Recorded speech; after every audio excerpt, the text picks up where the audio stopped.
We're headed straight up for the sun. They'll never notice. We'll take these cities on our own. And all I know is that we lost time. If we stay right here, we could free ourselves inside. We'll stay awake forever. We'll hide away where no one knows. Let's run away together. Just lead me into your world. We'll stay awake forever. We'll hide away where no one knows. Let's run away together on our own. Just lead me into your world.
catching diamonds in the rain, letting precious water through the drain.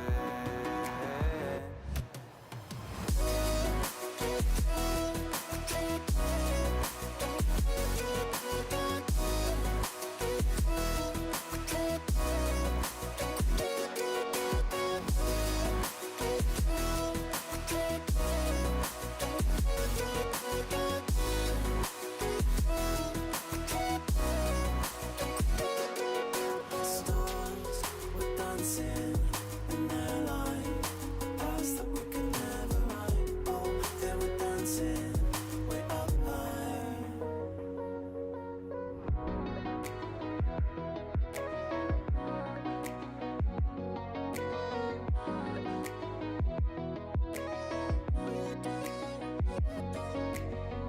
We built these walls so we could find who could prove themselves to the waves of time. We're trying to repent before you sin. It's like giving up before you begin. Stars were dancing in their light, paths that we could never ride. Oh, they were dancing way up high. Stars were dancing in their light, future we will never ride. Dirt on our feet was bone dry, it was bone dry.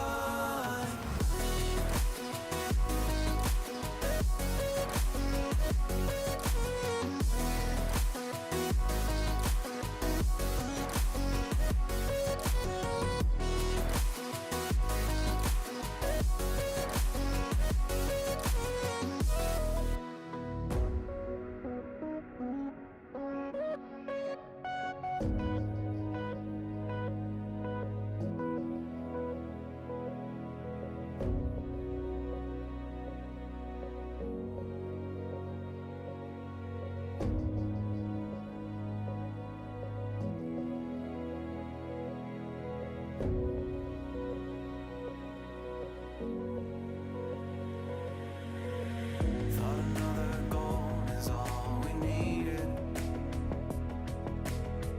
taking second chances till we bleed. And when all the love had been depleted, we had but no choice to concede. As the stars were dancing in their light, paths that we could never ride. Oh, they were dancing way up high. Stars were dancing in their light, future we will never ride. Dirt on our feet was bone dry, it was bone dry.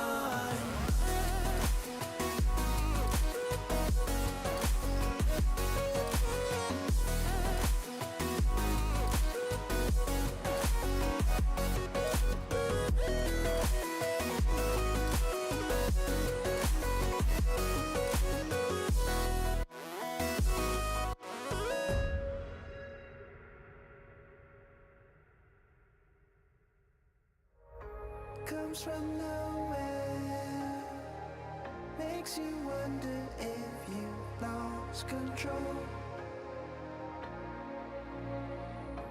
leaves you breathless, changes what you think is possible.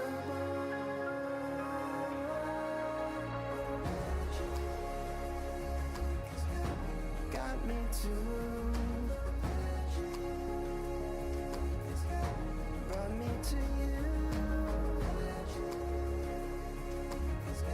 It's got you too. Your magic's true. Your magic's true.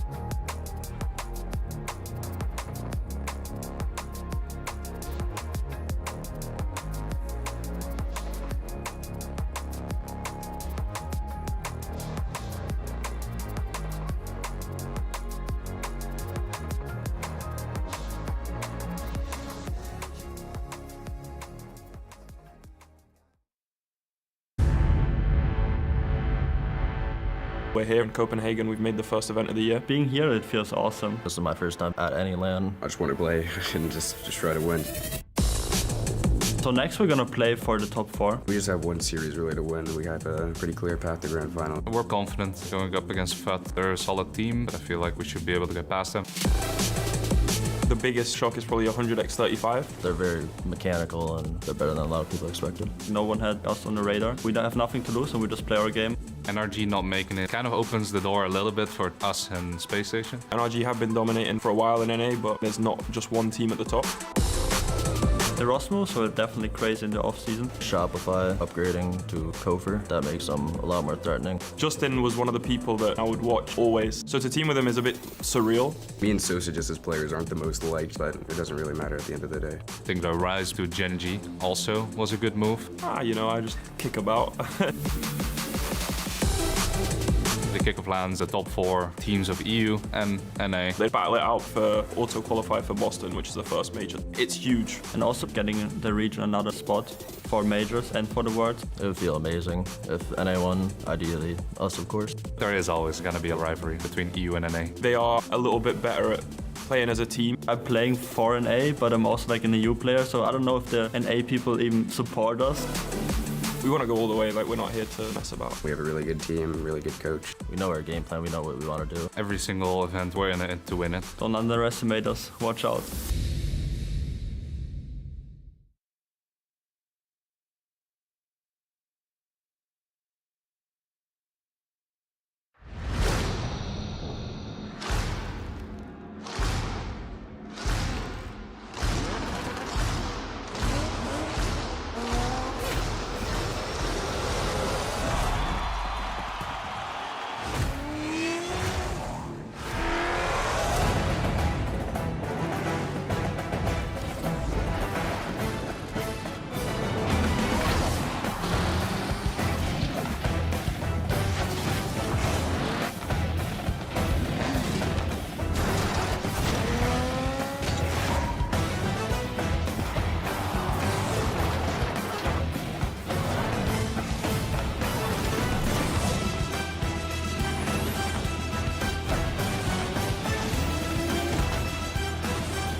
Europe showed us what's possible. Now it's North America's turn to step it up. The North American Open finalizes today as we crown a champion and secure our final few for Sunday's gauntlet.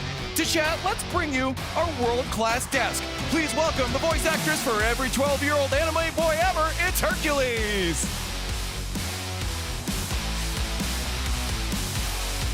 And how about the man who funded the entire studio? It's Dazarin. I didn't do that at all, actually. I don't know why he said that. He called me an anime. Then, we've got Stephen A. Smith at home. It's teammates. Okay, whatever. And the man who took my job is Wake Punk. That's true. That's very, very true. I did do that. Ladies and gentlemen, welcome to day 2 of kickoff weekend for the 2026 Rocket League Championship Series, coming to you live from Copenhagen. It's day 2 of kickoff weekend. It's day 2 also of Europe, of North American Open number 1. This is Championship Saturday, gentlemen. And Herc, how you guys? How you guys doing? Doing good. Doing good. Listen, we had Europe yesterday. It's North America time. You can hear everybody getting excited. Players really ready to, you know, get things going here in NA, prove that they're the ones that should be stepping up and not underestimated. So I'm excited to see what they bring to the table, Wave. Okay. Honestly, the bar was set very high yesterday. I don't know. And hey, you guys got to make today interesting. We had like 15 minutes of overtime. We had Champions Field at least 3 times. Series that were decided by like single goals. Stephen A., you got any crazy hot takes for us? It's actually funny. It's actually funny.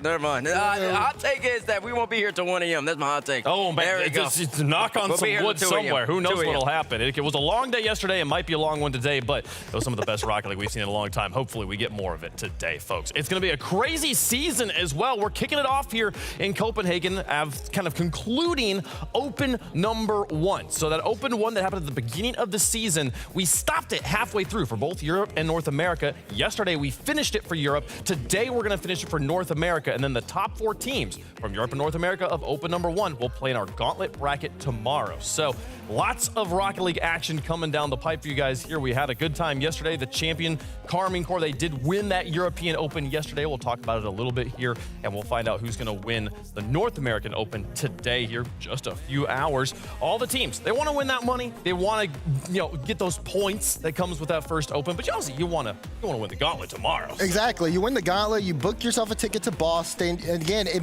kind of relieves a little bit of pressure. But you still have to play in those other Open qualifiers to get the points here. And now you have teams who, going into this, probably were expected to do well, make the gauntlet. We saw that happen with Gentlemates. They're knocked out, so we won't be able to see them anymore this weekend. We still see more of Europe tomorrow. Who will they be facing? We'll find out today. For sure. Yeah, let's talk about Europe just a little bit, because if you missed the action yesterday, go watch it. There's nothing we can't say anything here to replace how good some of these matches were. Herc, there was so many to choose from. Did you have a favorite match, like one match in particular? An actual favorite? Probably the Novo Manchester City one. Really? That one was so back and forth, and watching the reverse come in, I didn't expect that to be our first one of the day. Again, they set the bar high for this weekend. They set the bar high, and somehow it got matched immediately by Vitality Gentlemates also going to Game 7 there. Vitality Zen in particular just raising the bar to get through to the next level. And it continued along with the rest of the day, too, even finishing with NIP, Carmine Corps, just the level that Europe is bringing to the table. You can see these competitions, these kind of rankings shift every single day, Wave. It's going to be hard to gauge Europe until we really get to see them on that land stage in Boston in front of the audience. They can be trading wins back and forth. They could. Well, we'll get to see them play against North America tomorrow. But today's all about NA Bates. We played again this first part of the bracket. This got played on like 2 weeks ago on Saturday online. And then we got our 6 teams and sent them here to finish the bracket today. The skill discrepancy in NA is quite large. As you can see, there's a lot of 4-0s over there, and I kind of expect there to be a couple, maybe 4-1s, 4-0s today. I don't know if we're going to be seeing that many Game 7s, audience. Listen, if we do, I'll be surprised. But we do have some great teams here in North America. Should be some great matchups, especially towards the back end. Now, for the people at home who didn't get to catch the online action and maybe missed it, where's NRG? Where's the world champs? I don't know. You tell me. They're not here, though. That's the answer.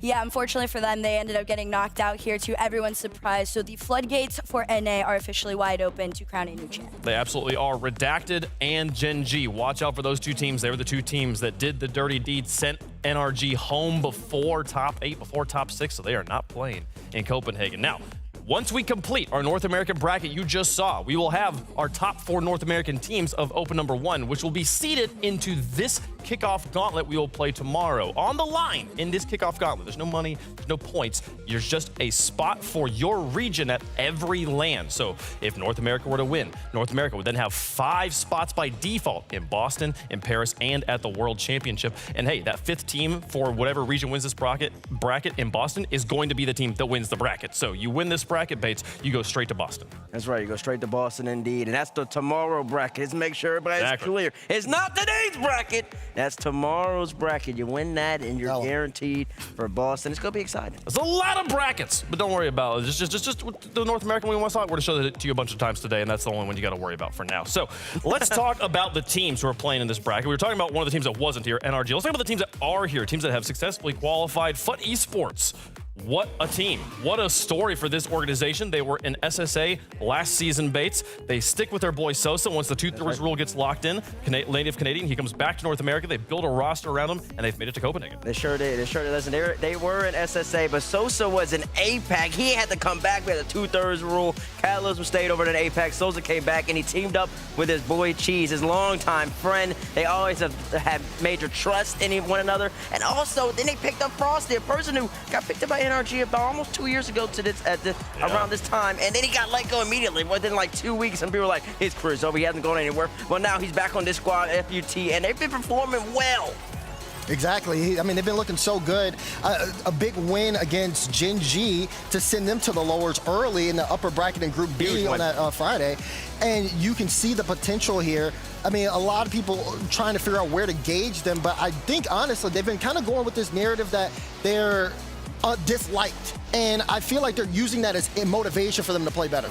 Yeah, I mean, I feel like Cheese is a story I'm excited to watch on this team. I feel like he's been progressing upwards, and this maybe feels like a slight, getting kicked off of his roster on Gen.G, right? Now here over in FUT. I think he's got a lot to prove. Oh, absolutely. Cheese is one of my favorite people to have gotten the privilege to watch his career start to build over time. He's that happy player that everybody loves to bring on in, and also he's on the up and up. So this was a really good pickup for our guy Sosa. Yeah, every player on this team though has a story, and Sosa's I feel like is the most interesting to watch this season here for FUT. You know, he's an interesting story, all right, because listen, if you let him talk, he'll let you all know that everybody doubts him, nobody believes in him, and I think... and then he'll hit you with a little jawline. Yeah, exactly, hit you with the jawline. He's got a great one, maybe the best in Rocket League. And saying that, though, Damar, you and me were on the cast because the jury's out for FUT in terms of when they play against the best in North America, SSG, NRG, Shopify Rebellion, etc. How can you compete against these squads? And they got swept in this series. Yeah, they did. It wasn't close. And listen, if you heard me and Damar on the mic, we had a couple questions about Sosa's gameplay and that, but in general, on this squad, he holds down the back line, he's there to rock, he keeps things consistent, and when he comes on offense like that play you just saw, they're effective and they can beat anybody. So FUT is one of the teams that is here in Copenhagen. Keep an eye on them as they move forward. See, they did get swept by SSG. They had just beaten Gen.G, though, in Game 5 on Champions Field before that. So the results kind of up and down for them there. Let's talk about Rebellion. CJ's not here right now. I had to look around real quick, make sure he was going to walk out of nowhere. You never know. He jumps out. He loves to talk about this team. Talk to me about Rebellion. What are they bringing to the table today? Listen, I got the green on. I'll talk about Rebellion here. I mean, when you look at Rebellion, the pieces that brought this roster together, I mean, they're really a force to be reckoned with. You talk about having First Killer. He's got a lot of space because of the addition of Kofor on the team. Kofor basically replacing Chronic, who was on Ultimate. It's still LJ on the roster. So First Killer, LJ, and Kofor all together, and they feel more comfortable. It feels like they're allowed to be more aggressive with Kofor being added onto the squad because of, you saw his impact last season on Space Station Gaming. He's basically filling that role here on Rebellion and giving FK that space. And I mean, when he has it, First Killer just looks unbeatable. I mean, look at this goal right here. Just pinch off the ceiling, follows it. He's not going to be able to get that room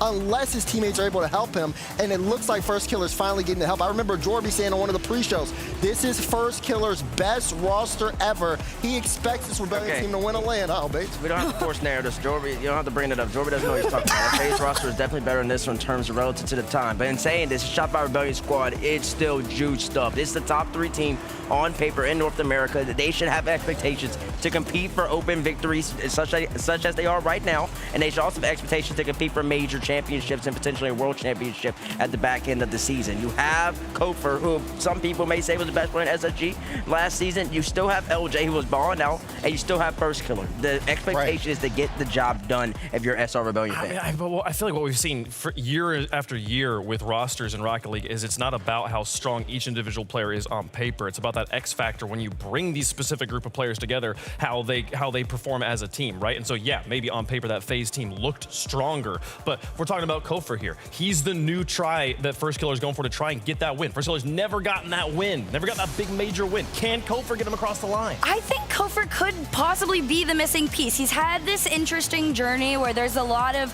out there narratives that are like, oh, maybe he doesn't take it too seriously, maybe he doesn't try really hard enough. At the end of the day, he is extremely mechanical. It's almost like taming a wild horse a little bit, and once you kind of get the reins on him and you get a grip, this could be one of the most dominant teams in NA. And he's also super aggressive. He loves creating chaos on the front half, getting demos, opening up space. That's what you really want when you have FK and LJ on the squad. Okay, so keep an eye out for Shopify Rebellion. They'll be playing today in our bracket. Now, let's talk about the team we don't know the name of because it's been redacted. We're not quite sure who this team is. Who is this team? Who are these people? Where'd they come from? It's a really good team. It's Wavy 2-piece and Talk coming in for his debut LAN, which is really exciting. He's been all over, giddy, also very nervous, but it is a very, very good squad. This is the one that nobody had on their radar.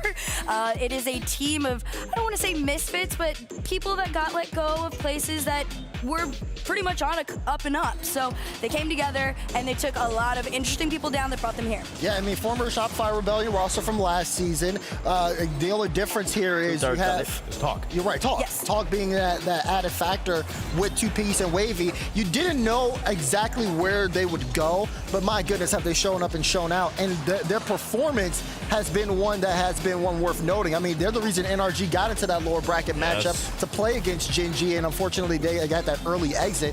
But Redacted is a team that, again, a lot of people shouldn't necessarily sleep on. It'll be really interesting to see between Wavy and Two Piece. We saw them at the World Championship. They didn't have the performance that they were happy with. Yeah, exactly. Very nervy, like Bates said. Now they get a chance here, again, at a live event. This will be their second one. They can get settled in on things and just kind of make amends on that, put themselves in a better position early in the season, because again, that Rebellion team kind of came in towards the end. Now this Redacted team may be able to have a great start. Yeah, no, they could have a great start. I mean, it's fine. I've written down, where all the players came from more early in the season, so like who their roster was last time. I just have a sorted written next to talk, because he had he's been trying a lot of different combinations of players over the years. This is the one he made it to land with this one. So this feeling this is the best yet. I definitely do think that this is his best one yet, as far as like slotting in properly and being allowed to thrive. Talk is only, I believe, like 18. He's very fresh, very new to the scene. He started playing him when he was 9, by the way, if that doesn't make you feel old. But he just recently made it out here into the pro scene, and he's getting chances from these very good players that quite literally could take him to the top. I mean, they're one of the teams that beat NRG. We talked about it earlier. Any team that takes a series off of the reigning world champs, you got to put on your radar. The question is it real? Can they do it 2 times? We'll find out as they play today. Last team to talk about, and they are the team everybody, I saw all the pros are power ranking the team. Space Station Gaming being put at the top of the board for a lot of teams, putting an S tier by a lot of pros on social media right now. I think a lot of people consider this the strongest team in North America right now, Bates. Well, they haven't lost yet, so that makes sense. I mean, this SSG squad, you got Chronic, who comes over from first. He's been in first for the last 2 seasons now at this point, and it simply didn't work out the way they wanted to, so he had to leave him. They added Diaz, a mechanical wonder guy from Sam. He played his first season in North America last year.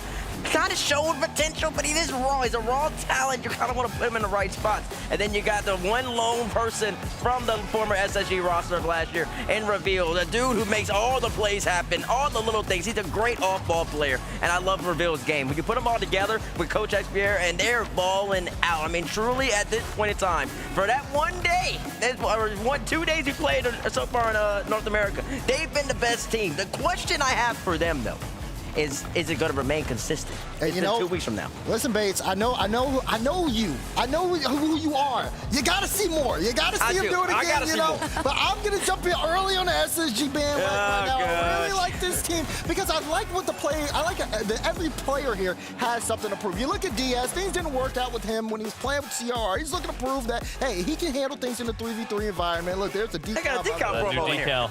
Little promo there for them. But then again, you look at Chronic, things not able to work with first kill. He was judged a lot for when that team was not doing well. And then, of course, you have Reveal. He's lost both his teammates. Kofor left him to join First Killer on Rebellion, picked up a bag and left him by himself. Yeah. So now everybody with something to prove, an expert, he's got the tools to get the job done, and they have been looking great. I expect them to go all the way here. I'm calling it early. Okay. I'm excited. I like the hot take. I like the prediction, the confidence with these guys. And Diaz, a huge part of this roster. One of the first kind of big pickups we saw during that offseason. Diaz put himself on the map in a huge way last season, becoming the North American 1v1 champion. He fell in the semifinals to Novo in Raleigh, but still, he put himself on the map in such a way that no other player gets to say that they were the first ever North American 1v1 champion. You know he wants to hold that trophy this season. Exactly, and if you can make it all the way to that point, make it all the way to the Raleigh Major and go up against Novo, that shows that at this stage in 2025 going 2026, 1v1, you have to be a sensational mechanical talent. You have to be consistent. You have to be confident in every single thing that you can do. So the talent's there. We all know that. It's about putting the pieces together. He had basically, it wasn't his rookie season, but it kind of basically was in North America. You got to give these young players time to adjust, time to grow. I expect big things from them this year. And it's a new roster here, too, so I like Daz's take. We haven't seen them be inconsistent yet. Maybe they're never going to lose ever. They've only lost 1 game so far this season, so we'll see what happens. It was a spectacular first day of North America, so let's talk about the best plays we saw. These are the top plays presented by Progressive Daz. What you got? Let's get into it, man. Starting with number 10, we talked about Space Station Gaming, so give me Chronic here. Nice little double to start, a great pop to set him up. Look at all the space that he has because no one's putting a hand up. Gets a double on your head top, bang, bang. I like this. Again, you can see how Chronic can get some room. It's just a great cut to set him up. And of course, he's gonna nail that double every single time. So, you know, keeping it light here for number 10 with a double. Give me another one for number 9. This one's gonna be Rise here. Off the pass from Justin. He follows this one up, but it's a little bit better. Finley finding the angle there. And again, It's expected. It's expected from him. Exactly, Bates, exactly. Like, he gets that beautiful first touch, gets the follow. The defense even knew. They knew what to expect. Give me more SSG, though. I want to talk SSG again. Number 8 here with Reveal. Again, another double, but this one a little bit more high speed to the top corner. I mean, just on a dime. You see him go upfield. He's looking for an opportunity, sees the angle, and just nails it. That's beautiful. Watch Reveal, especially as this regional event goes on. But now, back to Gen.G, SSG and Gen.G. Give me Justin. Look at, Justin is such an amazing player. He floats like water. It's like watching a canvas painting when he's on display to get that freedom. Float? Oh, Lord, we're figuring it out today. We're figuring it out today. I'll say this. Justin, he's been doing this since 2018, maybe. We're about to be in 2026, the BAP. Yeah, exactly. Still, I mean, listen, we're going to see him a little bit today. First match of the day. He's going up against this guy. It's going to be Seamus with a double tap of his own. Look at Sai, though. Great setup, flip reset to him, and then beautiful first touch just to follow. Use all of his boosts. Far down and in. I mean, 100x35. A lot of people said it. A mechanical team, and they play together so well. And you can see it on that play. Just a great setup. Beautiful follow with the double. And I mean, you got to get that one into the top 10. But hey, we got to talk about a man who can do it all by himself. First killer here at number 5. Again, takes this one pinch off the ceiling and then follows it to a double. It's just FK with space, baby. FK with space, baby. And listen, whoever made the package was a great opportunity to put him at 4th. But I'll tell you this, this is a 5th worthy pay. FK off still doing what he does. Low spin the rally, why not? Let's move on to 4. Let's get 4. Give me Kofor on the 4 here. He does it all himself now, too. Taking a page off of FK's book. Kofor got the bump. He didn't even need to get the bump. The ball's already past the defender. But look, great first touch. He gets a good cut. The recovery. The landing. Again, landing on top of the ball, gets the flip reset, and then still able to air dribble it past the defender. I love it from Kofor. Now, we got number 3. It's all talk all day long. You think he's going to go for like a ground pinch. Sai doesn't know where to read it, and all of a sudden it's to the top left corner. Look how light that first touch is. Just barely kisses off the ceiling. He threatens with the wave dash, but he really just puts that shot in perfectly. And then number 2, first killer at 2. Give me a flip into a flip reset into the top corner, baby. Let's look at it again. I mean, we got to just talk about it, right? Using the flip to get the flip reset and then following it just to get the beat on the defender. I mean, only first killer can do that. But number 1, listen, Pigeon's not here, but we still had to give him credit for this. This was absolutely beautiful from him. My goodness. All across the field. It starts here. Great read to get the pinch, then dodges into it. Another first touch to get the flip reset past the defender. We had to give him some respect there. And that's their top 10 play. The landings from these guys, top guys on the wall, and then the perfect jump off, and it's like once they're there in there, I'm like, oh, at this point, I think I could do this. I could play. Like if I could just get to this spot where the ball's here and I'm here, I'm fine. It's the getting there part that I have no idea how they do it. Incredible landings, incredible stuff, great plays. Hopefully we see more of that today. Let's talk about the travesty that happened yesterday on the pre-show, though. So we had these 12 teams, and we decided we were going to blind power rank the top 8, which leaves 4 off the list. And once you lock someone in at 8, they couldn't be moved. Someone else gets to lock them in at 7. This list did not go as expected. We are kind of running out of time if we were to try and like fix the whole thing here. Herc, if we're just looking at the North American teams. Okay.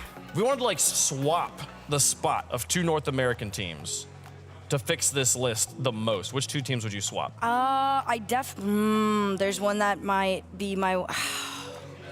I feel like it's Space Station 100X. I'm good looking at Gen.G. Oh. I'm sorry. I think that they deserve to be a little higher. That's my hot take. Okay, who are you swapping them with? Y'all are gonna hate me. I would move Shopify. I would. Hot take. Gen.G for Shopify. Hot take. Okay. All right. Listen, I'm glad I didn't wear a long sleeve because you're right, it is hot. I'm feeling the heat right now. My goodness. Gen.G for Shopify. What's making you say that? Listen, Gen.G was the team that like surprised everybody online. Don't make that face at me. You brought Rise in of all people, all the way down to NA. This could be the one where you go, hey, Rise on land plus Justin in the big 25 mixed with Magic Bear, and you still got the coaches of the guys that pulled off the Gen.G K run. Dude, 100X is just getting the free pass at number 1 somehow still. This is just incredible. They're such a strong team. We're excited to watch them play. all the way to number 1. I felt like that'd be a little too much. It's pretty crazy to put them up to the top. We are T-minus 5 minutes and 15 seconds until kickoff, so let's start talking about the match that is going to be happening today, folks. Lots of money on the line. Lots of ways to watch Rocket League as well. Make sure you head over to twitch.tv/Rlcs if you want to watch from the sidelines. If you have family and friends who don't play Rocket League, but you want to get them into it, this is a great way to get them into the greatest esport in the world. Twitch.tv/Rlcs. Watch from the sideline with the crowd cam. There's $21,000 on the line today. 15 season points as well, or split points here for the players competing to try and make it to Boston, and they are completing this bracket. We have matchups in the quarterfinals. Those are elimination matchups for our gauntlet bracket. Remember, only top 4 make the gauntlet bracket tomorrow. So if you lose these first quarterfinal matches, you are out for the day. You are out for the weekend in Copenhagen. Here is the schedule we will play. We will start with those elimination matches. We'll see Space Station and Redacted a little bit later on. Shopify and FUT are sitting on the sidelines waiting for the results of our first match. Let's get into it. Gen.G, Mobile One Racing, taking on 100X35. We haven't talked about 100X at all on this pre-show. We were saving it for this moment when we come on the stage. Who is this team, Daz? I mean, listen, it's Crispy Sai and Simus. I mean, these guys are just a full-on package. The mechanical display has just been very solid from them. The team play is on point, and their individual prowess can be an X factor when it comes down to it. They had a big win in the quals on Sunday, again, taking down Rebellion. That's why they went 3-0 in that Swiss stage. And then, of course, they did what they had to do to get into the upper side of the bracket. Now we're seeing them here, though, in a lower match against Gen.G. A little bit of pressure, but according to those interviews we saw earlier on, they like being underestimated, Wave. They thrive off of it, so they're ready for this matchup. I mean, Bates, we saw there for Crispy, this is his first LAN, and that's going to stay true down the board. This is a full team of rookies making their LAN debut here, and this is a new roster put together for this season. These guys haven't teamed together before. That's right, yeah. They're making their first RLCS LAN debut. That person you saw right there, though, Sai, he's a CRL world champion. He won that in 2023. He knows what it takes to do that. And Seamus, the whole entire squad, by the way, European. They're all playing in North America. They're all CRL players. Herc, you got something to say? Listen, for a lot of people, you might not have heard them, and of course, most of the people say, oh, it's because they're European, oh, it's because it's NA.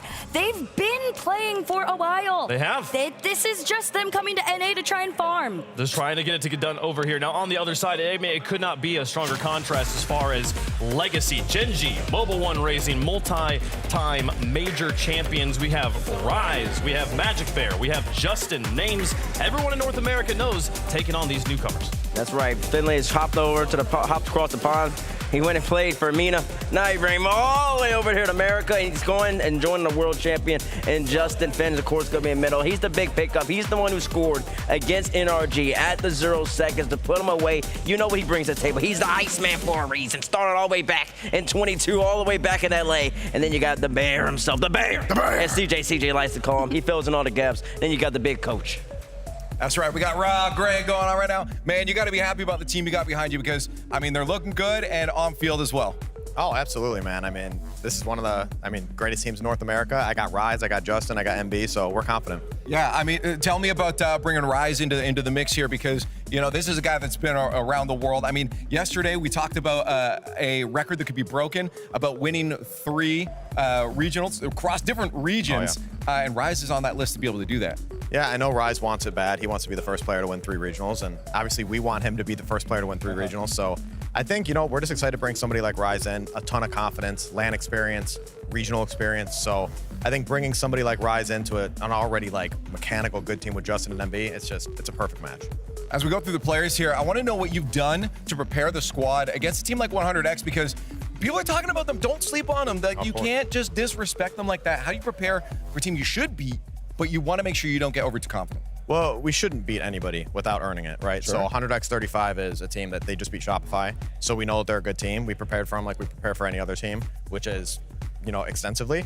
So I think we're going into the series confident because I know who we have right there. Yeah. But at the same time, you cannot underestimate 100X35. Again, we see Justin right at the end there. You know, this is a guy that's got a lot of that experience here, but Rise is right up there with him. Who do you rally around? You got Rise in the middle sitting here. That's got to be on purpose. Of course, Rise is our rally starter. So, I mean, he brings so much confidence to these guys. And I know I keep saying that word, but it's something that he provides. So Rise in the middle, Justin on the sides. I mean, it's a perfect combo. And hole 3 all ready to go. So why don't we keep it going? Greg, thank you for talking. Thank you. We've mentioned it a few times during that. There's people talking about Rise sitting in the middle. With the Rocket League teams, they put the player that is kind of the strongest mental anchor in the middle. And I think it's a testament to how strong Rise's mental is that he comes into a new roster and is immediately put in that position. Yeah, the original roster on Gen.G, they used to have Cheese in the middle, and it was for support. And now, like you said, it's going the opposite way on either end. Magic Bear is the only one that does not have like that super grand final second place on LAN experience yet, but the two on his right are going to hopefully in a world take him there, hold his hand, guide him, because truly his potential has been overlooked in my opinion for quite some time now. I'm excited to see what this roster can bring to the table. You're talking about potential. I mean, they said like highest LAN result first, highest LAN result first, highest LAN result for Magic Bear, 9th through 11th 3 times. He's been to LAN 3 times, but has never quite gotten into that top 8 business. This is a roster that looks like they could get him there, Bates. Yeah, it could get him, Garrett. Justin hasn't reached that pinnacle for about 6 years now, though. It so I has been a understand, while I understand it says first, but you got to put a little context. It's been a minute now. It's not saying he can't get back up there, but it's been a long time. Finley's been 3 years. They're trying to get back up there. They're trying. Chat, let us know who you think is going to win in the progressive fan vote. Hashtag 100X, hashtag GGM1. And I mean, this 100X roster, they beat Shopify Rebellion to get here. They've got a lot of experience playing in online tournaments, as we talked about. This is their first time playing on an RLCS LAN. Even if you've played in other LANs, though, Bates, there's something about this stage that is unique for Rocket League players. Oh, yeah, it's going to be unique. I mean, this is the first time being in RLCS, man, at this level, just being in here. And what are we calling this? The hype chamber. The hype chamber. Being here in the hype chamber, going up against them, knowing that if you make it, if you win this game, you play tomorrow, you get more points, you're putting yourself in a better position to ultimately make Boston, to continue your run throughout the whole entire season. This is what gets people up. We've had limited LAN spots over the last 3 seasons or so to even have this opportunity just to get your feet wet, get that feeling like, okay, I'm grinding, I'm putting all this time in, this is worth it.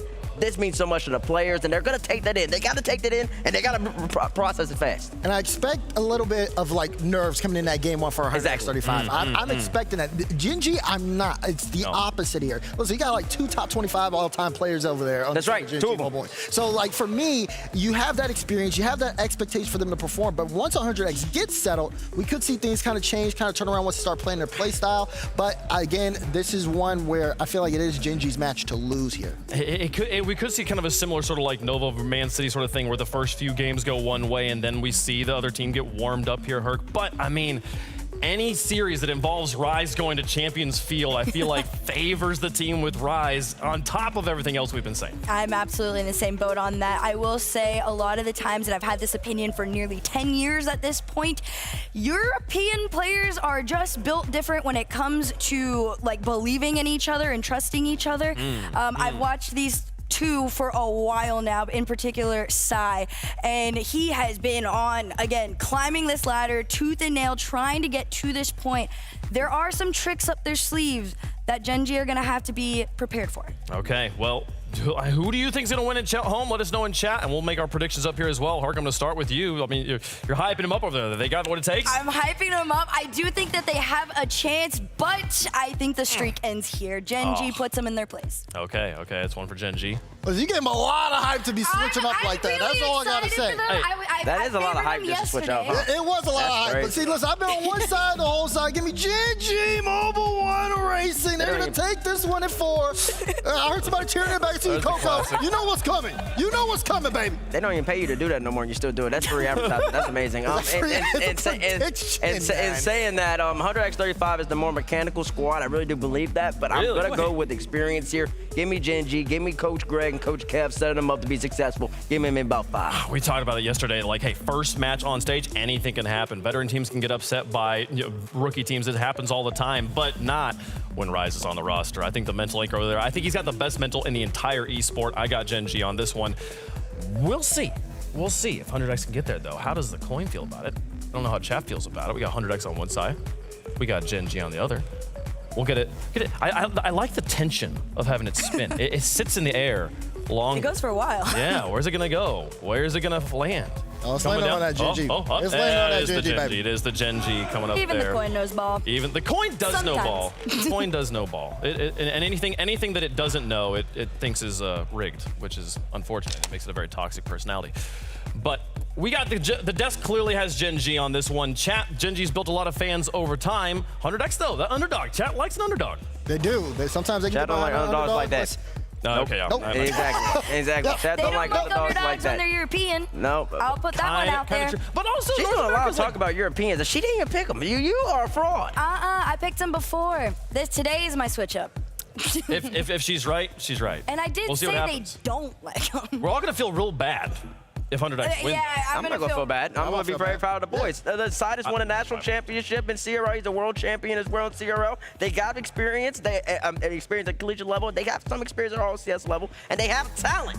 But I mean, they're going against Gen.G. He's hyping them up too. Yeah, hey, it would be incredible. What a win it would be if they could get it done here, folks, to kick off the second day of Open #1 for North America. We're doing it on LAN, and it's rookies versus veterans, folks. European players on both sides of the ball looking for that North American title.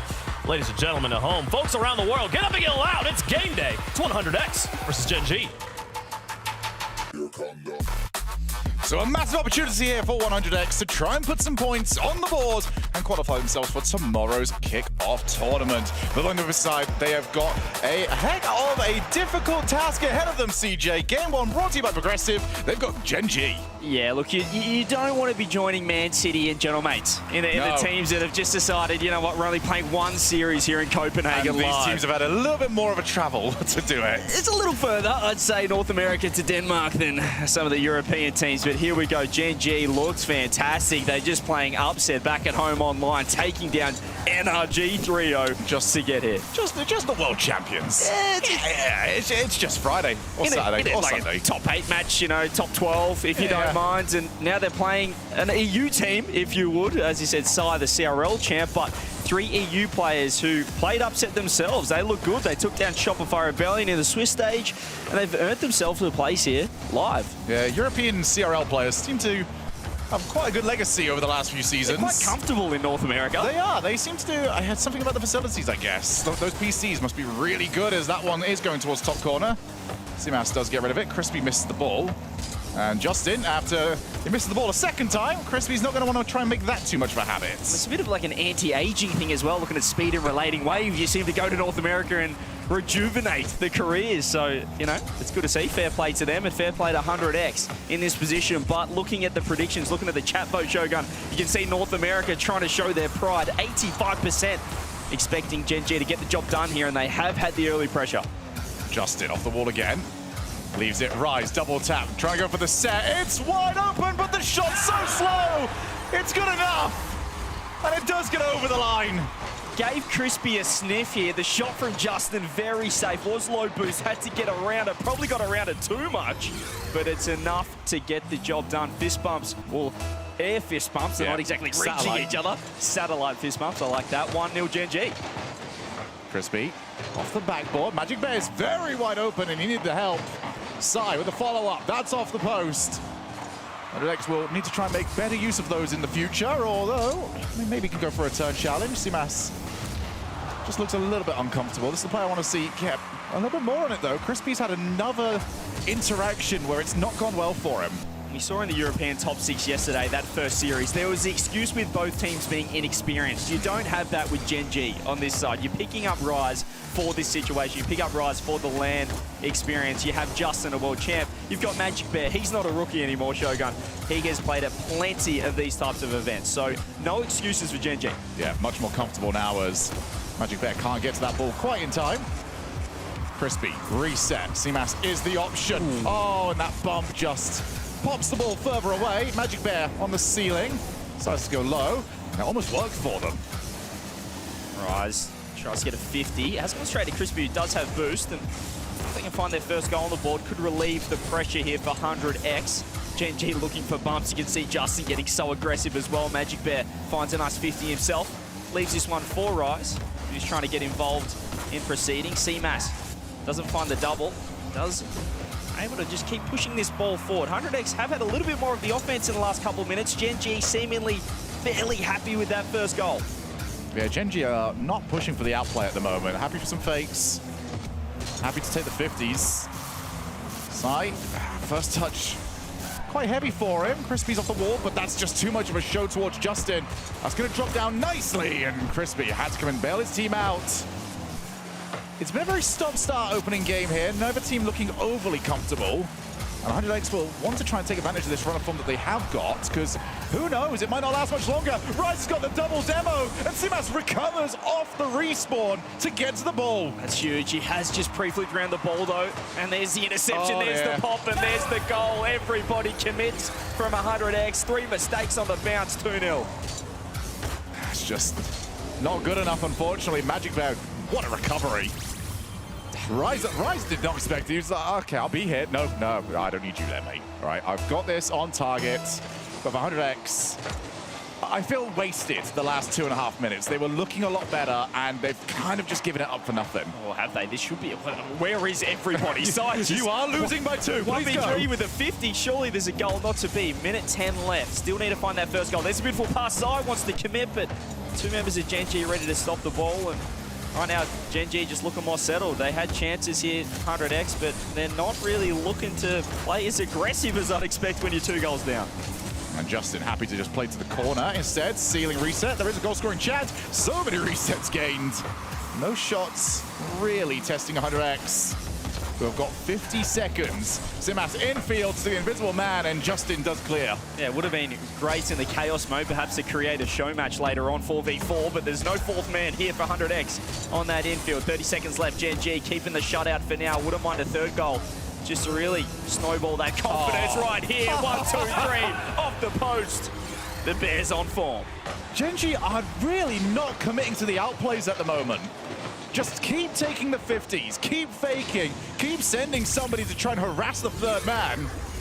And it is a formula that is working. Simple rock, and you know, there's a lot of, well, I speak a lot about Scrim Bear, Shogun. This seems like the perfect environment to introduce a land bear to the proceedings. No crowd here in the studio.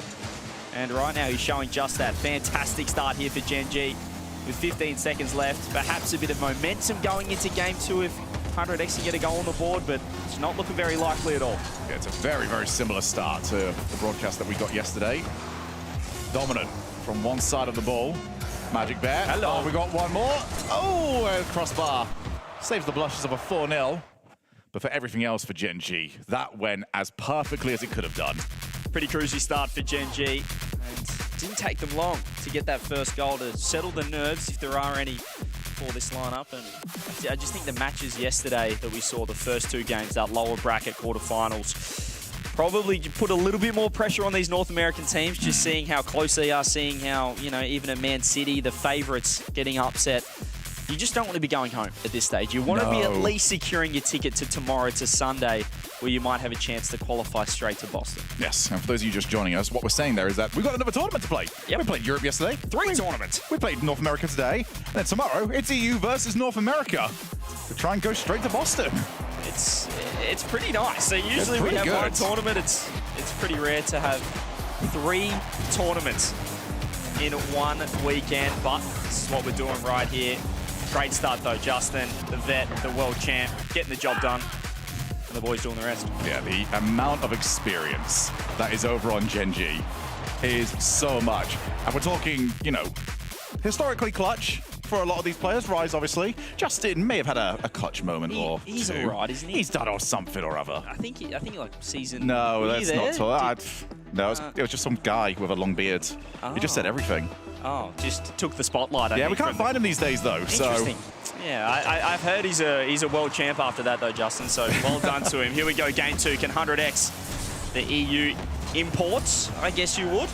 Trying to find the first one on the board here. Stop moving, so that's not usually a good sign. Magic Bear is hard to tell if that is his usual gameplay style. So. Yeah, look, turtling 10 seconds into a game is unusual. So You've not been in my lobbies. Is it you doing the turtling? No. Why? How dare you? See, this is your problem. Always blame your teammates. Yes, I will admit. Maybe I get a bit itchy when I see somebody turtling in the opening 20 seconds. Yeah, they're well. We should point out as well, actually, whilst we're on this, 100X do not have a coach with them at this tournament. I believe Ethan is their coach online, but not to be here. So that'll be interesting. You know, later on the series. They figured out the timeout calling. Yeah, can you can still call a timeout. I'm Probably assuming. still do it the same way you do it online, of just type it in. Yeah, a little TO in the chat. So. Or everyone just starts waving. I'm not entirely sure. Yeah, I'd say the advantage though goes to Greg in the coach v coach 1v1, given that he's looking across and seeing nobody. But on if the they do lose this, you have lost to, and you've been out-coached by nobody. Yeah, that's so. I feel like this is a no-win sort of situation. And you're going home if you lose this as well. Yeah, so that might be worse. You've got a long time to think about the fact that you got out-coached by no one. You've been. Yeah. Your new rival is vacant. Yeah. Enjoy the new year. See you in January to really just think about everything that went wrong here in Copenhagen. I saw CMAS doing all of that. I think it's Rise that's had the issue. Oh. So. Okay. Get the information to you as and when we can. Oh, it will be a full reset on the game. Why not? Yeah. Nothing's happened. 10 seconds, we'll run it back. And do want to give props to Sai, who's a CRL champion. Actually took down my boy, Captain Gen.G in the grand final. And now he finds himself... Your best friend. Yeah, the bestie. The bestie for the restie.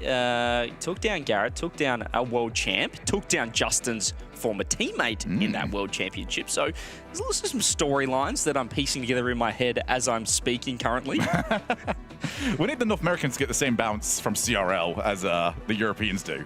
Yeah. I feel like get Garrett back in here. Yeah, all the way to the top. Come on, get Gas up here. It seems like it's a pathway, certainly for Sai. He's found his footing and looks Justin fantastic. Just vibing. Justin's having a good time. We're back live, game 2, as the quadruple kickoff. This is what I'm talking about. This is what we like to see. Crispy, Magic Bear whiffs, but recovers. Could have been 1-0. Yeah, that bot kickoff works some real wonders. Magic Bear just straight behind Crispy, who does not fall for any tricks. An opportunity to try and turn around. Might as well. It is only one game in, but 100X are yet to find their first goal. Will not. I know Nova won that series yesterday. Will not want to have any more comparisons to them. But the remainder of this game, as Justin does have Magic Bear to aim for if he wants to go that way. Instead, choose the 50, can't quite get to it. Oh, good fake. I like this. And just plays the corner, realizes he's going to get dunked. More aggressive game 2, or start to game 2. From 100X, though, have changed things up. Not sure who they spoke to in the intermission. Certainly no coach, no one behind them, but they're playing far more aggressive. They're getting a lot more chances on net. If they can pass it off the backboard, surely Sai is too close, but he pops over one. 2 members of Gen.G on the backboard. A double fake. Rise still with boost. He can carry it out, but it's not over yet. Reset, one more. Double commit, more double commits coming through from Gen.G. This has been a minute of an onslaught attack for 100X. Yeah, I do not know who's talking to them, but they've got some wise words. Justin over the top, good 50. His teammate Magic Bear just didn't quite see the angle to try and attack. 50 again. Very low boost here from 100X. They've got to play this somewhat cautiously. They have done that, but it does also mean Gen.G can get out a bit easier. And oh my, what a second touch. Get rid of it. It felt like it was quite a slow game 1 in terms of the pace, and 100X just said, let's start going for it. And what if we played some rock? Or has it? Rise had an opportunity with low boost, could have been a goal. That is the downside of playing quickly. You can be exposed down the other end for the counter attack. Extra double was huge from Justin. Sai is able to beat one more around the ball. Rise trying to transition back. Just Magic Bear, Justin popping it up. The pace I'm liking for 100X. It's caught Gen.G out for the first couple minutes. Yeah, I think whatever was happening last game obviously is not working. You can't lose a game that convincingly and think, all right, let's do it a couple more times. No guarantee that going faster is going to necessarily mean that they win.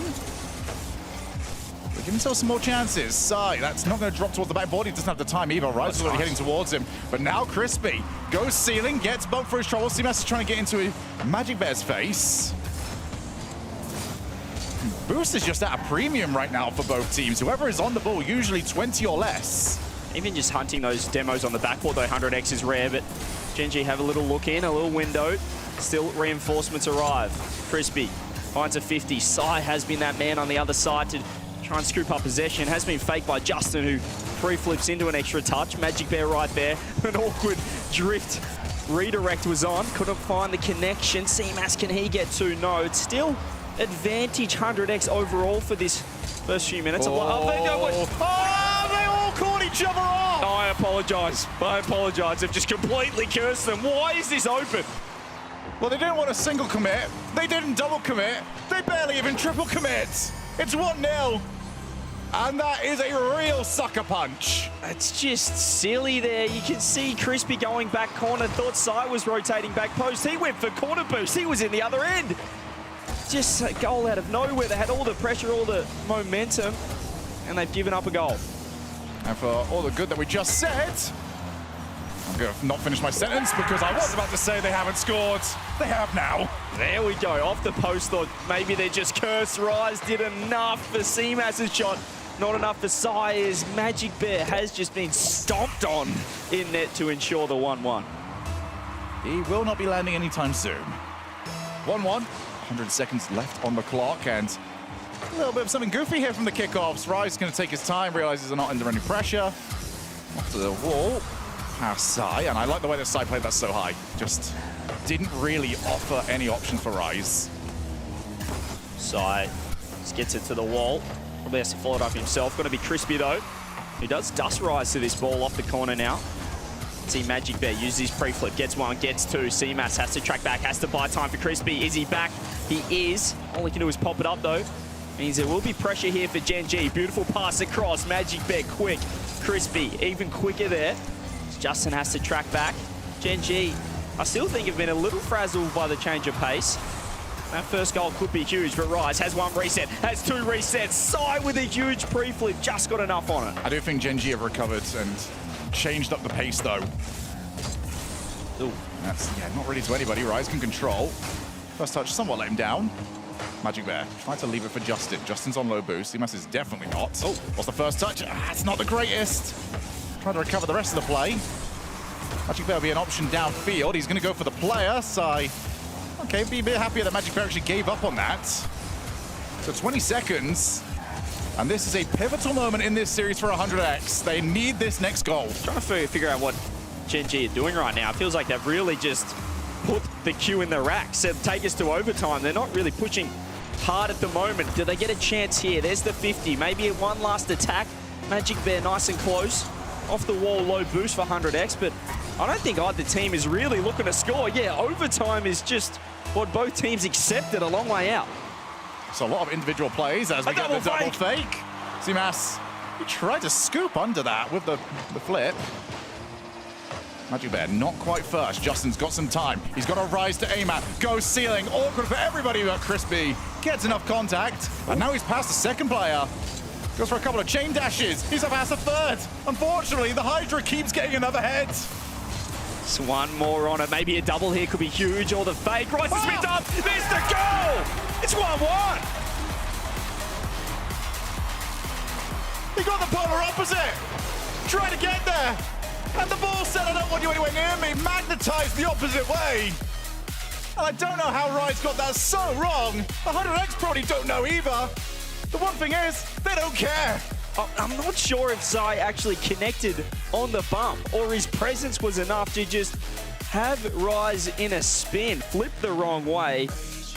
And what a change-up. Yeah, this is, look at 3 shots for Gen.G. Can they get out of net? We had 9 for 100X.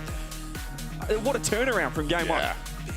That was so much better from 100X. I think Gen.G just got locked into, this is what was working last game. We're going to keep doing it. But that was a completely different 100X they just played. They also weren't in the lead. They were playing like they were in the lead. They sat in net with at 1-1 with pressure on, 30 seconds left, as if they were just happy. As I said, they put the cue in their rack, Shogun. And yeah, even the goal that Gen.G did score, 97% 100X's fault that one went in. Yeah. Yeah, this was, dare I say, nearly as dominant as game one, just the other way around there. It was, I mean, you look at the shots-wise, and that one goal was just a complete freebie, but 100X was certainly the team that was pushing the pace. They changed it up from the first, and yeah, didn't need a coach to tell them that. And as you said, they didn't want to just keep playing the same way. So good to see. We might have a series. Gen.G have got to figure out, though, these bumps. Both goals that they conceded, one on Magic Bear, got stomped on the goal line. Obviously, Rise was trying to avoid being bumped or demoed whilst he was on the backboard. There's something about that chasing bump that they do not like at the moment. Justin has to leave it. Magic Bear, first touch was just a little bit too heavy. And Crispy does well to get rid of it. And I've got to say, Crispy has recovered phenomenally because he did not look good at all in game one. Looking comfortable. And the question marks weren't really on Gen.G, it was on 100X in terms of experience at this stage on LAN as well.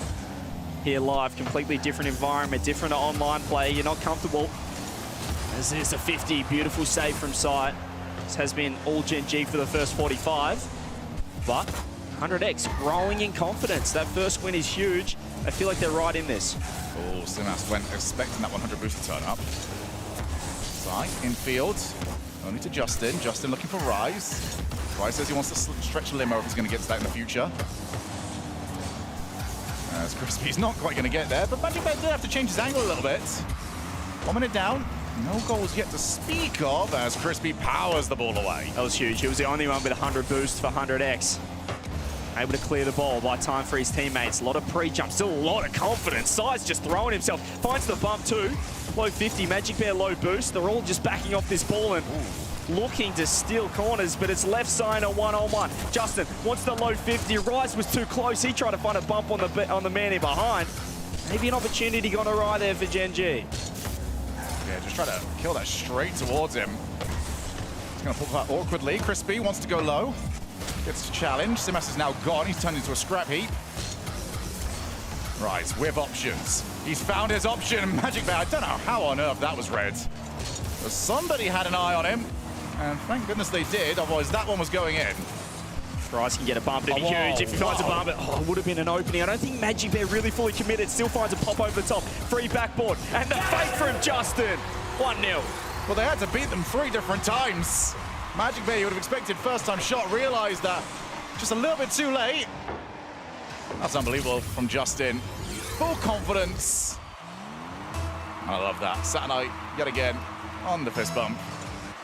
And a little good job thrown across to Magic Bear, who was able to just pop it over the top. 1-0, but that was the scoreline. That was the script of game 2. We know how that finished. Rise, oh, the bombs. Sai has to do a lot here. Able to find the safety of the corner. He was the only man left in a 1v3. Here is Crispy. He wants to take a little bit of space. Instant challenge from Rise. Magic Bear dropping down to that man again. Can he find the wedge on net off the post? Anybody home? Oh. It's the post to help out. Still in big trouble, 100X. It is flirting with the net that won't find the back of it. Justin to Magic Bear. Realizes he's not going to get it. I don't think Crispy got the reset though, so he's got to try and pass it off. Simas still jumped. Sai, a very, very brave jump in, but makes contact. His team will be back in position. 2 minutes on the clock. Simas. Bit of time, bit of space, not quite enough though. But now we have flipped to the opposite side. It was all 100X. They might have to defend for a bit longer. Yeah, this is where you want Gen.G to just keep playing aggressive. They don't look good when they're sitting in net. We saw that last game.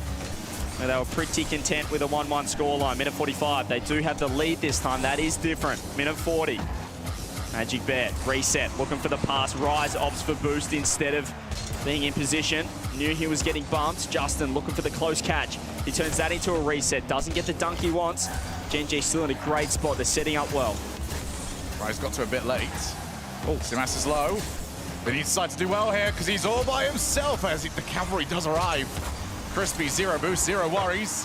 But Gen.G are turning the screw right now. They've been the faster of the 2 teams.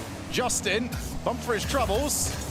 Simas, you would have expected him to get wiped out there. Instead, he wasn't. Who's he left it for? Backboard! Magic Bear does get there! Watch here, that was on too. That was really on. 1 minute left. Still, Gen.G with the pressure. Little chances, little glimpses here for 100X. One more goal at spell game. Whereas Rise does find the bump. Magic Bear right in, delays the flip. It's just wide open. There was only 1 man left. That could be it. Yeah, you just about see it. Sai's playing the pass. Decided to delay his rotation back, and the moment Crispy was bumped, that play was completely done. So Gen.G, when they're in the lead, they look comfortable. They just got to get there. 2-0. Done well to answer back after 100X really just changed things up. Now 40 seconds, still time, and they're still playing with confidence, 100X, but Gen.G very solid. Rise as well, just piecing them apart, recognizing the gaps, recognizing the last man being exposed. Simas has pretty confident in his positioning. Crispy scoops up that mid boost, looks for the infield. Infield man has been removed. That might be the last attack they'll get.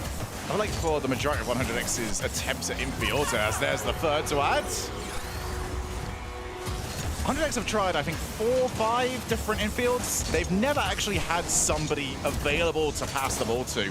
So there's an automatic, there's the muscle memory of these infields, but they don't quite seemingly have that chemistry to have somebody available for it. Yeah, as you said, Gen.G have been pretty comfortable covering those pass plays. They've looked the deadliest, Shogun, when they have gone for the solo into a bump, or perhaps leaving the ball, finding a bump, exposing the fact that Gen.G are happy to sit in that.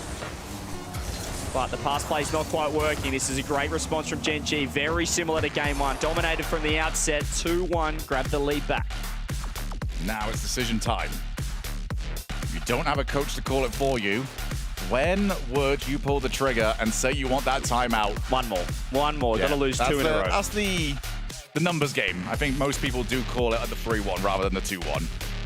Just a funny series, you know, it's cliche to say it's back and forth, but it really is. We had 9 shots to 3 to 100X, and now look at the change-up going into game 3. It's just the shots have completely swung. 14 shots for Gen.G to just 2 from 100X. And also, well, of those 2, they got registered, but they didn't need to be saved. 0 saves for Gen.G. So 100X not providing the same challenge. That's just a beautiful bump from Rise, and nobody gets back in time. But Gen.G, they're just... It reminds me an awful lot of Gentlemates the last time we were in Denmark.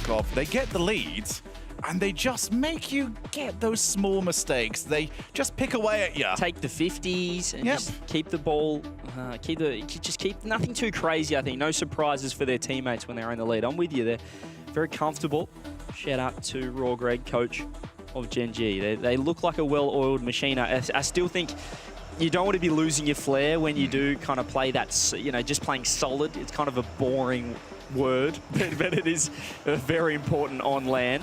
But they do have some superstar potential. You've got Magic Bear, you've got Justin. We know what he's done for 6-7 years now.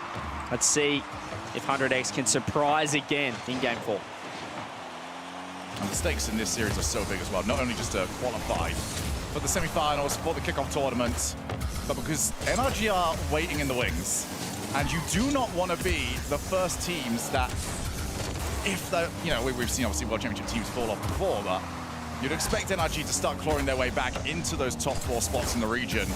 You don't want to be the first one up on that list of who loses that spot. It's an opportunity you can't afford to waste right here, particularly for Gen.G. They're the team that knocked out Gen.G, the reason that they're not here in Copenhagen. So they want to get as far as possible into this open 1 to secure as many points, get a gap on the world champs who are really, well, I think they've learned their lesson. They're going to be motoring in open 2 and 3 to get right up the rankings. Crispy doesn't get demoed. Rise might be asking a little bit on that, and then he might be asking Justin, what were you trying to do with that one? Bounces out, Simas. Well, you already know where he's going. You can, oh, Crispy, right, let's not get game 1 Crispy back. I like game 2 Crispy. Yeah, game 1 Crispy is a lot different, which is not what you want to see for a 100x35 fan. Here's a bit of space for Sai. He wants the reset. Can he find a 50? He can. Up, down, Magic Bear first on the scene. Over the top, he's got a one-on-one with Simas. Does he go the reset? He just watches it into the back of the net. Yeah, the moment he doesn't jump, it's time to go high 50. Magic Bear sets the rules, sets the table, scores the goal, and Gen.G are 50-50ing their way through to a semi-final. You could just see the Bear. He was feeling him out in the air, wasn't he? He said, am I going to give you the reset? No, I'm just going to squash it home. I think there's a bit of a tell as well regarding the boost totals available, as there's another bump. It's just clean. It's fundamental Rocket League, and it's working so well. Gen.G have realized that they are leaving one man back time and time again. They're playing a riskier playstyle. They're trying to play a quick offensive playstyle, 100x35. But if you do get bumped as third man, it's in the back of the net. And it's been the way for Gen.G. Blink, and suddenly they've got a multi-goal lead. Simas just popped too far away from him. How's that boost looking? Looking for the Psycho. I suppose the name does certainly fit. That one's more of the safe code. It's into the corner. Yeah. It's not trying to score it. It's just making sure you do connect with the ball. But 100x35 definitely lost control of this one so far. Crispy, low boost. This might be a nice chance if the bump comes through. Those bumps, though, that we did see in Game 2 Shogun, they're not landing as consistently as we saw before, and the space in the midfield only growing for Gen.G. Well, what's almost really annoying is that them finding that strategy and succeeding with it seems to have also reminded Gen.G that that's a strategy available. Gen.G are doing the same thing back to them, and they're doing it better at the moment. Rise, back corner Barry. See what the Diaz special can be. I think he's got a pre-jumper to his right. He got to the halfway line, but that's where I struggle as well. I don't know how Diaz has 200 boost. That's about as far as anyone else can get, it seems. There's the pre-flip, not on net, parry across. You haven't seen C2 1v1, mate. They've got that on lock. Yeah, there's something special about the Champ 2 players. Give us a 1 in chat if you fit that category. Just an absolute superstar. Just know I dislike you already. A superstar in ranked. Yeah, if you should be here, let us know. I believe those Champ 2s are very impressive at the game. They'll let you know about it too. Here we go. 2-0, 2 minutes left. Sounds nice and looks nice for Gen.G. I'm disagreeing with the amount of these people I'm seeing, by the way. No, there's not that many of you. I refuse. There's a lot That's of a great passing play. It's open. It's 3-0. Gen.G are walking to the semi-finals at the moment. It's too easy. It's a little 1-2. 1-2-3. Rise to join in. It was a 3v0 in the end. And maybe that Game 2 now is just a blip on the radar. We'd expect a timeout. They've completely lost control.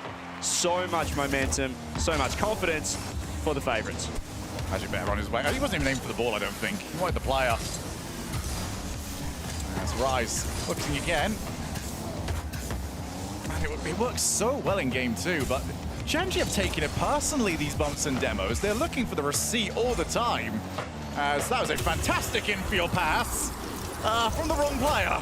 Against the runner play here completely. It was just a nice 50. You can see the infield as well, the high rotation, high positioning coming through. Magic Bear. Honestly, couldn't have hit it better.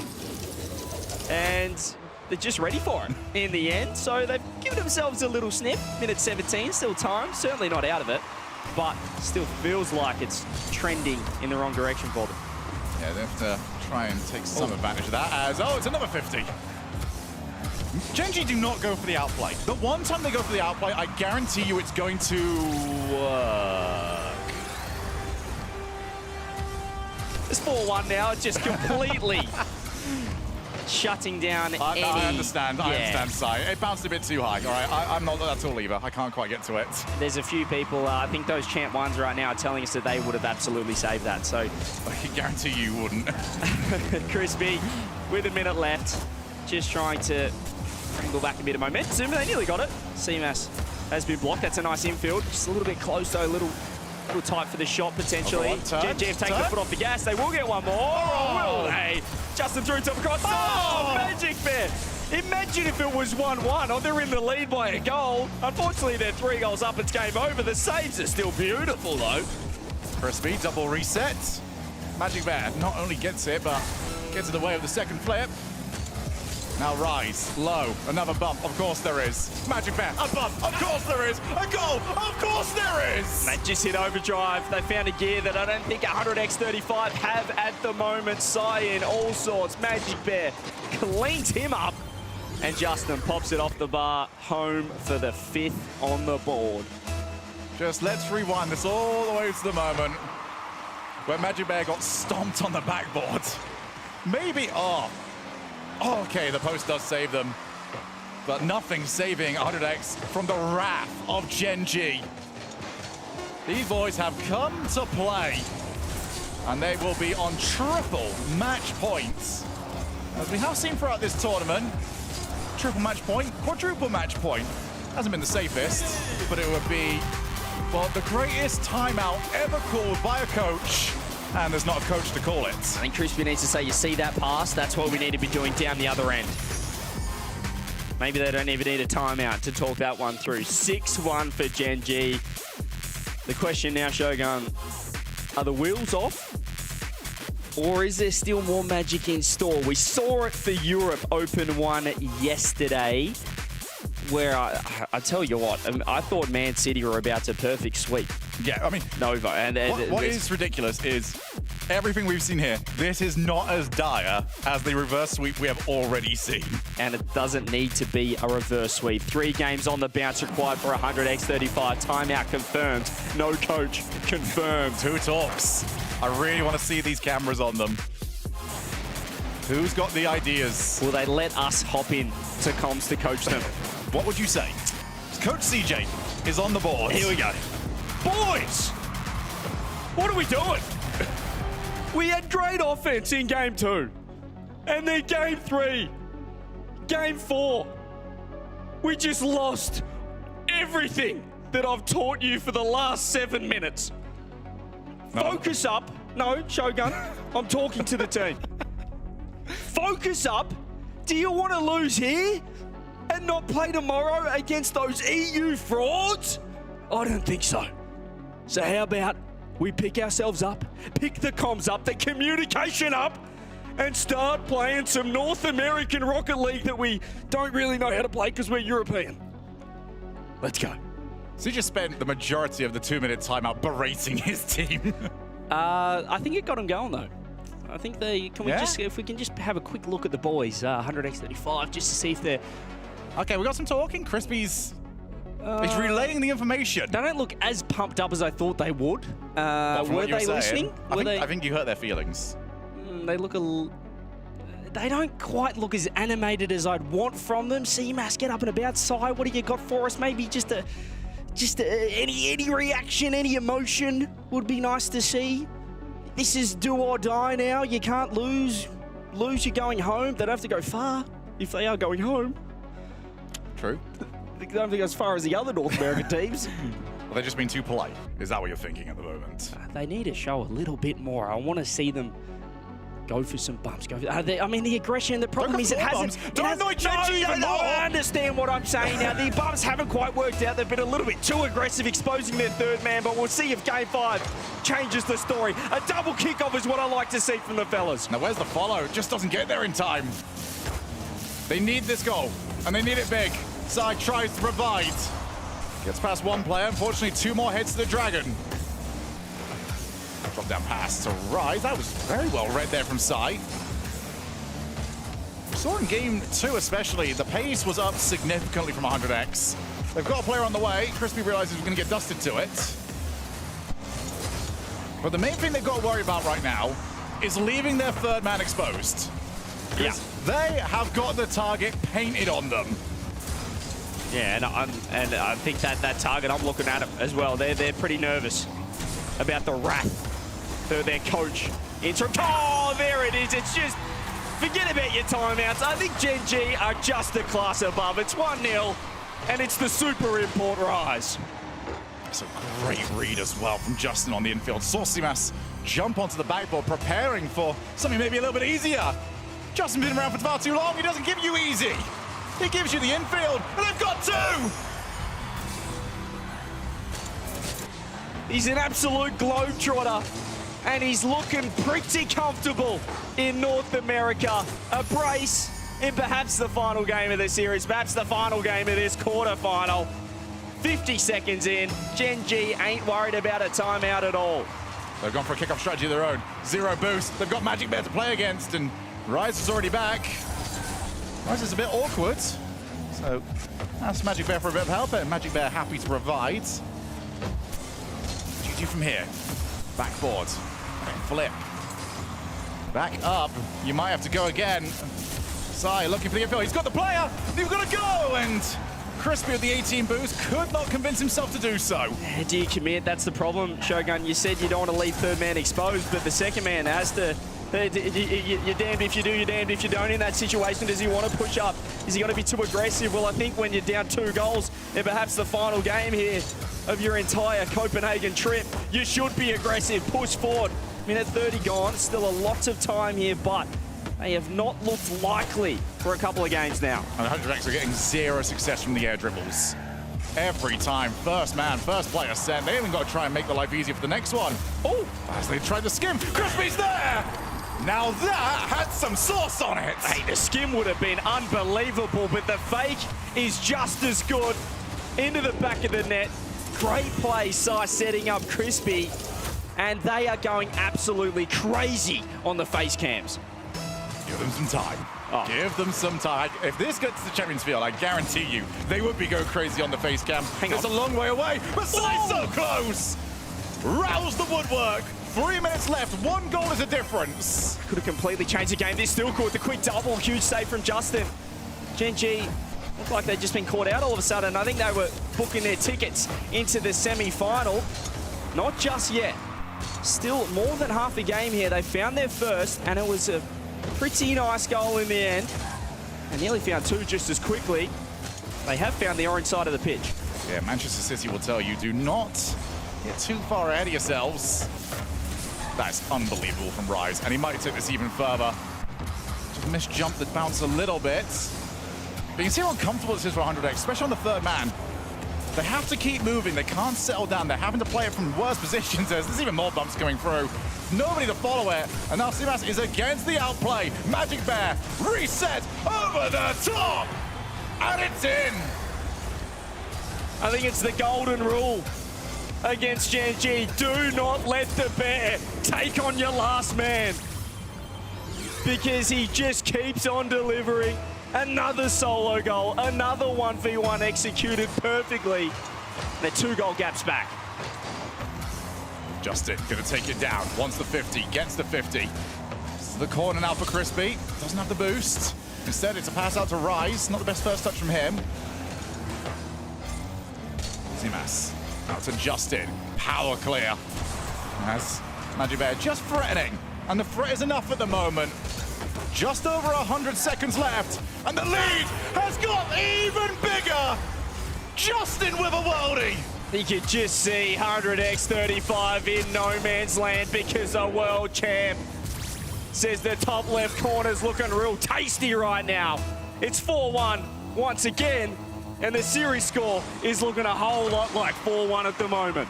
Gen.G are looking so good. As Justin wants to add even more to it.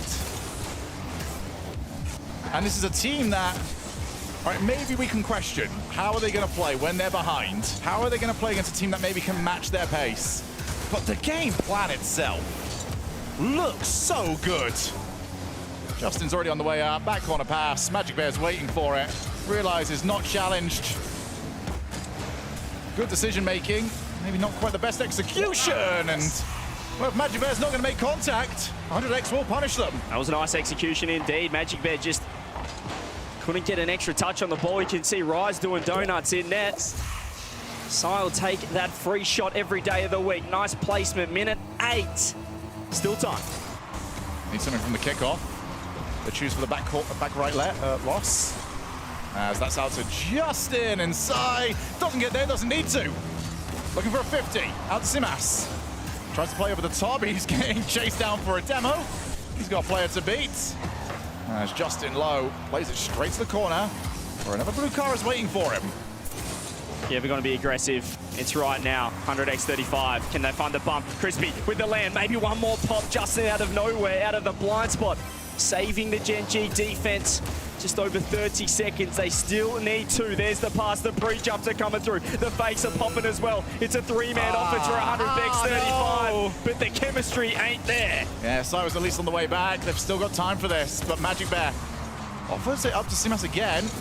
Now Crispy gets it. A couple of very wayward touches there from Gen.G. And Simas a bit heavy on the back pass. That's a clear. That's not a back pass. He's completely lost all pressure.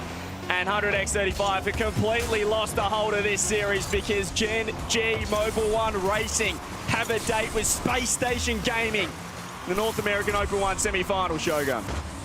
And they've done it in some style.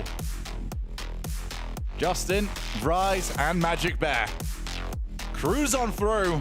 Did not let that game 2 rattle them. And once they found the answer, once they found the formula, they did not deviate. Unfortunately, when you do call a timeout, despite how impressive my motivational skills are, you're also giving Raw Greg, a fantastic coach, the opportunity to talk to his troops as well. And that was a dominant deciding match. Rise looking very comfortable in this North American team. He's a multi-region, he's a globetrotter. Trying for the third. And right now, they're looking like a contender here in North America. Space Station Gaming awaits. They'll be watching that, looking a little concerned with how comfortable this new team's looking. The 100X, it's a very, very good start to their season. Getting that top 6 secured. Already mentioned Gen.G will be waiting in the wings. They will be trying to claw their way back along with, well, everybody else out there that wants to try and make it to Boston. But now they go from, well, I want everyone to lose, to Gen.G's biggest fans. They need them to do well in that kickoff. Otherwise, it will not be the extra spot for North America. 100x35, look, you can't make a season in Regional 1, but you can certainly lose it. They've done well for a top 6, but Gen.G through to the top 4. We have an interview now with none other than Leaf X. That's right, we got Rise here with me. He's been all around the world, and today he's looking to set a record. CRR could have done this yesterday to potentially be the first player to win a regional in 3 different regions. Is that at the back of your head, the front of your head, anywhere? No, it's in my head somewhere, but it's not a focus. You know, it's something that I could make a record today, break a record, but it's not something I'm. Yeah, if you think about it too much, then you're not focused on the game anymore. I'll just nerf myself. I'll just be exactly. thinking about the record. Anyways, you didn't look nerfed in this. You guys all looked great. Coming into this new squad, because you've been around the world, was there experience you could bring in from the other regions as well, or do you feel like regionally it doesn't matter as much that experience you're getting? No, of course, because I've played with some of the best players in the world, and it's something that you take a little bit from everyone, and you learn from everyone. And I think it's something that I'm learning from these guys, they're learning from me. So it's just like it's a process. I was going to say, your approach then joining a team, are you in there right away trying to say, hey, here's the things I've learned, let me share it with you? Or are you immediately trying to pull from them and seeing what you can get out of them? Like, what's your first step? It's mutual. It's something that I'm learning from them. It's a process. We're learning from each other, and it's something we can all benefit from, I think. And including Greg, including Kev, like we all sort of pool our ideas together and pick and choose which ones we want. Like pull it out of a hat and see what comes out today? Not exactly a hat, but sort of. Yeah. Now, you mentioned, I think, in the video we saw at the top of the day, I want to get your thoughts now in person. You get to sit beside Justin, a player you said you looked up to, and I think so many people did too, and it's kind of surreal. Is this sinking in now that you get to sit beside Justin, and of course Magic Bear, phenomenal player too, but having your idol beside you has got to be really cool. No, it's crazy. It's crazy. I'm very happy that I get to team with Justin. As you said, I watched him a lot on the come up, and even when I wasn't even trying to be a pro, I just loved watching his videos, watching his streams, like his clips. So playing alongside him is a dream, and the same with MB. Yeah, that's awesome. Hey, again, the whole squad is good. I don't want to take much of your time here, so I'm going to let you get back to the squad. Celebrate this win, but focus on the next. You got SSG coming up soon, so good luck. Appreciate it, Leaf. Thank you. A pretty quick win there for Gen.G as they advance in our bracket. 100X's time at Copenhagen ends here. But hey, they got a game. They got goals in those games. How do we feel about this showing here from 100X, the first time in LAN? I think that they did pretty good. I'm proud of them for getting a game, right? That's a good start. You're on LAN. Also, they looked happy for the most part. Like, you can't not be upset when you finally make it to where you want to be on LAN, playing the best of the best. Well, if we're thinking about Gen.G, what we expect out of them, does this match the level you expected to see Gen.G playing at, or was there something left to be desired? Absolutely. I mean, you could have took a nap, woke up, and then the result, would have been exactly what you expect. I think Bates called it right on the money, 4-1, said he'd do it at 5, and that's exactly what happened. So, I mean, looking at this matchup, Gen.G came out and handled business. Don't you agree, Bates? I sure do, man. Listen, I mean, the gameplay was just so sensational from this Gen.G squad. Not early on. Early on, you could have said it was a snooze fest early on, but after that, Gen.G, they really got it going. And when they did, I mean, look at the total amount of goals they scored. 17 goals in 5 games. The 100X is 5. Which is a lot. That's a big difference right there, guys. Listen, that goes to show, I mean, 100X are unfortunately without their coach. So you have a little bit of a disadvantage there when you call a timeout. I think CJ talked about it at the end of the series. You call a timeout. I mean, you were talking amongst yourselves with no coach, though, to give you that extra perspective. But then for Gen.G, for all great you happen to hear, give them a little extra. Here's what we need to do. Fix that. We'll finish them up at 5, guys. Get on out of here. And that's exactly what they did. Big win for Gen.G, but expected win for them. They have the experience. 100x35. You got the CRO experience. You got to taste what RLCS LAN feels like. You got to take that to the next Open come next year and improve from that. I think for the Gen.G fans at home, they're actually probably excited that 100X took a game there. So wakes Gen.G up, reminds them, hey, this is a real competition, real right now. Got to play it every single game to the wire there. And Gen.G was looking in peak form at the end. I think this was a great warm-up for them looking forward to the bracket. Listen, we talked about it on the pre-show, well, at least I did. And you see all them Game 7s you saw yesterday, you're not going to see that many of them today. So let's just buckle in. Everybody calm down. Buckle in. These are going to be a quick day. We won't be here till 1 a.m. I can guarantee you that for sure. Might get out of here about 11:30. That's the Bates guarantee, ladies and gentlemen. That's the Bates guarantee. He's just tempting the gods, folks. He wants more Game 7. The next series might be over in 4. Saying there's no chance. There's absolutely no chance it's going to happen. Well, we can take a look at our bracket and how it sits now after that match moves forward. You see Gen.G, they have made top 4. They will play in the gauntlet tomorrow. But will they play for the title of Open 1 North American Champion? They got to go through the proverbial best team in the region at the moment, or at least the best team in the region who made it to Copenhagen. Space Station versus Gen.G coming up a little bit later, Daz. Yeah, of course. And I mean, that's what you really are looking at if you're watching Gen.G and you have that expectation of them to win that matchup. Okay, how handily do they do it? How good's the competition looking? Are they going to be in form? Because again, SSG, a team that even if you look around, even a lot of players are kind of putting in that like S-tier ranking. Gen.G's going to have to put all their foot on the gas pretty much if they want to take down SSG. So a good start of the day here.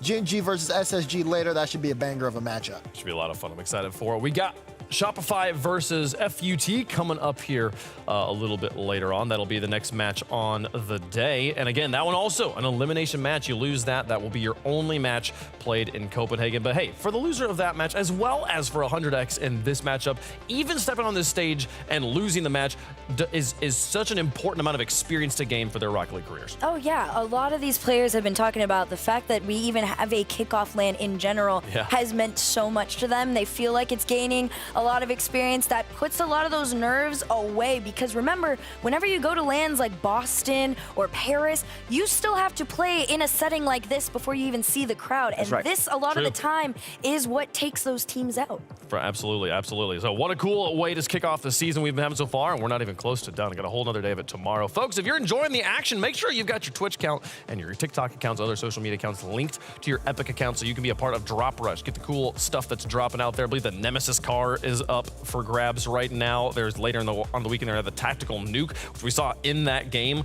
a few times there. Blinding goal explosion. It's a fantastic item. Make sure you got your accounts linked so you can get that drop there. Folks, we're going to take a quick one when we come back. FUT fully reloaded with the North American squad, taking on Shopify Rebellion. The boys in green going up against the boys in red. That and more coming up after the break. Base guarantee.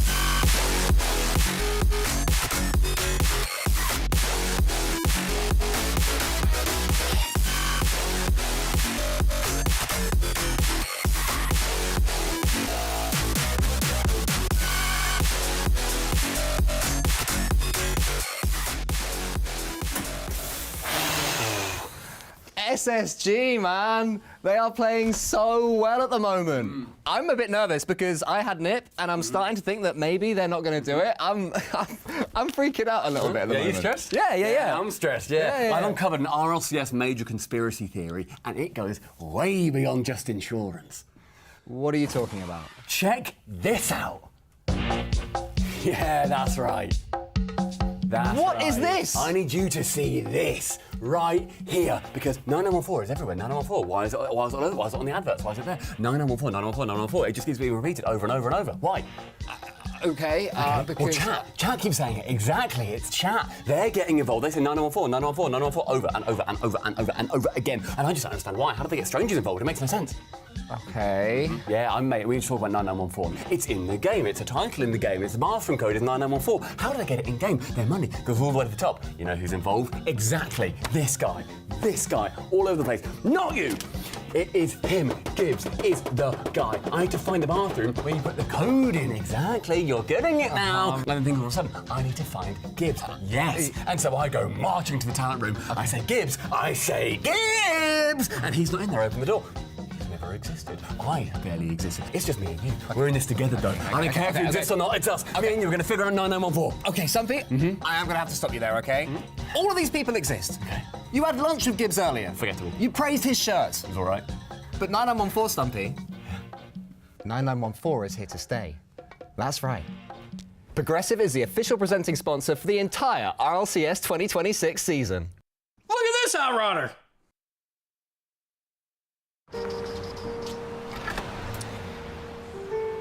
There's a reason they don't call them clean bikes, am I right? Yeah. Because it's dirt bike. Gas stations. Whew. You gotta start at the top and work your way down. You want me to do yours next? Oh, you're from Oklahoma. They have to fill the silence. The bathroom code's 9914. Progressive can't protect you from becoming your parents, but we can protect your home and auto when you bundle with us. Look at this hot rodder!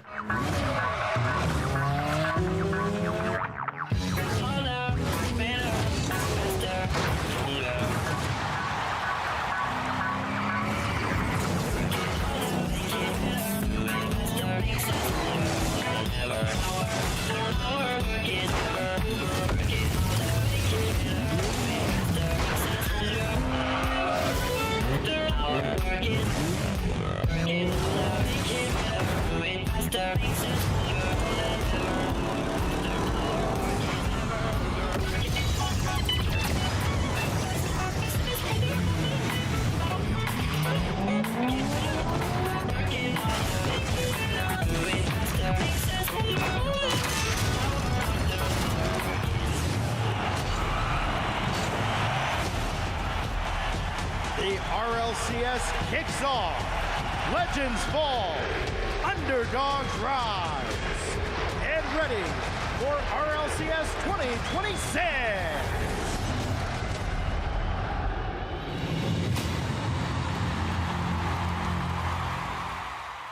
Man, I'm never gonna find out where this land is, bro. Wait a second, incoming call. From who? Hey, yo, what's up, T-Bates? Boston? Indeed. Boston? Mm-hmm. Boston? Yes.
Rocket League action continues in Copenhagen here for day 2 of our kickoff weekend for the 2026 Rocket League Championship Series. Just saw Gen.G get work done on the stage. They've advanced to top 4 and qualified for our gauntlet bracket tomorrow. We'll be playing NA versus EU for a spot in Boston. Now, it's time for the teams on your screen.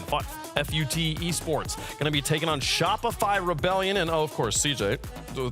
Say Shopify Rebellion and he shall appear. Here you are. Wasn't meant to be here, but I thought I'd throw myself on the desk for the Rebellion. No, it's good. You are just conveniently here for Shopify Rebellion, aren't you? Oh. Wearing Rebellion green. And you're green. This is all intentional by you. I just thought about this. There's no bias. I'm a professional analyst. Professional analyst. Let's play that clip from yesterday. We got it on. We don't have it. But we did. We did. You look like you're praising the decal. It looks like a great decal. I mean, you can't blame me. He's a connoisseur of the arts. Okay, you can't fault a man for liking the colors that he likes over there, folks. We've had a crazy day so far. 1 match down, got 4 more to go. If I'm doing my math correctly, if I'm remembering things. Yes, my mind is a steel trap. Shopify versus FUT going to be coming up here in just a moment. But Gen.G versus Space Station, Stumpy.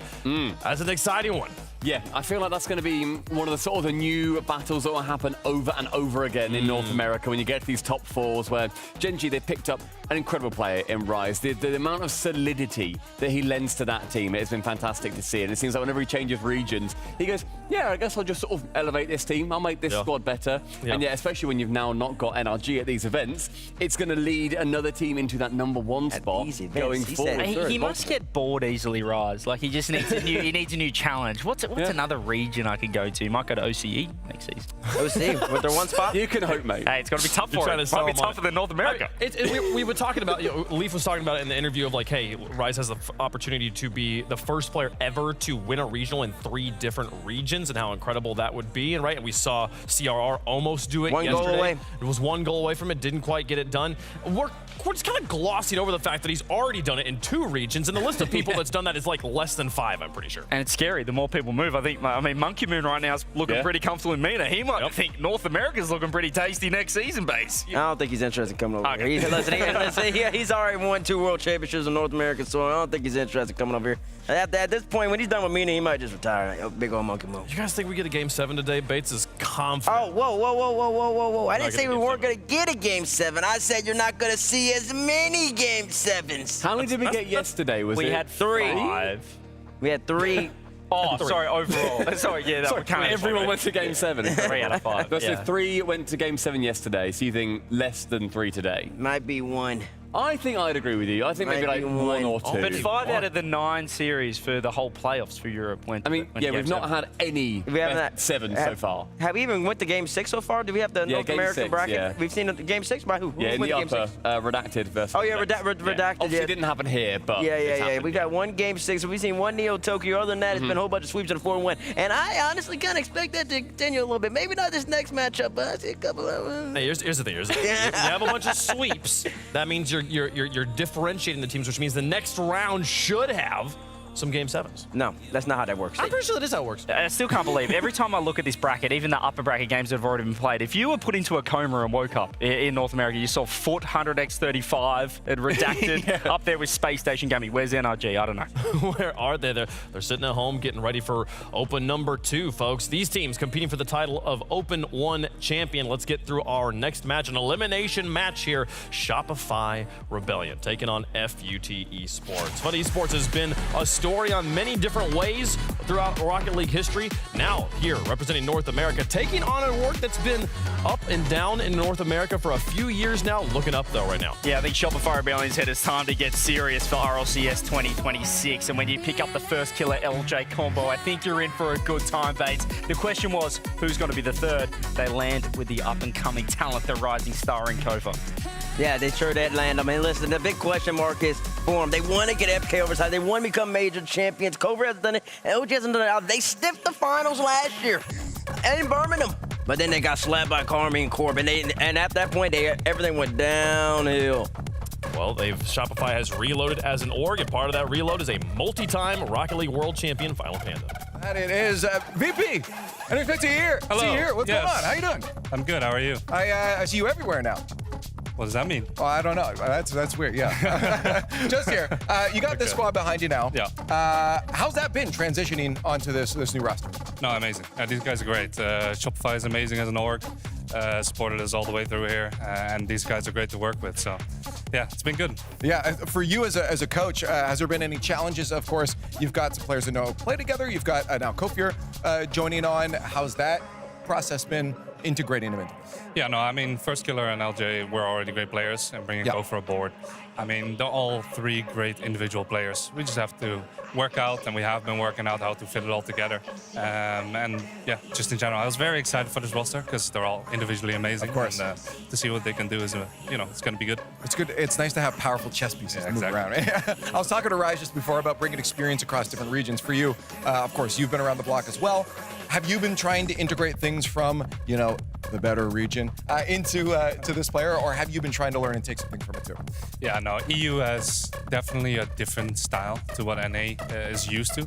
And I have been working on that with them, on how we can integrate that into them. And so far they've been applying it well, so we'll see how it goes now. That's great. Just knowing the squad and how good they are, they're one of the favorites for the North American Regional here.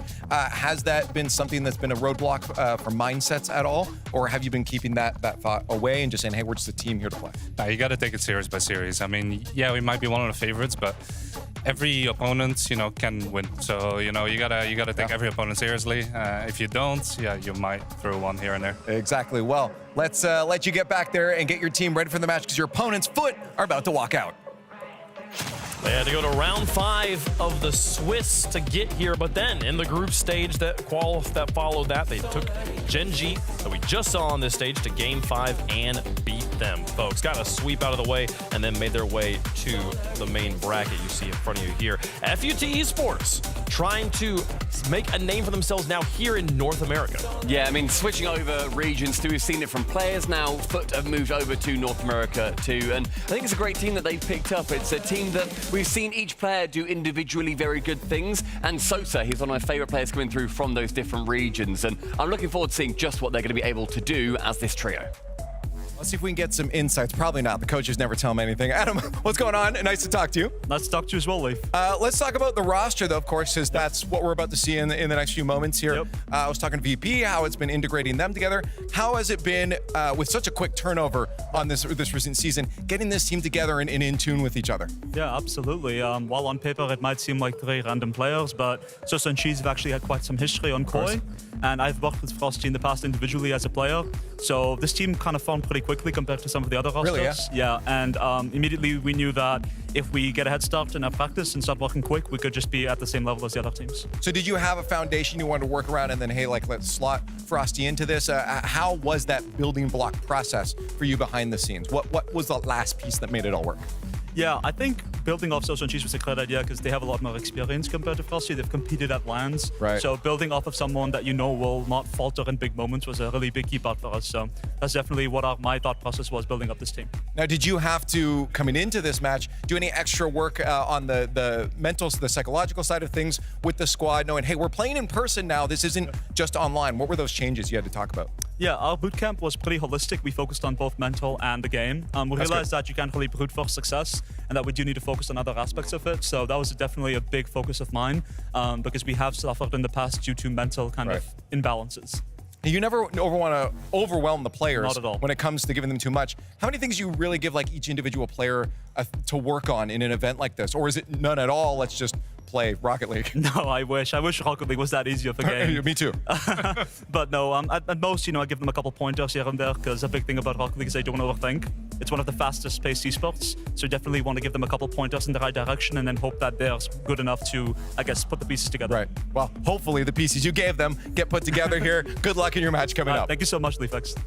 Adam said that maybe on paper look like just 3 random players, but I mean, most championship rosters were at one point just 3 random players and then became the greatest teams of all time. I mean, that doesn't, you have to form the team at some point, and so far the records have been good. They had a 5-game loss to Top Lead, which is like Creams' new roster, but then, and they also got swept by Shuffles Kittens in that Swiss, but then they swept Shuffles Kittens to get out of groups. So the results are there for right now for FUT. And Adam's hyping up his players. I want to hype up him for a second. Yeah. He's actually a pretty handy coach himself. He coached a couple of OCE teams in Power and Scrims World last season. Scrims World won an event, taking down Wildcard and every team in OCE along the way. So now he's got the reins. I think he was the assistant coach for FUT at Worlds last season. Now he's the head coach for the North American version of FUT. I like the look of it. Yeah. He's pretty good behind the sticks. Well, not behind the sticks, behind the people behind the sticks. People behind the sticks. There you go, in CJ. front of the camera. Pulling the strings. The puppet master. Chat, let us know who you think is going to win in the progressive fan vote between hashtag Shopify Rebellion, hashtag SR, and hashtag FUT for FUT Esports here. Cameron. Caleb? You like manipulated your way onto this desk. The Shopify Rebellion team, they look insane on paper, but FK's teams always look insane on paper. They already have losses to SSG and 100X. Sell me on this team. Yeah. So, what makes this Shopify Rebellion roster different? Yeah, loving the look of FUT so far, which is going to be tough. But no, Rebellion, look, I think it's time to get serious. I spoke about it. I say that, but the older Rebellion team is also here looking fantastic. So I'm not too sure what's going on. Maybe Shopify Rebellion is cursed. But I think that curse is broken when you bring in Violent Panda, a 2-time world champion behind the wheel. The Puppet Master, as you said. I think the first killer LJ combo looks fantastic. You pick up Kofa, a lot of potential. Kind of him a reveal, I think, with the two players you're kind of looking at in terms of up and comers in North America. They haven't really put a foot wrong, and I think they've got a play style that works on land, which is going to be huge, T-Bates. Oh, listen, there it is. That's CJ special. Did he sell your wave? Kinda. You didn't believe as hard as I thought you were gonna believe. He's being a pro. Come on, I'm being one official analyst. I mean, okay. Be biased for a second. Who are you predicting? This is going to be one of the most one-sided series I've ever seen in my life. 4-0. Shopify Rebellion. I back it. No, fair enough. I think that I don't normally doubt First Killer on his way to a final. Like typically, he will do enough, more than enough, to get there. I might doubt him in the final. Be the Gibbs First Killer. Yeah, I don't normally. I might doubt him in the final, but on the way there, I'm pretty solid. Him and LJ, two of the best players in North America. As you said, they've had some losses that I wouldn't necessarily attribute to them directly, and I wouldn't say that they should be suffering those losses. Still happened, and I think that is a little bit of a wobbly in the road while they get used to each other. Very fast, very mechanical players can chip over each other every now and then. Okay. I've still got Rebellion here, though. I don't necessarily think that FUT, even if they play at a very high level, I don't think that they have got the ceiling isn't as high as what Rebellion could put forward. Okay. So you got Rebellion. Here's Rebellion. Yes, sorry. Yes, I have Rebellion. Okay. He's got Rebellion. I'm personally very interested to see what both of these teams have improved upon over the last 2 weeks. For FUT, their offense was very much lacking against SSG. I think they can beat teams like Gen.G, but when they play SSG, they did not look that great. They looked a little lost. They didn't have offensive firepower, and they had spurts, but spurts aren't good enough to beat some of these best teams.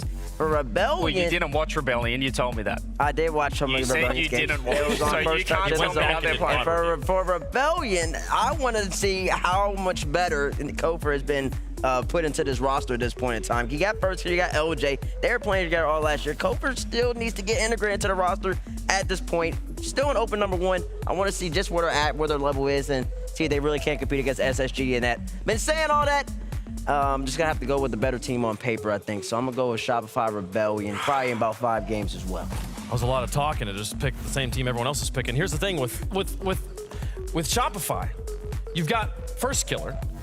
This question has never been how high is First Killer's ceiling. It's the moon. It's literally the highest in the game. The question is how low is the floor? And it's gotten kind of low a few times out there, especially when we're on the land stage. And here's the other thing. SSG last season looked amazing until they stepped on the land stage, and then we were like, oof, this is bad. These guys are really struggling with this pressure. 1 and 3. And it felt like okay, maybe it was like Scribbles seemed to definitely have some nerves issues, but the level that they were getting beaten, that was a 3-man effort to be that bad on land. We haven't seen Kofa pop off at land consistently yet. This is the first matchup. I think Sosa's got a chip on his shoulder. Give me a FUT on this one. Give you FUT on this one. Listen, he said all that just to be wrong. And yeah, man, imagine if I'm not. Folks, how does the coin feel about it? Shopify on one side, FUT on the other, into the middle as we spin. You need a friend here, Wave. I need a yeah, come on, Coin. Oh, that Coin's your friend. Coin's got me. If no one's got me, I know Coin's got me. You've got the inanimate object on your side. We go way back. I mean, I think it's a tough matchup for FUT. I mean, they got to show the offense, and I didn't see that against SSG. Have they improved upon that in 2 weeks? That's the big question. And that's the one I don't think they have. Quite a disparity on the fan vote. Now we're talking. 80-20. I'm surprised Rebellion CJ, army of working on. The Rebellion army of working on. CJ Can we said get it to 80? Can we get it to 80% before we start? Can we get it to 78? Can we bump those numbers up a little bit? We're the Rebellion army that I know. Rebellion fans, Gen.G was at 85. Just There they are. so, yeah, you Now got we're a talking. little work there. See if we can get it a little higher in the Bubble 1 racing people. What's it gonna take? A lot right now. It's going to take the 19% in chat to join the pitch with them. We'll see if they can do it, folks. That won't be enough. The work is cut out for FUT on this one. Shopify Rebellion. They've got legacy. They've got power. But do they have it today, right now? Taking it to the pitch. If you win this one, you qualify for the gauntlet tomorrow, folks. FUT versus Shopify Rebellion to stay alive. The Rebellion's getting armed and loaded, but they got a foot in the road that they got to get through. Game 1 brought to you by Progressive, about to get underway. Shopify Rebellion versus FUT Esports. Herc.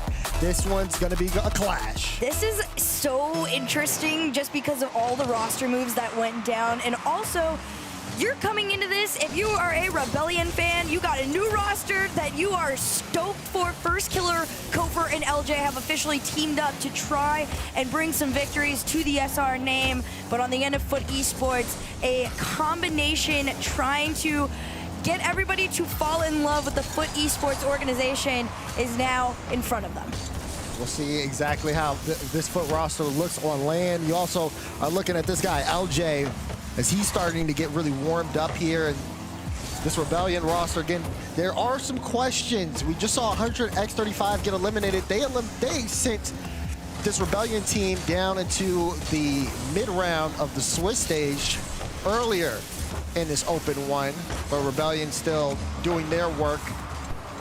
Not such an easy road for them, but they made it to this point. Now we're seeing if Rebellion can push themselves into the gauntlet. A lot of teams have them at that number 2 spot, but we'll see how things go. So far, already good offense. His First Killer puts a shot on. It's been strongly in favor of Rebellion to start here, but FUT have shown signs of life. Maybe a goal here. Yes, it'll be Cheese starting this one off for FUT. I love this play too because First Killer did actually get a hand up onto this ball. A very beautiful pass off from Frosty to Cheese. This is the level of communication that this FUT Esports roster expects to have here, and you're gonna need it too, going up against the likes of Shopify Rebellion. You see smiles from Frosty. Frosty in that middle seat, and he's trying to keep those vibes going. Lots to play for here if you're FUT Esports, lots to prove. Game 1 still underway. Seeing Rebellion with a good amount of pressure, but not too much in terms of threatening offense. So far, Rebellion have had a couple moments on the offensive push. This is another one of those. FUT taking the defensive end a little bit slower. Cheese, solo up to the backboard, tries to get it down to himself. Frosty next in line. Gonna try and follow it. Loses the 50 over to Kofor here. And Sosa, this 150's out, and they lose that possession, but it is short-lived. LJ able to find a sneak in the cut. Kofor takes that one forward, and Rebellion get a foot in front. And you can see really just like Kofor, he gets that pass, puts a shot on, immediately decides, okay, I'm gonna go look for a bump on the play, just trying to disrupt FUT as much as possible. Still plenty of time here in game 1. And Rebellion looking to hold on to the ball. First Killer's gonna leave that for Kofor. Kofor with the high pop. LJ's not gonna go. Kofor wants to force here, and First Killer has some freedom. This is where First Killer can get dangerous. Chance there, there's an early pre-jump, but he's got a lot of space. Looks for the bump, there's a demo, but again, saved out there with Cheese at the goal line. I expect a lot of this too from Shopify Rebellion. They are very aware that on the end of FUT, defense is gonna be pretty decent, if not very strong. So I'm looking forward to seeing a lot of these demos that are gonna be coming out inevitably at some point. It is a very aggressive roster, especially if First Killer decides that he wants to start doing it on his own. He almost tries, takes the shot. LJ to finish. Full team effort. I mean, this is what makes Rebellion look so threatening. When they're all on offense, it's just so hard to guard. Frosty, I mean, he gets bumped twice. There's just no chance he's making that touch to get the save out. He was in the right place, but there's just the Rebellion's too stronger. They're extremely strong for exactly what I was saying. This is an aggressive team. They have gotten to where they get because they are 3 very pushy people. And of course, First Killer's kind of like the one known for it, right? But Kofer, he's kind of been on his own. They try to go for the skim on in. No connection on it, though, so we stay tied game. Now we get to see if Rebellion will keep this level of aggression up, but FUT looking to strike back. Frosty with a double! Oh, we might have a top play on that one. Frosty was in here pretty early. You can see it there. There's the pre-jump before Cheese even hits the ball. Lands the double, and that's just beautiful placement. Tell me you like your teammate without telling me you like your teammate. That was so clean. FUT Esports take the lead into the last 90 seconds here. First Killer is going to try and find space to himself. They back pass to get out. And Kofer loses his challenge on it. LJ, big clear. Sosa already up in the air. The name of the game right now for FUT Esports is trying to stay one step ahead of these Rebellion passes. Good cut here from Sosa, has a good amount of space, free backboard, but Kofer, strong read, good read from Frosty though, recognized it and decided, okay, I'd rather take this from my own back half. We have the lead, 1-goal game, no need to overcommit there. So now again, FUT trying to get out of their own half, final minute, and this time it's Rebellion playing on the back end, and it does feel like FUT is kind of dictating the pace of the game right now. They really are, and it's Rebellion being forced to play in something a teensy bit slower than they might like, and it throws them off just a little bit there, but these demos are going to start coming through, forcing FUT Esports back. Rebellion need to make that push past that mid-line, but you can see FUT Esports slowly inching up, boxing them into that blue for these next 30. Here's LJ and Kofer, a bit of a double commit there. Not what you want to see from Rebellion, but look at Kofer staying on top of it. Good 50 in the corner. First Killer, speed test. He gets past two. Can they get this mid? Cheese up early, but it's not enough. First Killer with the tie. They tried again to box them in, but as soon as they get out, First Killer just had all the space in the world. The double to himself to open up the shot. Tied game, 19 seconds to go. And I understand Cheese going for that really early. Again, he's expecting the pass, but First Killer, great idea to put the shot on there. Tied up game. Team looking to score before regulation's over. Here's Sosa, high ball. That one drops. LJ now with control. He's gonna move up the pace of the field, has Kofer waiting. Kofer picks up the mid boost, waiting on Cheese's touch. Do they want to ground it here? Oh, First Killer tried to go for it, a little too low and slow. The game one goes into overtime. This overtime's proving that this is going to be a lot closer than some people might have anticipated here. Catch from Sosa, try to get past First Killer, but not quite. Big clear here for FUT. Instead, it's just a tee up back and forth across the midline. A lot of people kind of expecting this series to be a 5-game series, but I think depending on how this one ends, could kind of dictate things here. FUT showing a lot of prowess offensively. Here's Sosa on the ball. Has Cheese waiting in the wing. Frosty just picked up some boost in the back, so he'll come up for this early. Gonna have to take this one all by himself, and he does get it past a couple. First Killer now will have to take this into the corner. Has a little bit of time, but has to watch out. There's the early chow. Sosa gets it mid. Kofer, good pop. LJ is going to be able to follow and does get the beat here on Frosty. Kofer has to get there before Cheese, and he does, but Cheese looking to control the pace of the play. It's really about who can execute and not make mistakes at this stage. And right now, the biggest reason mistakes are coming through, although LJ's going to try to secure one for himself to the backboard. This one stays out. These demos are interrupting so many plays. Sosa low boost, half clear. Instead, Kofer to collect. He's going to try and make the pass over to First Killer. First Killer sealing down, almost in. Here comes LJ to try and finish. Down to Kofer in your net. Oh, Logan, it's a beautiful pass. Look at this. He gets the flip here, doesn't put it on target. Literally, he knows he has Kofer there on the wing and gets it right to him. It's a picture-perfect shot. And the Rebellion locked and loaded. They take game one, but it was a bit of a fight. This is what makes this Rebellion roster so exciting. You have 3 very incredible, individual, highly mechanical players. And when you see players like that start to incorporate passing plays, and it's coming from the man that created the meta himself almost, Violent Panda, on the OG Dig roster. They like coveted the infield back in the day. He is implementing that with 3 insane people, and at that point, you cannot stop them. And you look at here, back at the replay, I mean, just so much mechanics being shown so early on here. And you can, again, just see just how things are looking between these two. If FUT can stay on that level, they can make things really close here in the series. But, I mean, what a showing from both sides here, Herc. I mean, like I said, we're in for a treat. Oh, yeah, no, I'm so pleasantly surprised with that. I mean, you guys definitely could hear how excited we were getting as the game was going on. Once that OT came in, though, and you could see that everybody's desperation fell to how many demos can we get to stop a play in its tracks, make a team reset their strategy, pushing forward. You could tell that this is going to be a very, very methodical series coming from both ends of the field. Let's see if some adjustments are being made. Game 2 here on Forbidden Temple.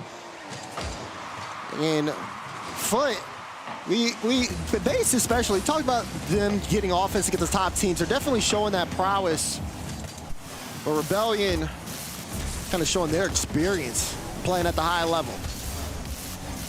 15 seconds into this one, FUT Esports gonna try and get back into the series there. They held a good game 1. However, Rebellion, once this aggression starts to ramp up a little bit, it does throw FUT off a tiny bit. It's hard for them to play catch up in these instances. Big shot off the back end of Kofer's car. Pace of play heating up here. As LJ throws one towards the net. Why not let it fly? Frosty had to dive to get there.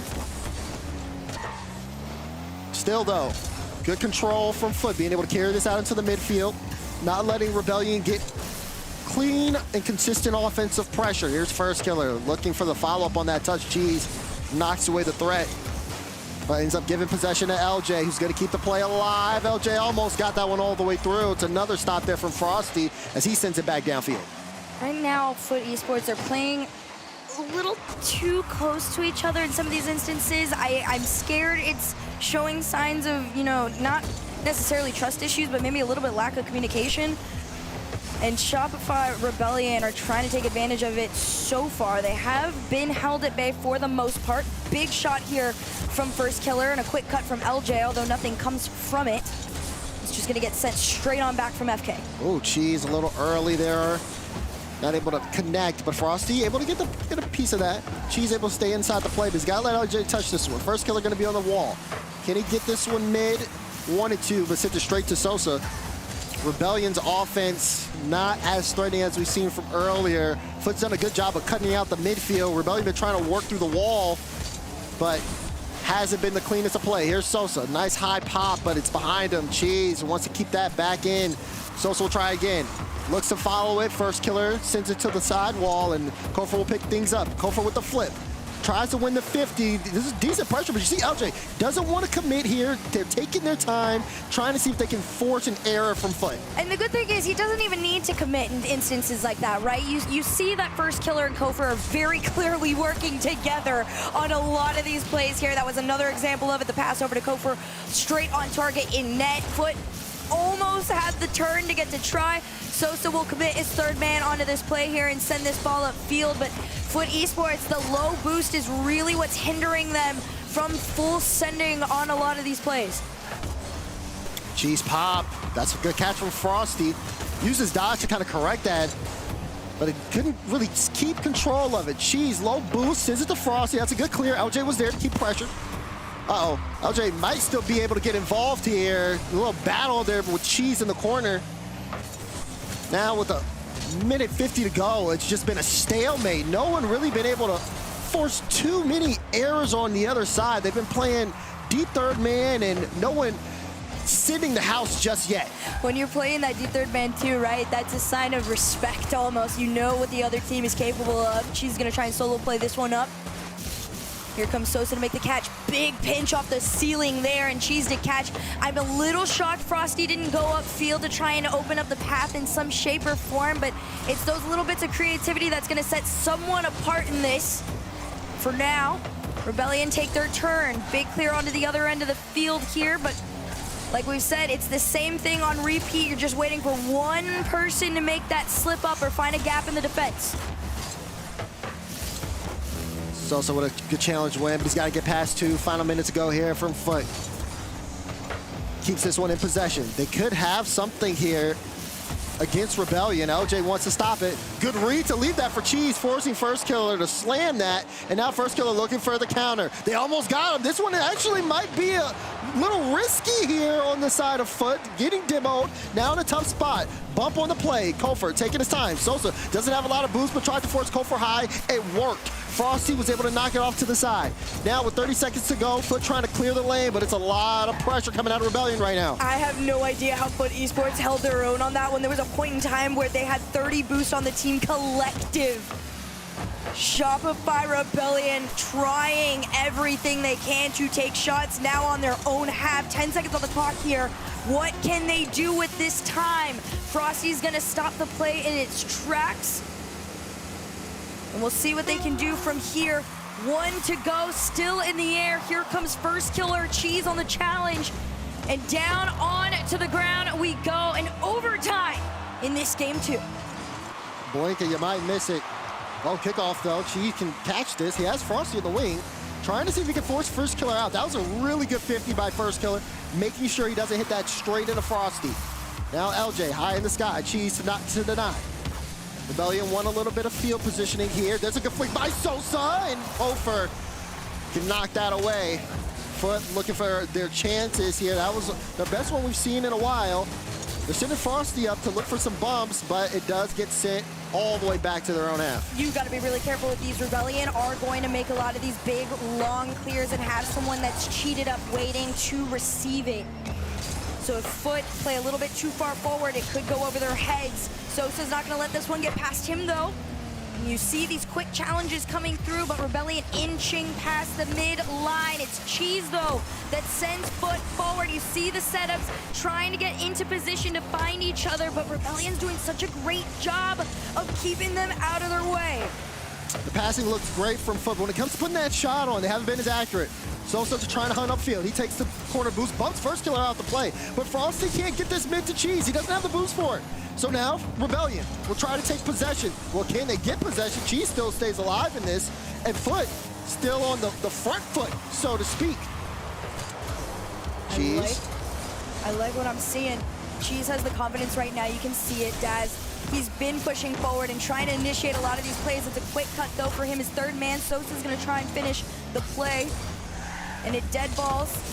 Everybody from FUT has to retreat back into their half. Frosty wants to send them back upfield, though. You see Sosa on the other end. Another interception for Rebellion. Tense here on the overtime. Rebellion's defense been holding firm. Feels like they are kind of looking for that counter, though, against FUT. Frosty, Queen B, First Killer, no boost here. Sosa plays it mid, stays on top of it, leaves it for Cheese.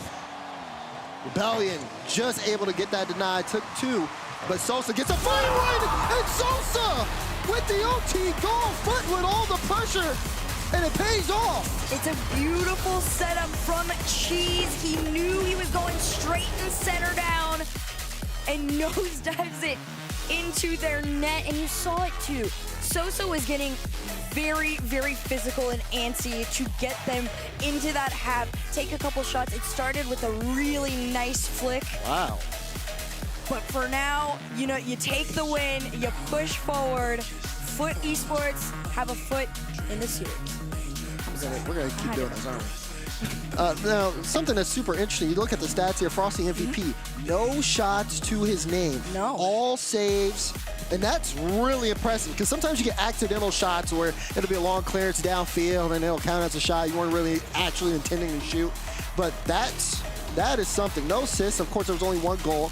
The biggest thing, though, from FUT Esports is just the pressure that they were able to keep on Rebellion. At first, I thought, okay, they might be playing in a Rebellion's hands, then you get hit with a counter. But it was the fact that they kept, you know, First Killer, Kofor low on boost, and made them panic, made them double commit on a play, got them to a point where, okay, now we can get a final pass mid to where they can't even contest, and they were able to seal the deal. That was a very tight game. No, it definitely was. And I love what you mentioned about the pressure, too. A lot of that pressure came from the fact that Rebellion were trying to create that same level of pressure, but FUT Esports defensive end was a literal wall, and the wall, there were no mistakes. And then when they finally got on the other end of the field, they looked so solid with the creativity and the plan coming into this. So now it's on Rebellion's shoulders to try and get back into this one. Game number 3 officially underway. Yeah, quite the adjustment from FUT here. Rebellion seemingly kind of lacking here toward the offensive end. Strong clearance to start us off, though, and first killer. Pick this up to LJ. We'll see how things look here as we get game 3 underway. Still a long best of 7, both teams with their timeouts. But FUT in a position here to really kind of turn the series on their heads. Did not expect this after game 1 is Cheese looking for the demo. This one will roll off the back wall, and LJ pick this up, take this all the way downfield. If he can get activated, could be a big difference maker here in the series. Big upfield here from Frosty. The same challenges are coming out from Rebellion. They're gonna try and play the air game now, though. Nice slow of pace from Frosty to allow Sosa on in. Sosa, of course, definitely wants to be that initiator. He always kind of has been. He's got the personality and the aura for it, but so does Cheese. He's someone that has learned under the likes of some incredible IGLs, most notably and recently Rlcs. That was the one that really kind of built him up into this new level of confidence to go onto a new squad like FUT and allow him to thrive. Frosty gonna go behind him on this one, down to himself around the corner. Is anybody gonna be there for the center? No, because LJ stops the play in its tracks. So you're seeing FUT fight for that midfield once again. Kofer wants to play it low. Good read by Cheese there. Good 50 as well on first killer. FUT keeping this in that blue half. Kofer again. I mean, we're seeing that individual work come through. Oh, but that's a great, no, it's not a save, it's in. It's just a pinball around, it's going in. I thought he had it blocked. No, he's too good. Oh, wow. Frosty got a piece of it. He almost could have gotten back to in time and hit it off the nose of his car, but no, Kofer had just enough power on it for it to pinball all the way around and in. And Rebellion are gonna take the first goal of game 3. So an impact play here. See if they can continue to keep up that momentum. Oh, but Frosty just destroys the defense to set up Cheese. I never want to hear you say that people don't like you again. The dash into the pass was so clean. Tied game. FUT Esports, a response that quick is gonna send shivers down the spines of Rebellion. Not gonna lie, I was borderline a 1v3 play from Frosty. He did everything to get that mid and then even got the bump on first killer who was jumping from inside the net. So well done there from Frosty. Now it's anybody's game, but LJ, what a shot! And Frosty again, he comes up with the save this time. He has been so good on the defensive end. Like we said last game, he put up 6 saves alone. That's not even accounting for everything that he did unregistered. Still putting up numbers here in this next one. Another attempt. First killer let it off. He's gonna make the cut to keep the play going. It's a little awkward on the touch, so FUT is gonna regain control of this ball. You're starting to see FUT really kind of turn up the pace here, not afraid to go. Even LJ kind of challenged there in the back end. They're put in some really awkward positions. They also have to make sure, though, not to overcommit. We saw what Kofer could do to break down the defense there just a little bit. Rebellion, no strangers to the solo mechanics. As neither is Cheese here. He went all the way downfield with that one, forcing LJ to jump. FUT Esports, they've had a fairly long journey to get here. Round 5 of the Swiss to make the playoffs. One series at a time for them, working together as a team. Down to Cheese to the backboard here. It's gonna stop any attempts to follow that one up. Sosa's just gonna throw himself at the ball in general, just trying to allow FUT to keep the pressure going. You see Sosa on the lurk. Can he get up in time? Not quite. Rebellion just a bit faster on this play here, allowing them to finally make their transition out. Well, LJ to Kofer. Starting to get a little bit, starting to see the passes come out here a little bit. But you've seen a little bit of physicality up front, and physicality might be a big difference maker between these two as we approach that final minute. So far, nobody's been able to hold on to possession for a fairly extended period of time. Another send back from first killer. Dangerous is the name of the game here. FUT Esports completely absent on the defensive end. Why? Overconfidence. That time, first killer had to remind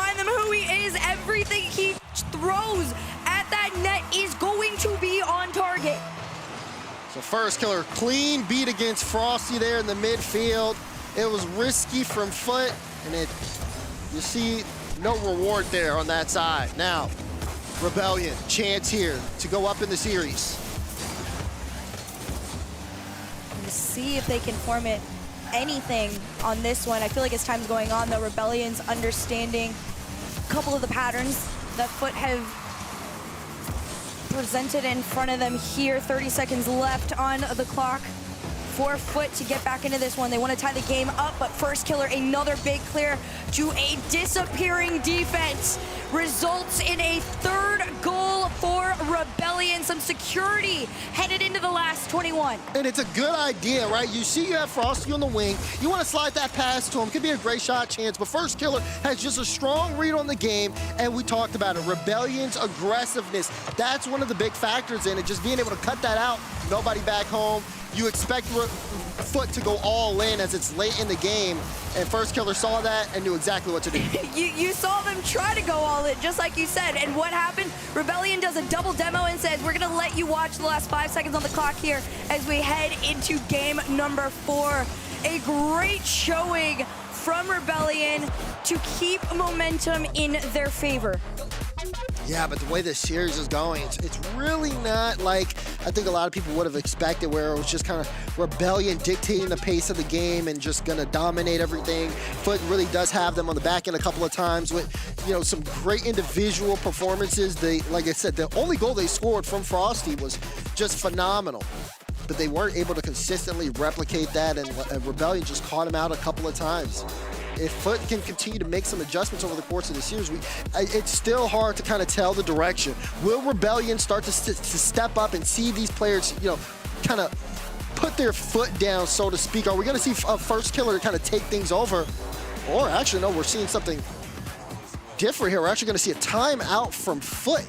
It's an understandable timeout, in my opinion. I think for as close as this series has been, you would raise an eyebrow as to what is going wrong, right? You have had these really good, shining individual moments, like we saw from Frosty in game 2, Sosa in game 2, Frosty in this game 4. Cheese has had a couple of moments here and there throughout the entire series, but nothing is quite clicking as a team in the same way that it is for Rebellion. Rebellion, of course, you know the names. These are 3 very incredible individuals, and like I made mention to, you got Panda as your coach now, who knows about the epitome of team play, and he has brought these 3 together to just completely take down everyone in NA, one game, one series at a time. Right, both of these teams, again, first game here in Copenhagen, first series, I should say, in Copenhagen. Again, getting settled on that land stage, learning to kind of play your play style, while also, you know, fighting to make it into the gauntlet tomorrow. Yeah. So there's a lot of pressure on the line. So you can see there are a couple of nerves here that you see here and there, but ultimately, since the series has been so close, it really is going to come down to really who can lock in the soonest. It's funny too, because you talk about locking in, right? And everybody on FUT Esports is either A, smiling, or like kind of like straight faced, and then they like pan to FK, and FK's just like, chin up, put me back in, coach, let's go. Oh yeah, FK's ready. He's always going to be ready. I'm not worried about First Killer at this stage of the game, at the stage of his career. But FUT, they use their timeout. They lose this game. They're going to be on match point. How will things go here? Utopia Coliseum, the stage, the setting here. And we'll see if the timeout proves fruitful for FUT. I like that idea there from Cheese, although nobody from FUT was connected with him on the idea. Instead, it's pretty similar to what we got in this past game.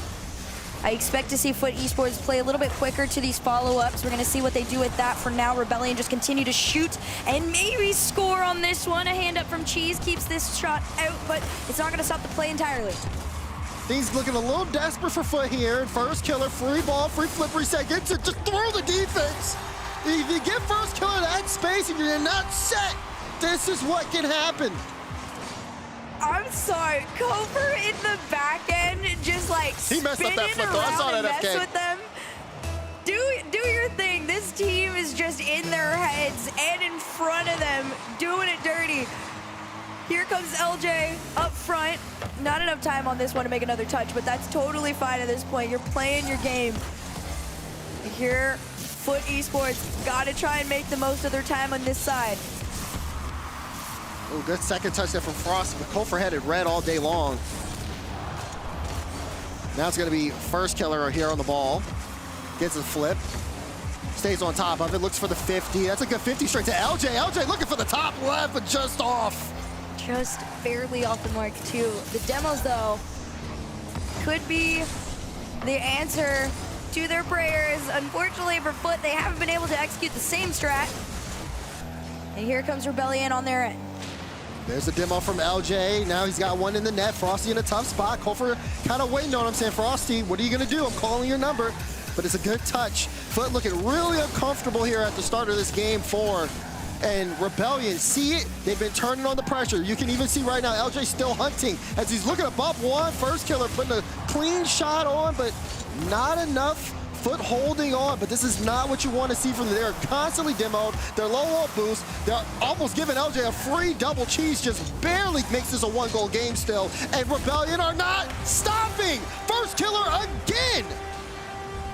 Rebellion continue to throw demo after demo after demo onto FUT Esports, this time forcing Cheese into a very awkward position of trying to make the saves on his own, on low boost at that. Another point given to Rebellion from FK. He's gonna try and go for the third here off the kickoff. It's just an open shot on net here. Tries to make the race against Cheese, but Shopify Rebellion have played such a clean, aggressive game that they are completely dismantling FUT Esports. This is one of the better moments. They're trying to connect here up to Sosa. Finally, some hope for FUT. Yeah, good cut here from Cheese. First killer, last back on the play. But, I mean, it's really just Cheese's extra effort there. And FUT get a breakaway. Rebellion needs to kind of tighten things up here right now. They make it a 1-goal game now on the side of FUT. It's good for them to see one go in. I do think Rebellion might have gotten a little too comfortable there in that moment. Half this game left to go. Just trailing by 1 is FUT. We're gonna see if it's gonna turn into 2 here. A flick up, 1 Frosty used everything in the tank, but you gotta try and do it again here off the crossbar. Bounced out and in! It's the finish from first killer, but the initial play on its own from LJ. I mean, this team is truly something special. They completely got FUT Esports down to near 0 boost collectively, and they give themselves a 2-goal lead. Rebellion just really stepping up here. They can understand where FUT are. They're forcing some mistakes here defensively. They're demoing them until there's no one left on defense, and it's just making them so tough to defend.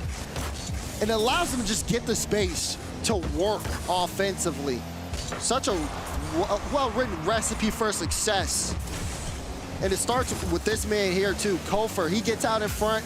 He'll take some boosts in the back end, and you gotta watch out if you're FUT because he's demoing your third man. But Sosa dodges a demo, gets a shot on, and makes it a 1-goal game. This is a full team effort too. It started off with Cheese in the fake, and you saw Cheese go around the corner. No catches as far as like opening up the space, but you saw the full commit at the end from Sosa. Those are the moments that are gonna keep FUT Esports in this series. Unfortunately for them, those moments don't come too often. They have to be created. They will not be given. Hey, I mean, it's such a good play too because the physicality was definitely showing itself. Whoa! Sosa again. Oh, wait, whoa. I didn't expect Cheese to get that demo. Cheese! He took out first killer, and all of a sudden, we're all tied up. That's like, that's the most like menace, like, oh, okay. Look how far up he was, and I love this. The decision, the conscious decision to go for the demo, hard break off the back of your car, tied game. FUT are getting into this, and not just into this, they're getting into it quickly. Momentum is officially swung into the other direction. Oh boy, now FUT starting to look a lot more comfortable here. Rebellion, oh yeah, they're getting intercepted. Plays are not working, but a bit of a double commit here. Frosty, good first touch. He's gonna look to follow it. LJ with a good cut. Cole furs up. He wanted the redirect. Gives it back to LJ, but it just hits the post. Frosty will be able to clear that one out. Rebellion tried for the counterattack, but now they're gonna get hit with one of their own. Sosa rolls it right into Kofor, though. Goal line stop. Great confidence and awareness from Kofor to just sit on that line. He knew they were gonna play it low. Cheese going on his own. LJ floated just enough, but no boost in the tank, so his teammates gotta turn around. They do. Kofor challenge around one, gets Rebellion out of their net. And 25 seconds on the clock. FUT Esports, they want to try and finish and follow the momentum that they had just found, but Rebellion's hands up are really starting to frustrate FUT. Pass over to Frosty. This one sent out back mid. Kofor got a demo on Sosa in the back, so Cheese had to come in and cut the play. LJ up, gets a beat past Sosa. Kofor up, he's looking for the game winner on the fake, and LJ will score! This is the version of LJ we have been so excited to see on land. This combination just truly brings out the best in all three of these players. 4 seconds to go. What do they bring off the kickoff? Sosa would have to keep it up in the air here. He does. Off the hood of his car, big, powerful flick. First killer's gonna try and kill it, and he does. Rebellion to match point. Wow. So well done there for Rebellion, especially towards the end. LJ sends it all the way downfield, and Kofor just says he's gonna play the 50 there, play the fake, and it just threw the defense for a loop. At this point, the mind games are just so fun to watch. I am pleasantly surprised, and of course, if you guys didn't know, waiting for them on the other end of the bracket is Redacted, the team that took down NRG, shocked the nation and the world and the region, anybody who is watching.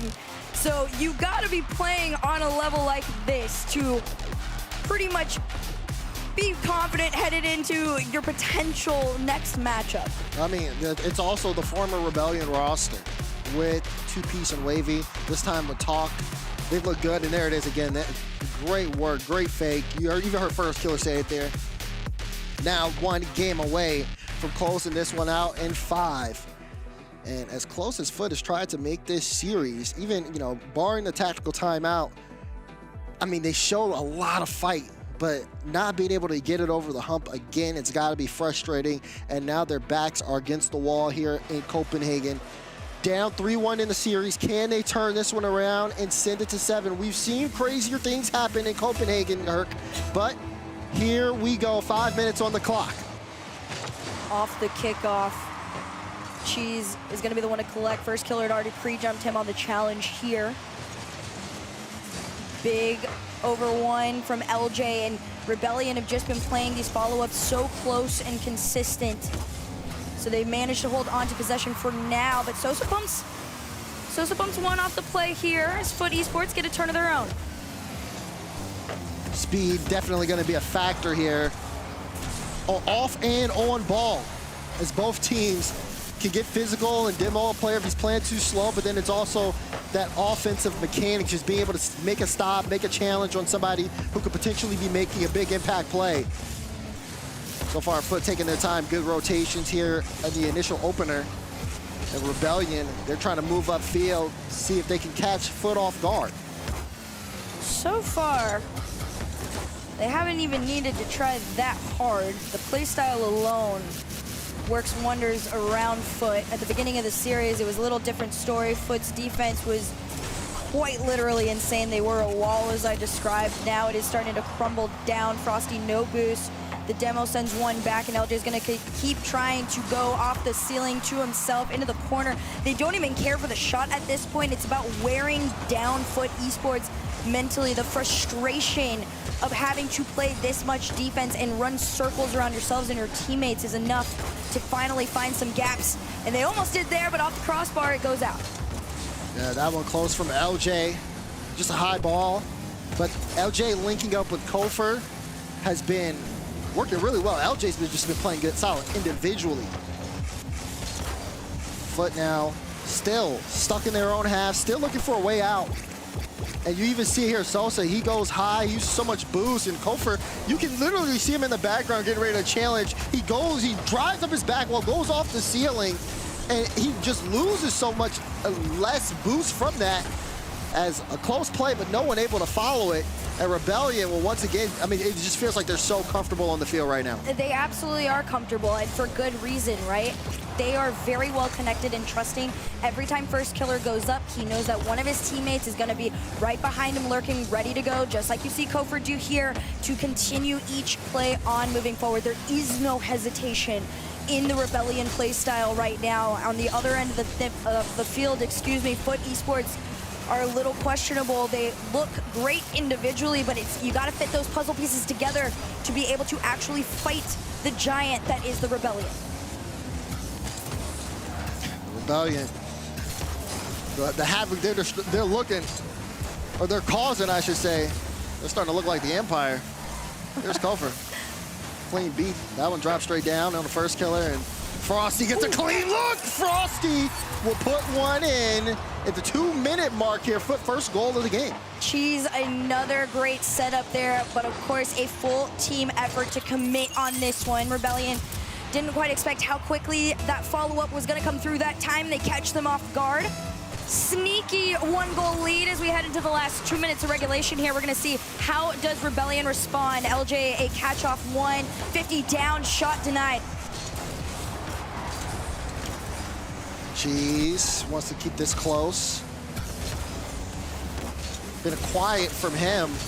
He's been able to create so much offensively, but not needed too much this game. Frosty has been a big impacting factor. I remember, again, great effort from him in game 3, and then we're seeing more from him now here in game 5. Good leave there from Cheese as Sosa applies more pressure. FUT trying to hold on to this field positioning, and Rebellion kind of still keeping things spaced out. They haven't gotten aggressive yet. They can change up the pace very quickly, and I think that throws a lot of teams off. Oh, for sure. Right now, Rebellion are just waiting to see, all right, where's the gap that we can find it? A pass off the ceiling, a floater down.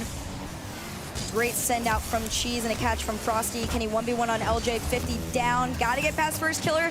That was a little bit of a harder challenge there. Instead, it's FK to transition his team back out of their half.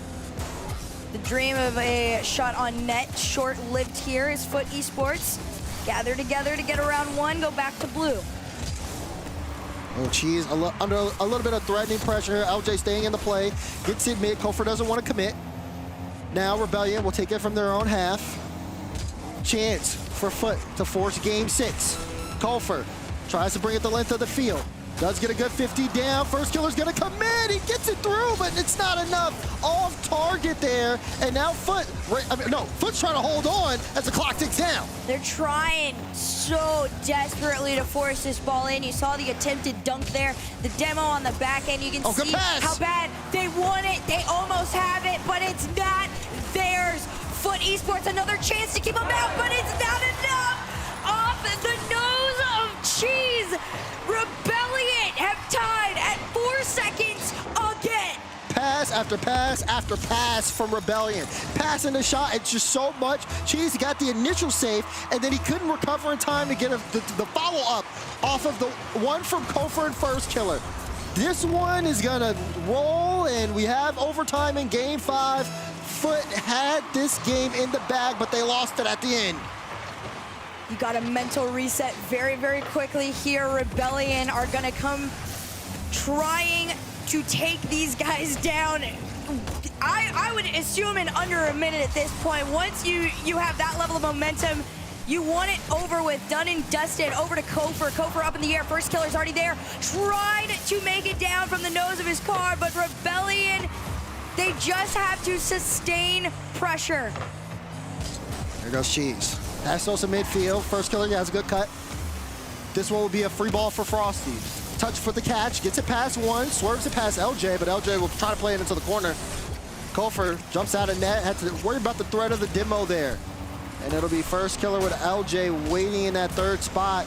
LJ will be needed. Has a half flip here. Can't get a good read on it, but will take it from his own back wall. And Cheese will stop in the midfield. Maybe a chance here for Rebellion to move upfield. First Killer does have a little bit of space. Puts that one just wide.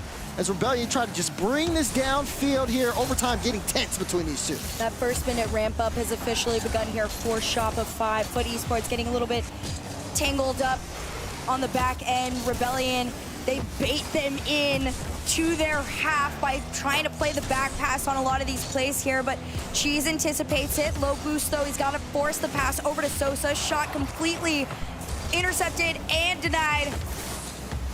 FUT's trying to get creative with it. They might be able to here, but they get sent off. Now Cheese wants to keep this in play. He didn't get the mid, though. Only 3 boosts. Gives this to Frosty. Frosty went for the low 50. He got demoed out the play. Good cut there, but Kofor has a full tank. Rebellion, though, they're kind of stuck. They haven't been able to really get out and hold on to the ball. LJ does get a good 50 win, but Frosty's up. He'll just keep this in for FUT. Cheese and Sosa waiting. Sosa, no boost, pushes this mid. Frosty redirected. Kofor had to read it. Cheese up. Is he going to pass it? No, he's looking for the double there, and Kofor will smack that out of there. Rebellion got to be careful, too, because for too long at this point, nearly 10 seconds, LJ has been without even a half a tank of boost. He's been searching all over the field to try and find something, so it's up to First Killer to really just extend some time for him to find anything. He's going for the pads here. FUT Esports, they want to make their push on this one, but they too are slowly depleting in resources. From the corner to the center, nobody's there. Instead, it's another Rebellion push-up field. And here comes LJ over to First Killer, down to the ground. FUT Esports follow this one past the mid-line. Oh, good job there from Kofor to buy time. First Killer's needed, though. Good pop, it's high, and now Rebellion low on boost. Big clearance there for Kofor. He's gonna get an extra touch here, and Frosty takes his time, doesn't panic. Now Frosty with Sosa at midfield. Can he get the pass to him? Does get the 50, and Sosa plays it off the back wall, looks for Cheese, but LJ able to get the stop there. Just a little bit too high on that one there, but FUT Esports definitely are getting a little closer with their attempts. Kofor to himself from the stealing, has the flip, takes it down off the crossbar. LJ has to try. You see First Killer lurking, but he's not going to commit on no boost. He takes the mid, and instead he retreats as FUT Esports enter their half. Kofor awkward. First Killer's needed there. And he will get back on the ball quickly. No boost on it, the ball on the hood. Uses the flick, it bounces off the corner straight to Cheese, and Cheese will clear downfield. Kofor there to intercept. FUT still with possession. This one's sent to midfield. Frosty wants to control it. He sends it off to the sidewall where Cheese helps him with the redirect. But Rebellion stays on top of this. Rebellion able to carry this ball all the way downfield. We see them do that time and time again, that individual performance. But FUT, the way they're able to pass it in between each other, that team play has worked so well. They need a good stop there, but it's not enough! Kofor with the OT goal, and that'll do it. Rebellion will win the series in 5. You talked about team play. I'm telling you right now, Rebellion, are the epitome of it. They have such a clean and class showing of high-level mechanics mixed with pure trust in your teammates, and it's going to take a lot to take them down. All respect and flowers, though, to FUT Esports. So many shining moments. They definitely, I know some people, you know, they feel like it's almost an insult to say that your potential is so great, but they really do have a lot of potential. The first parts of this series were fairly close, but as time went on, you know, you could just see it fall away from them, and there was no getting back into the groove. So for now, Redacted find out who they will face off against later today. It will be Shopify Rebellion. Right, and unfortunately for FUT, their journey ends here. But for Rebellion, also securing themselves in the gauntlet for tomorrow, but things do not stop here as they start up on such a hot pace. How far will they go? We'll find out later, but for now, let's send it to Leaf. They get the dub, they move on, but there's a lot more opponents to get to right now. I've got First Killer standing by. Congrats on the win, by the way. Thank you. For you, how do you feel overall, I guess, the match went? I mean, you were looking good out there. Do you feel like you guys are at your top right now, or a little bit ways to go? I think we started out the series like pretty slow. Okay. We're having a lot of issues like controlling the ball and like controlling just the pace of the game. So I wouldn't say we're at the top of our game right now. I think we have some stuff to tweak out, but I think after that series, we can learn a lot from that and, you know, play better for the next one. Do you feel like that was on you guys, or was it your opponents maybe disrupting what you were expecting to happen? I think it was mainly us. I think we had a game plan and we just, I don't know, I guess. Kind of fall short. Yeah, it's just the first series, like, I guess on this land, whatever the setup. And yeah, we didn't get used to it. That's fair enough. Now, I guess who takes charge in the middle of that? You know, is it VP behind you? Is it you now that you know you're not quite there to talk to the team? What's the steps between your next matchup? Because you don't have a lot of time. Yeah, honestly, what got us into that series, like, and made us play better was Violent Panda. Like, he told us exactly what we needed to do, and yeah, and he's very cool-headed, so it was good. Yeah. Now, I guess looking at the landscape overall of North America, is there any, you have to respect every opponent, but is there anyone in particular that you think you're going to meet in the grand finals if you can get past your next one, which will be Redacted? Yeah, it'll probably just be SSG, I think. You think it'll, yeah? Yeah, I think it'll just be them. Simple as that, I guess. And I guess now, of course, after today, you still want to get the win here for the regional, but you're looking towards the gauntlet tomorrow. Have you been able to watch the European region yesterday play at all? Were you keeping eyes on it, or were you just focused on scrimming? No, I was watching a little bit. I thought it was a crazy day, honestly. Yeah, making a long day. Yeah, it was very long, yeah.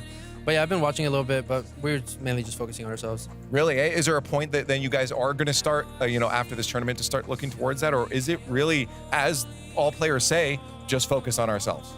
I think it's literally just focus on yourself. It really is. Because if you just play your game, like, you can take any game. The Rocket League's like that. It's literally just who plays better on the day. Right, well, hopefully the rest of the day is yours and tomorrow as well. Thank you so much, First Killer. Thank you. First Killer and the boys get work done here against FUT. Interesting to hear him just snap call that, oh, it'll be SSG. Yeah. SSG's going to be in. I didn't expect it to be like an instant response. There'd be like a little bit of umming and ahhing, seeing as Gen.G are like one of the top teams in this region. He's like, no, it's SSG. I think it's easy to say for him because it's the one team that have beaten Shopify Rebellion this season. So it kind of boosts their own kind of standing as well. For sure. How'd you feel about the boys in the showing here? I think, I don't want to be like that disappointed or that parents like, you could play better, but I think they... shouting on the sidelines. I think but to do that... It was a series where they did enough. I would say it wasn't the most convincing from either team. I think kind of everyone that watched the entire series could see that. Frosty looked fantastic. It was kind of a individual performance from both. First Killer played a bit of me-ball here and there, but not fully trusting was either side during that series. I mean, do you think that was much different from the general beats that you would see from them online? Of course, I know you're saying that there's going to be that difference of they didn't get to that top level, but were the beats quite similar to what you'd seen on your team streams? I'd say there were definitely land nerves in a way. Obviously, the first time new lineup, they're experienced players in their own right, but Kofa wasn't as online their baits, and I think there was more of an individual skill difference that might have got the job done in the end. Don't worry, CJ. And listen, you saying that you can't be that disappointed, Uncle. I can. They can definitely play better. That series left a lot to be desired by both squads, particularly Shopify. I mean, you had the pressure, especially game 1, game 2, game 3, and nobody's there to shoot. Why am I watching air dribble simulation?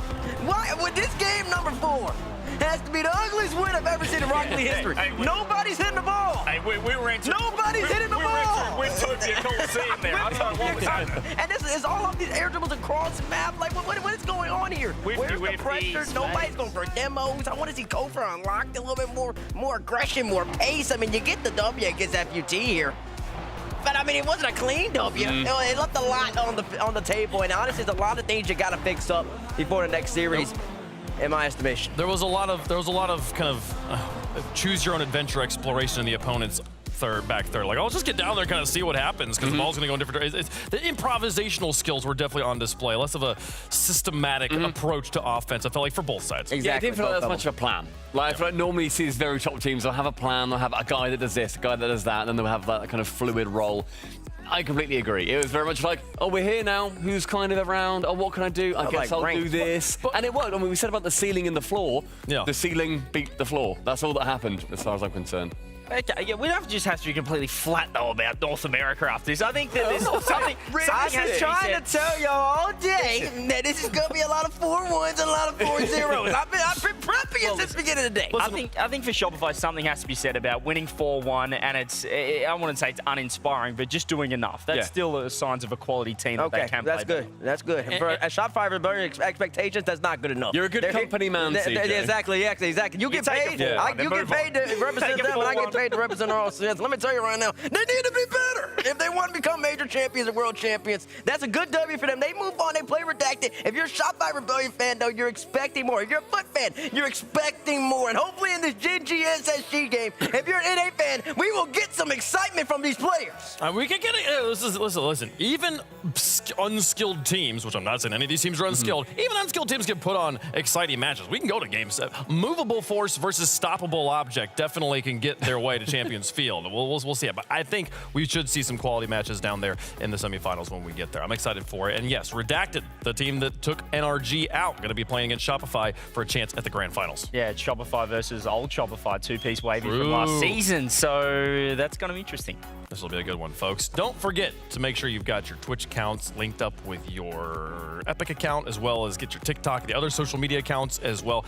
Make sure you don't link your TikTok to your Twitch. Those two don't have to connect. Everything's got to be connected to the Epic if you want to get those drops for Drop Rush, folks. We hope that you're having fun out there watching the Rocket League here for kickoff weekend. A few more matches to go before we get to the grand finals. Shopify will get to step into the back, take a little bit of a break before they take on Redacted a little bit later on. It's going to be Gen.G versus SSG. Stumpy, are you on the desk for that one? I'm casting that one. You're casting that one? Yeah, this is probably like, apart from the grand final, the series of the day, like that we know is going to be coming up. I'm super excited. Not according to First Killer, but... Yeah, sorry, mate. No, this to me feels like the one that could be a 7-game series. I do see this being one that runs pretty close. I personally have Gen.G there. I do disagree with First Killer. Okay. I think I've got Gen.G. Give me Rise going through to the final. We'll see if they can get it done, folks. We'll take a quick break. When we continue, the kickoff LAN is back here in Copenhagen with Shopify. They're taking a break. It's Gen.G versus Space Station after this. Stumpy picks the European. Well, guys.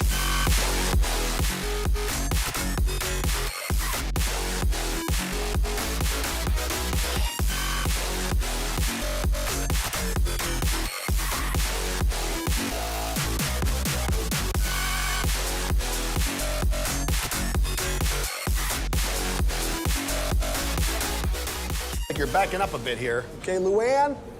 Is there a Luann in the house? Remember, you don't work here. Young homeowners love to get involved with everything. Luann going once. Progressive can't protect you from becoming your parents, Luann? but we can protect your home and auto when you bundle with us. Sorry. Luann!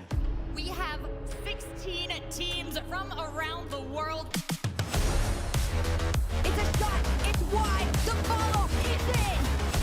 They need to keep running back to their net. Otherwise, Frank will come back at them. But it doesn't matter because there's killers through one. There's killers. 1, 2. Oh, it's so cold! Just give him the trophy now!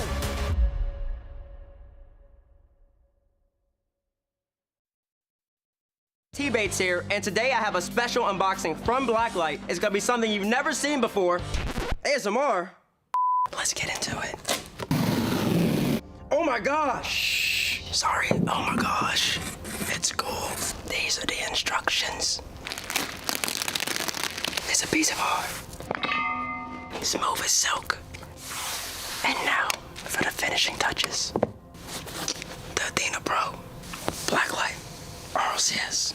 Available for pre-order right now.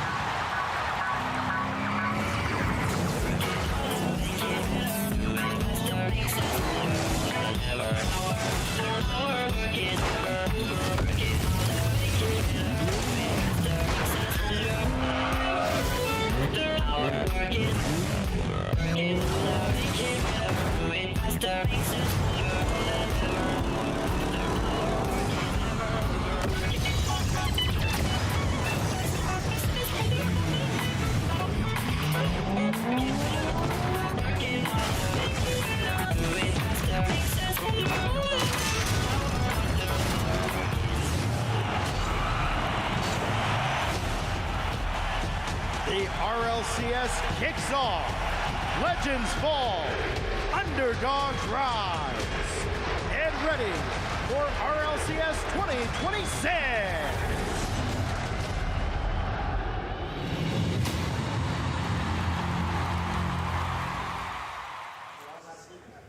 And we are back for North America. EU yesterday delivered.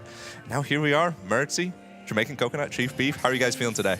Feeling absolutely wonderful. I mean, dude, the Gen.G guys, obviously my team, looked fantastic. I'm really excited for this next series again. Who are you playing again? I think you're facing SSG. Ooh. That's tough. You're going to have to take a hike, buddy. Yeah, I mean, my boys, they were scrimming. I actually saw them in the bathroom, man. We were washing hands together, and they were saying, we just looked really good. Really? Right? They were scrimming Vitality. Oh, yeah? Right? And they said, we look good against them. Ooh, SSG versus Vitality rivalry. A little bit of history there. There is history there, isn't there? There is, yeah. We got a sneak preview on the EU right, NA right. matchup already, all right? Right. That is Something true. like that. Up until this point, every team that's in, so the top 4 for NA, will be playing international matches. That's going to be so exciting. I mean, we had some already incredible matches, obviously. Yeah. Oh, yeah. And today we've had a little bit more one-sided matches, but still good quality gameplay. Yeah, and now it gets more exciting. Yeah. Who do you think's winning it? You got to pick one of us. Yeah, I feel like the pressure is off for me because it's NA. So I can confidently say now, without any bias, I think SSG is taking it. You just got to go with SSG. I mean, they haven't lost yet, right? What do you mean you gotta go with SSG? You have to. I mean, they're looking Did you like a see great side. Gen.G Mobile 1 Racing Magic Bear just looking like prime Zen on the ball? I think that guy had super glue on his car this last match. I mean, he looks so good. And you know what I'll say? Tell me. A lot of players before matches, they can tend to get nervous, right? Don't really lose the appetite, right? I saw that guy Magic Bear. He was eating today, He had man. 4 pieces of chicken on his plate. Yeah. Oh, yeah. We were feeding the bear. I'll tell you that much, man. Locked in, yeah. No, he's Well-fed beast. Yeah. He's feeling real good. We were talking about it yesterday. There was a warm-up match here for Gen.G, right? They've already played today. So I feel like with SSG coming in, nobody really knows what we're going to expect. We haven't seen him play in like 2 weeks, and that was online as well. Yeah. Right? That happened yesterday. It was K-Corp versus Vitality, I believe, and then K-Corp came out and won it. Yeah, that's true. That's a good That's point. true. That's a good point. Although Yeah. I will say for that match, you and Reddles both predicted Vitality because you were like, "Oh, the warm-up match is really helpful. It's gonna really push them through." Yeah. Doesn't look good for your boys. Rise on land with a warm-up match. I mean, I think it could push them through. Well, I just think we got to kind of put maybe Vitality's on a little bit of fraud watch, you know what I mean? But I mean, Karmine Corp did also go and win the entire event. Yeah. So also a lot of the pros did a tier list for teams at the major. I think Rocket League Esports posted that, maybe on their TikTok or something like that. Who was on top? Who was on top? Karmine Corp was S tier for the entire prediction video. Like everybody Every who single made a team. tier list, nobody removed them from S tier. Yeah. So It is crazy how long Vitality they've was been up good. there as well. Sunday's going to be wild. Sunday That's is all going I'm to be gonna wild. say. Oh, Yeah. Sunday will be great, man. Oh my goodness. Who do you think's winning that, Mercy? The entire event? Yeah. I gotta North go with America. Casey. Yeah. Gotta I mean, go with Casey. it's going to be tricky. It's going to be tricky, but it'll be It's fun. going to be tricky, but I think it's going to happen. I'm just so It's glad gonna Lions are happen. back, dude. There's Oh, just yeah. something Too, about yeah. this international competition. Yeah. Right? You watch them online, it's great. But when you see North America versus EU, it's just so good. Yeah. Every single matchup's going to be good. Obviously, I mean, any region cross matchup as well. I mean, dude, even Mina now at this point, Oh, yeah. even though they're not here, they look disgustingly good. Yeah. I mean, Twisted Mind's even shaking things up, and they look really good against Falcons. I wonder how much of that, I mean, obviously this is NA versus EU with this event, but I wonder how much of that is like TRK knowing the playbook. Yeah, it's interesting. That is interesting. That's a fair point. But I'm also wondering, right? Like, you don't have Mina here, and I always have to imagine, like, how would Mina shake this event up? Like, how much impact would they have here on Sunday? Probably wouldn't be able to beat Gen.G, but I mean, every other team maybe Well, they could. SSG's beating them already. Yeah, we already got a team for that, right? Yeah, We already got guys. There's already a team. Sure. And Casey on top as well. So It is. You're just jinxing your team. I mean, you know that, right? Like, you're just jinxing them. Okay, predictions then. Score lines. All right, 4-0. Okay. 4-0 who? 4-0 I think I get fired if I don't say 4-0 Gen.G. No, but I mean, realistically, I think it'll be pretty close. But I'd say 4-2 Gen.G. I mean, I'm going to be biased as well. I would like to see at least a Game 6 for the people. I think the people deserve a good series. Oh, yeah. What about, like, just a Game 7 thriller? SSG winning it, of course, but, like, a Game 7, overtime. Imagine this. Picture it with me. Diaz goes up the back wall. 100 boost. Yeah. He pre-flips that ball. He's air dribbling. First flip reset, right over Magic Bear. Second flip reset, right over Justin in the net. You're telling me that you want to see Space Station, a team with Reveal, who's been to, what, 2 LAN events? 1 LAN event? He's been pretty Right. solid, you know. And then Chronic. Chronic has a lot of LAN experience, to be knock him. fair.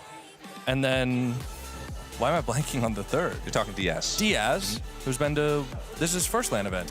Yeah, You I want to guess. see those guys go to a Game 7 overtime against Rise, probably the iciest LAN that's player fair. almost of all time.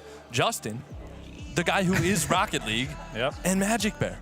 You want to see them in a Game 7 overtime? Yeah. I mean, if you want to see them in a Game 7 overtime, I'll gladly take the win. I think the people want to see that, though, right? Oh. I think the people would like to see that one. I think it's fair. I think Listen, the people deserve I'll it. break the tie here. Okay. I'm going 4-1 SSG. Okay. I like that. I'm confident. That's all you. So we're That's living all in me. delusional land here. We are not. Okay. And we will see.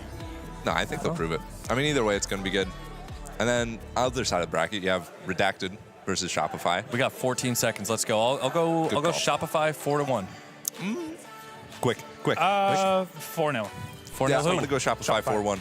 4-1, 4-1, 4-0. All Bye-bye, right. fellas. Oh, that's Leaf. Bye-bye. Hey, Leaf, we're on the Bye-bye. main broadcast. Bye, guys.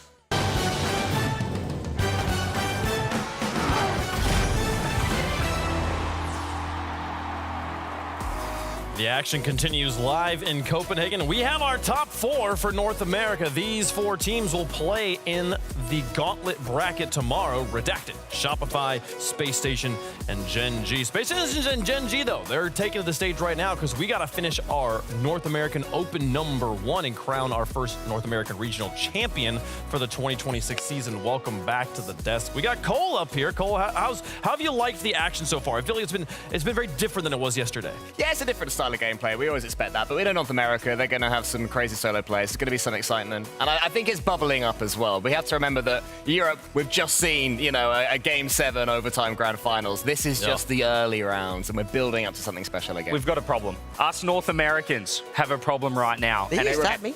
Us North Americans. You We've got a Shopify problem rebels. right now, and it's the eye test. And I don't think any team so far, T-Bates, has passed the eye test.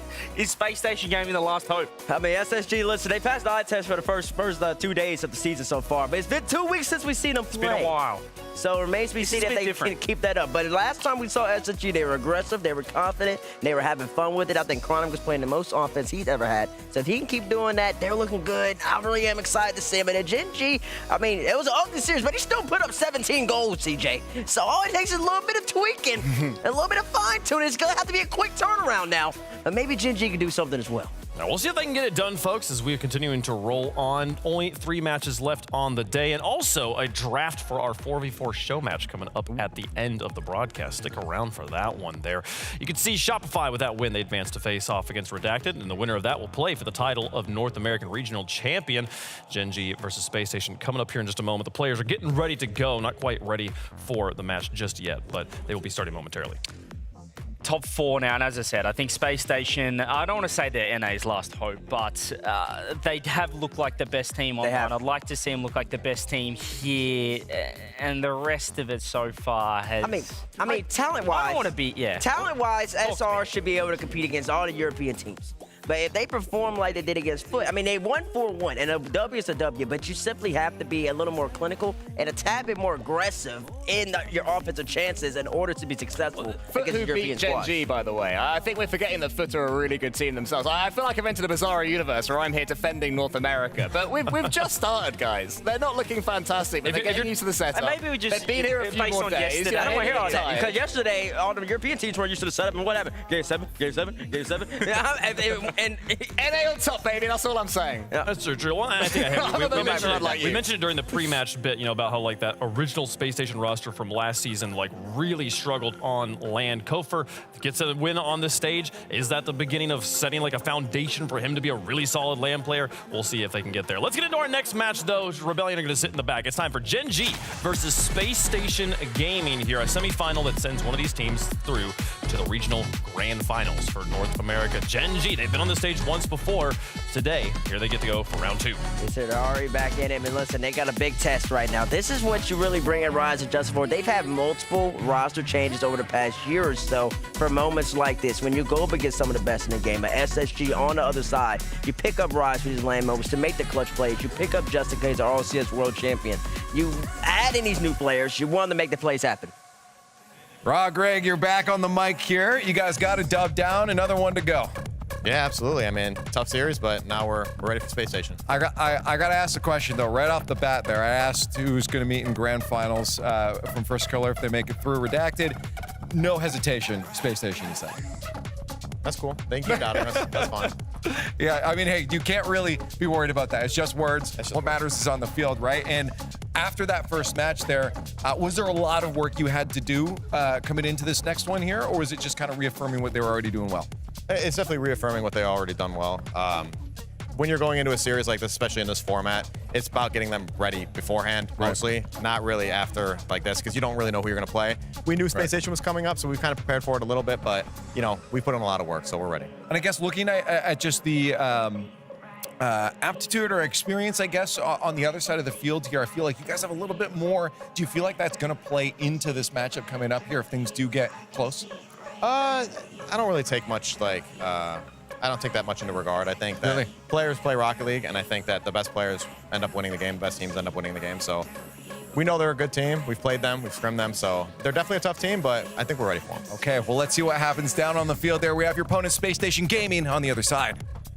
They've beaten Shopify, they've beaten FUT. They have only dropped one game so far this season. They are the hottest team in North America at the moment. Can they keep it up, though, now 2 weeks later? They come into the kickoff land as the #1 contender for NA, and it is just a team of potential, Cole. That's what I'm looking at right here. Yeah, completely. I mean, we've been saying for a while that Reveal could be next up in North America. Diaz, as well, is finally looking like a 3v3 player. He's been tamed. He's found the teammates. He's found the coach in Expo as well that can really bring him to the fore. But, I mean, there's a reason, Bates, that this team is seen as probably the best in North America right now, other than NRG, if they're, you know, just lowered in the power rankings for now. That's right, and a big picture player part of that, that's a lot of P's I just said, is Chronic. I'll take it away from you, Baze. We got Expert with us right now. You guys are about to hit the field. Yeah, I was talking over there. First Killer said he expects you guys to the end. Of course, you guys are expecting to get to the grand finals as well. How are the confidence levels overall from the players that you've seen? It's good. We've been good in scrims. I think that's the most important thing. Scrims are good. There's nothing right now in front of us that can hold us back. Okay. I hope they don't come back to bite me. But, yeah, sure, yeah. Things should be good for us to win this match. Now, I got to ask about the players that are standing behind you too, because, you know, looking at it overall, I think of Chronic still as a new player, but I feel like he's the one that has that experience. But you got him sitting in this seat on this end. He's got the yellow jersey. Is that for a reason too? Yeah, no. He's not the leader of the team. A lot of people say he's like the leader, the captain. No, I just want him to be in his corner, do his job. He don't worry about anything else. Like, I'll do everything for him. He just has to play his best. Right, and we saw from an earlier roster, it split apart now. We've got one of the pieces here. Do we feel like we're more of a complete roster? What were the things maybe missing from that previous roster that's looking good now? Experience, that's it. Like, it really is, yeah. Like I said in the previous interview, Reveal is like 10 times the player he was last year. Yeah. He has the experience now. He doesn't get just as nervous anymore, so it's perfect for us. And I guess overall, what's the... if you could sync the play style into like a single word for your team coming into this tournament, what would be that word that, I guess, backs what you guys bring to the field? I don't know, like chaotic, I guess. You think chaotic? Yeah, I guess. You're just trying to confuse the enemy? Yeah, I guess. Hey, well, let's see if that chaos works for you. Expert, thank you so much for joining me. That's interesting. That was the exact word we were using to describe North American gameplay in the green room before this match started. Nothing wrong with that. Honestly, chaotic gameplay is my favorite sort of Rocket League gameplay. I'm hoping that Space Station Gaming continue where they were playing online with that complete confidence. I'd say that for Gen.G, if they're going against Chaos, Rise would be the key, because he is the player that can sort of slow things down from within it and get them back to control. I'm curious, CJ, from your experience as a professional player, it sounded like Experience saying like he is the emotional kind of backbone of the team. He's like, I'm gonna make sure I keep us all grounded and keep the morale high, keep the mental in place. Do you think it's important for there to be a player who's in that role, or does the coach fill into that very well? You need the experience on the pitch. I know that the coach does a lot in between games. Exper actually said, Chronic, you relax, you focus on the gameplay. I've got all the leadership stuff, which is great. You know, between games, but during games, Rise is absolutely massive. And I'm worried that Leaf told him, or at least told Greg, that that First Killer thinks Space Station are just got to walk through them, because it feels like Gen.G love being the underdog. The NRG was the prime example of that. And Rise seems like a player that just likes to play upset. He doesn't get nervous. He doesn't feel the pressure. So that could play to their advantage. Yeah, I think there's a lot that is going for Gen.G. I'm starting to honestly sway towards Gen.G. Okay, I despise when people say that. We'll actually see if you pick them in about 2 minutes or so. I will say that we're finally going to be able to tell how big of a deal it was to beat NRG. This is going to be our first road test. The Gen.G going up against SSG. Gen.G beat NRG, and I feel like a lot of people are still sleeping on this Gen.G roster. How massive was the NRG win? We're going to find out here. And then the next matchup, Redacted also beat NRG. So does beating NRG, does that make you, does that rise you to this level? Because SSG, we talk about them being undefeated, but they really haven't beaten anybody too much besides Top 5 Rebellion, who we just watched. Look a little uninspiring. Yeah, I mean, it was Space Station Gaming. That was the big question mark coming into the season. I think Diaz as well. Actually, I spoke to STL in the off-season, former coach of Furia, current coach of Secret, about Diaz, obviously coming from Brazil, from South America. And they don't view him as a top 10 player in South America. So his stocks weren't that high.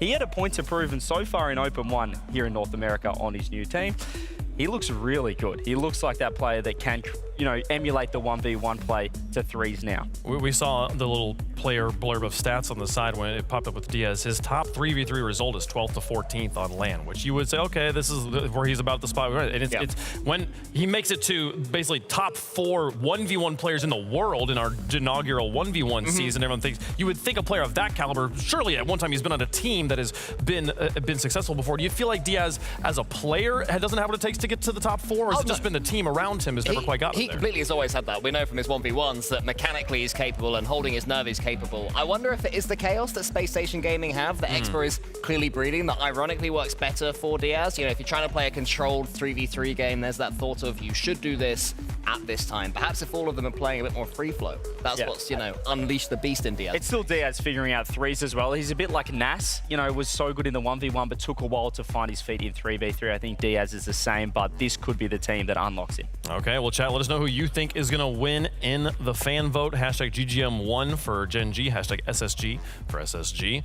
Cole, you were leaning towards him. Yeah, you were starting I've been flip-flopping. Honestly, I have. I've got a feeling that the fact that Gen.G have already got a win today is going to give them some confidence. They've got rid of any cobwebs. So I'll go with them. Why not? I'll go for a little bit of an upset. Gen.G for me. Okay. Okay, Gen.G have a win. I've still got question marks on the win. I think I've got question marks on all the games we've seen so far today. So I've got confidence that Space Station Gaming's win over Shopify Rebellion proves that they're a very, very good team. Can they do it here? Still towing the company line, CJ. Well, Justin's on the other side, but I think Space Station Gaming are going to show a new level here. Okay, SSG1, Gen.G. I will say that Gen.G, like I said, scored 17 goals last series. That was good. SSG, we haven't seen him play just yet. In saying that, though, I think the X factor in this set is going to be revealed. I think it's a great off-ball player. I talked about earlier. Demos, bumps, and he's going to have clutch double taps here. I think SSG's got it over Gen.G right here and right now. I do agree that I think Reveal is going to be the X factor in this, and I want to see how well this roster is gelled on the LAN stage. It was fascinating to me to hear, though, the player that I feel like has the most veterancy on this lineup of Chronic isn't stepping into some sort of emotional leadership role, and that is interesting that it's kind of strained across all 4 of the people on that stage, not just the 3 that hold the controllers there. I think I'm going to go with Gen.G on this one. I think I'm going to back Rise. He looks freed up as well, Chronic now. You know, obviously he was your first killer of the Ultimates last season. There's a lot of talk about first killer. He might be tough to play with in terms of how dominant he is, but he looks really good with Space Station Gaming. So we'll see if the coin agrees. I love this new coin style, by the way. This is way better, right? I can't look away. Where's it go? It is Space Station. Team Yellow. Space Station gonna be the favorite for the coin, which breaks the tie on the desk as well. How's chat feeling about it? I could see this one going kind of down the middle as well. Lots of fans on both sides from North America, 2 legacy organizations. Long time, and it is straight down the middle on this one. A small favorite there for SSG. Could start to swing back as we sit here. Who knows? It's going to be a good matchup. Listen, I expect this one to go to at least 6, y'all. Don't make promises. I made promises all day. I've said a 4-1. Make a promise, actually. It's going to at least 6. This is going to be a good set. You said reveal for SSG. Just give me a player from Gen.G. Who's the player that's stepping up for them to get the win? Who do you think it is? You know who it is. I'm asking you. You know who it is. I can see you saying literally any of them. Okay, it's the one in the middle. Rise. 100%. All right, I can see that. I got some notes in here. Rise could have had a better series earlier today, but they did clean it up at the end there. That's right. And Justin was incredible. Folks, it's time for it. A bit of gold on gold action with grand finals as the prize. Who's it gonna be in North America for that first Open? SSG on one side, Gen.G on the other. Let's play some Rocket League. Let's play some Rocket League indeed. let's set ourselves our first grand finalist of the North American Open Regional #1. Who's it going to be between Space Station Gaming and a rampant Gen.G? Game 1 brought to you by Progressive. And I said this on the desk right before we started, before the break. I've got Gen.G here. I do just back this new style, bringing Rise into a new Gen.G squad. You seem to be erring towards SSG, though? I was. I don't know if it was just to go against you. Aren't you a silly boy? Yeah, it's not gone very well to start with on this one. Gen.G up already. 17 goals against a 100X that just had no answers for them. But I think this is going to be a bigger test for them. A team that can match them on the pace. Not going to be as easy to, I want to say, bully on the field. Yeah, it's definitely one of those series where we're going to see that higher level. We thought that maybe we'd see it coming through earlier on for Rebellion. They got the job done. I don't think either of these teams can just about glide through past their opponent.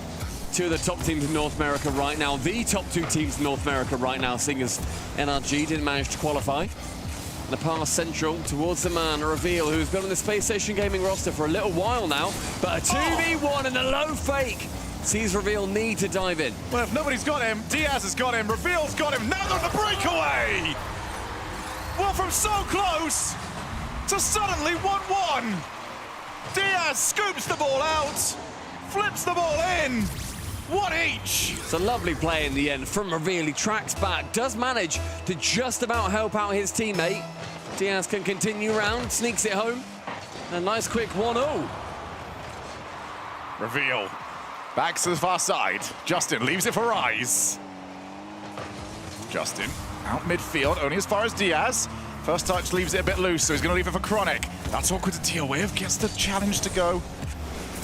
Only as far as Rise. That's going to be dangerous. Actually, Magic Bear was looking for Diaz's car. I think Chronic had him covered. I don't think Chronic wanted to need to have him covered, as they've got the Reveal shot. And it's another counter-attacking goal for Space Station. I mean, you can have as much pressure as you want, but if everybody is sending the kitchen sink, you need to make sure you got some walls to hang it on at the other end. Nothing back. Rise had to dive across, needed to keep up his momentum, and a clever shot to send it behind him. 2-0 SSG, and I think the Des made a good point where we're still waiting to see what can Diaz do in a 3v3 setting. Yeah, last season a little bit lackluster with the results that we were getting. I think a lot of us were expecting sort of the world. It was maybe impossible standards. Well, that one is a bit of a weaker shot to let go through, and Gen.G are not at their full strength. Huge pop from Reveal. It's on target. Magic Bear, he ends up with no boost. He jumps at it very weakly, doesn't get nearly high enough. And in the end, Reveal does it to the Gen.G defense. 3-1 and very quick 2 goals in succession.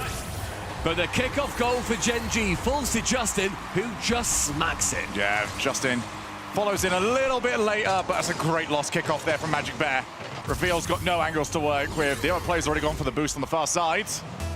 That's how you get this game back within striking distance. And we've got 5 goals in a minute and a half. I like this series already. Yeah.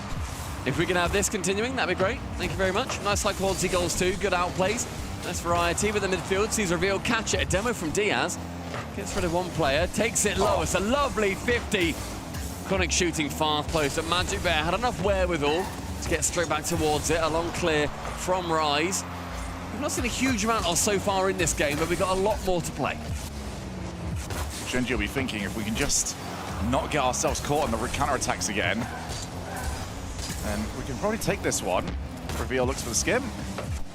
Let's find it. Justin looks for the hook shot and not too far away. Approaching that half-time mark now. Chronic has to work out of his own defense with 40 boost. Sends it high and central. Magic Bear can't make contact. All of a sudden, Diaz fakes it onto the sidewall again. And all of Gen.G had to just sit and watch to see if SSG could get it on target. They weren't able to.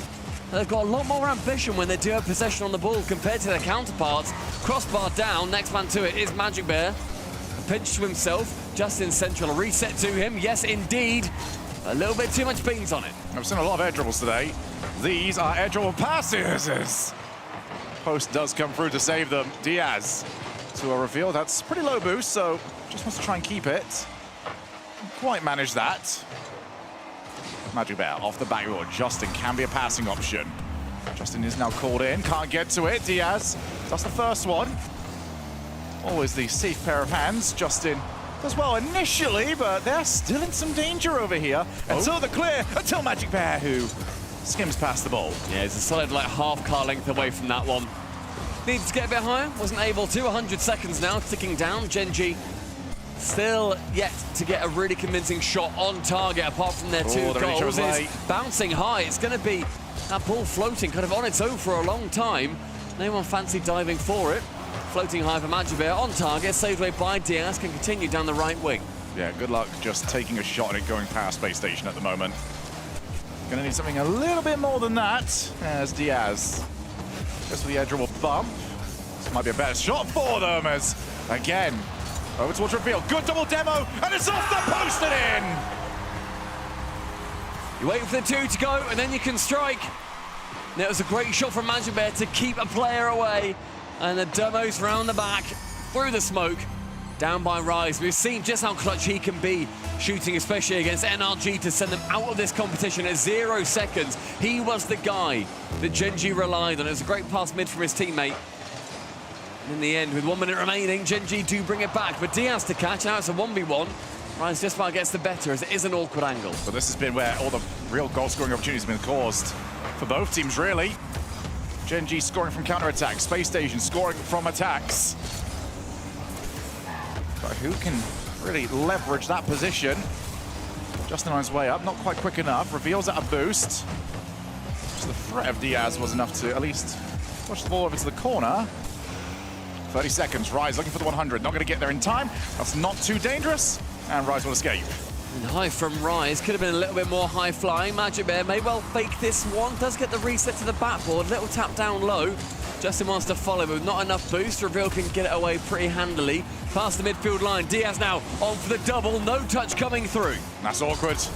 Justin's waiting for it. Picking a spot, leaves it for Magic Bear. That's going to be playable, actually. Who wants it? Rise, can he get this over to a teammate? Justin was waiting, can't find him. And he dribbled nicely on that side wall, but in the end, it will be hitting the ground. Overtime, game one, potentially a sign of things to come. Very difficult to separate these teams at the moment. Better of the kickoffs, though, so far for Gen.G. Reveal, reset, into the corner. Rise leaves it for Magic Bear, who's not fast enough, and now Rise is in an awkward spot. Backboard, looking for the double. No one else is going to follow up. And he couldn't get his car around it either. Nice reset from him. Reveal wants to give it a go now. The lean back reset onto the backboard, and unfortunately for him, he is the next player to make contact. But unfortunate. Chronic's turn for a Magic Bear who's low boost. And Justin's the only one that's really got anything in the tank. Called into action, gets rid of it. Magic Bear gets 100 spawns over to him. Chronic's with some time. And Magic Bear, well, he knows exactly what he's going to try and do. Pre-jump, now for the air dribble to the opposite side of the field. Just the ball stopped in midair, couldn't continue the momentum. Seeing SSG do a really good job of shutting down Gen.G pretty quickly.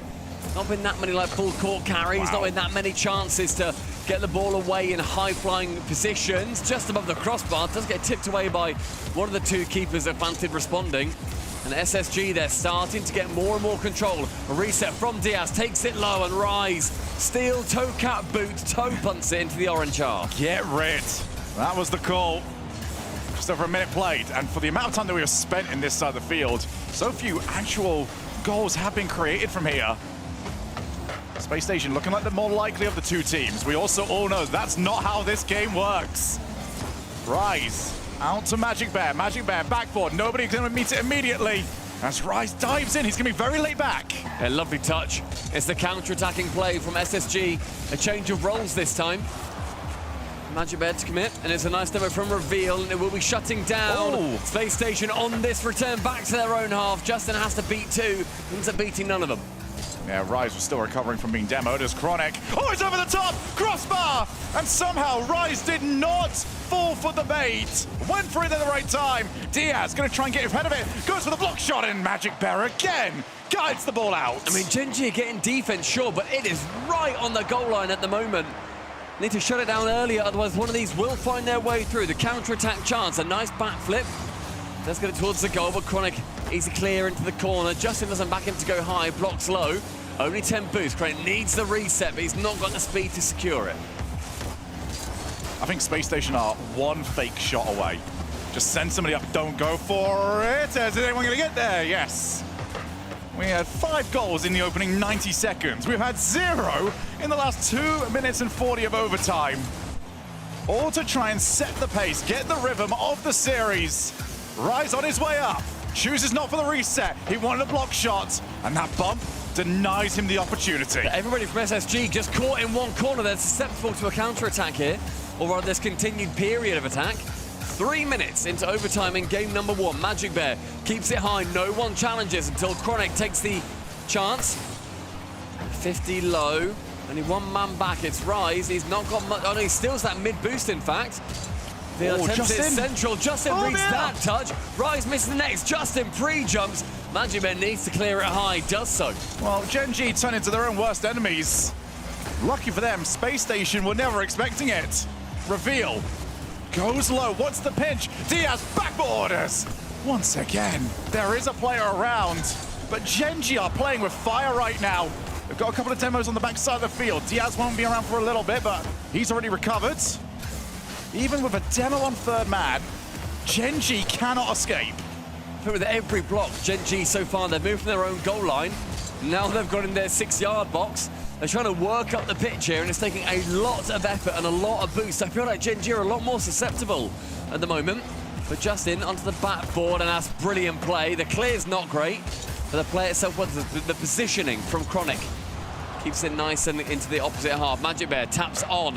Chronic again on the backboard. The backboard defense at SSG has been completely unassailable. Yeah, Gen.G keep trying to go over there, looking for a weakness that does not exist. Justin, oh, he can't get to it!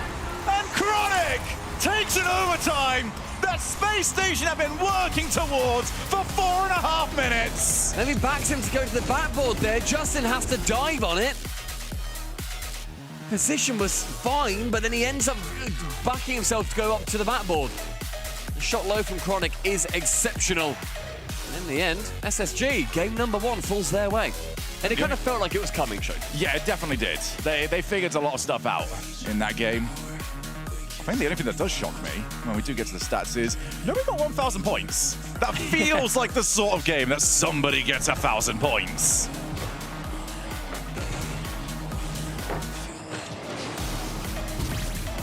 Start off very well. Space Station had to fight it back. Great demos from Magic Bear. Setting up the shot. Gen.G thought they'd done the hard work. They didn't realize the hard work had only just begun. Overtime was not going to be easy. And they're under pressure the entire time as well. Like, the issue was we just saw so many chances where SSG kept pushing and pushing and pushing. Gen.G, they were defending on their goal line for a sort of like 30 seconds. SSG couldn't sneak it through. Yeah. It took longer maybe than SSG would have wanted. Yeah, definitely, but I don't think... What's quite impressive, actually, is Gen.G, realistically, when they had goal line defense available, they were only beat once. Yeah. All of those were more or less, hey, we've had offense, we've overcommitted the corner, and the counter-attack has gone against us. Gen.G, they can't... That was too long for it to just be considered a flash in the pan. That was too long. You need an answer to that. And I think the answer is... change the script here. This has become a bit of an air dribble battle. And it's an air dribble battle they are not winning. Not against a team with Diaz on it. Right. And I'll tell you what I do want to see. I want to see Diaz go for a Diaz. This time instead he goes for the ceiling reset. Musty. I want that to be a sign of intent. Yeah, a bit of a point right there as that's going to drop straight in. And Chronic, no respect, dies for the block. And it's in the net. It's a gargantuan effort. Again, now full zero respect play, and it's not helped by the fact that Justin and Magic are both committed in the corner. Magic Bear with a heavy touch, he therefore has to continue with that ball at much higher velocity than he would have liked. Chronic reads it early, and he really has been fantastic. Defensively in particular, Chronic has been a star player. It's just not working at the moment. Justin again tries for the air dribble. Chronic, second touch. Rice guides it to Magic Bear. Magic Bear doesn't exist right now. Back pass to Diaz. He goes again. It is a series played at the pace and tempo of Space Station Gaming, and Gen.G have got to find a way to disrupt it. The SSG, they're all over the Gen.G defense at the moment, and Diaz again to the ceiling. He's that North American 1v1 champion for a reason, and thankfully for him, this time, he's got a teammate. And again, they just bite. They think the outplay is on the way. Justin wants to try and get the outpace, but it just means that he's hitting it into a blocking car. The ball will drop, and it's an easy finish off. Space Station Gaming, they are now scoring at a rate that the gameplay in the last game says that they should have done.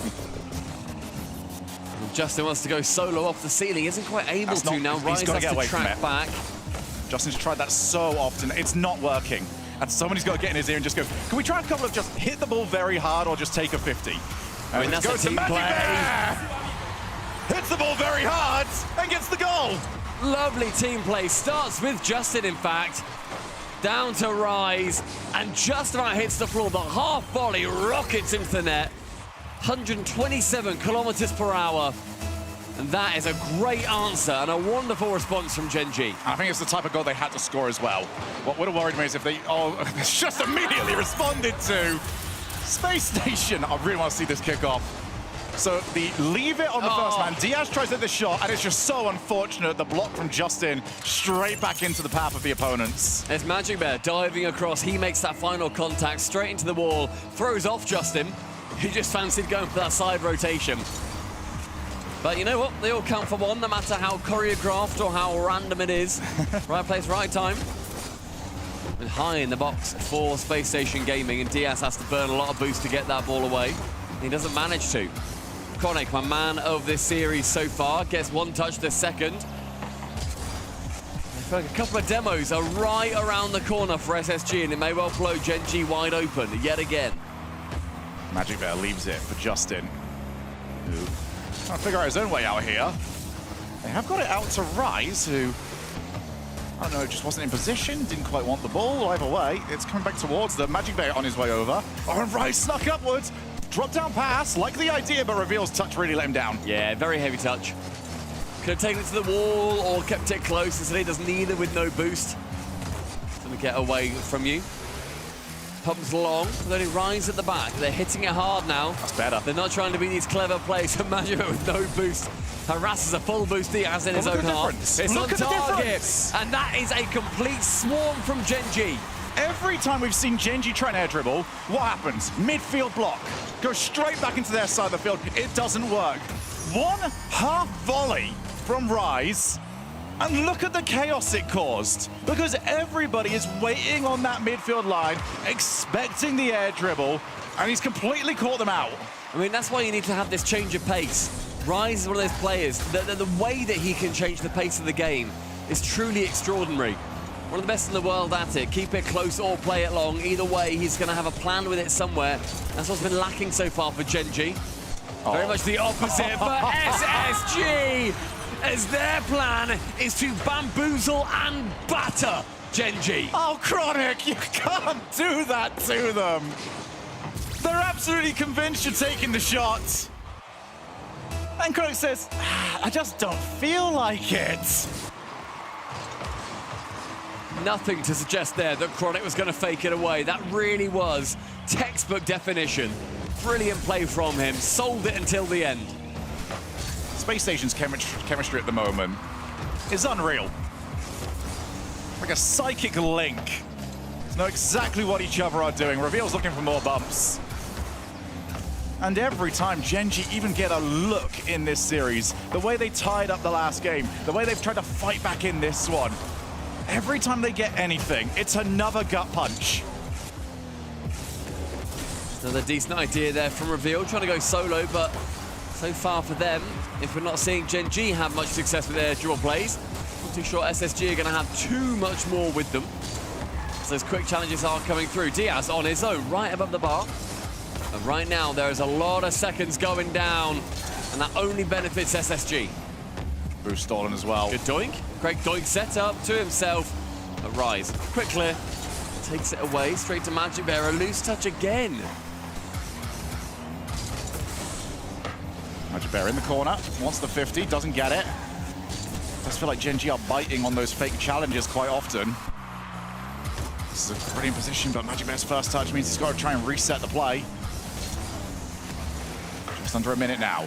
Gen.G needs to re-establish the spark in this game, make it somewhat more difficult. But Space Station are playing keep away, and they're playing it so well.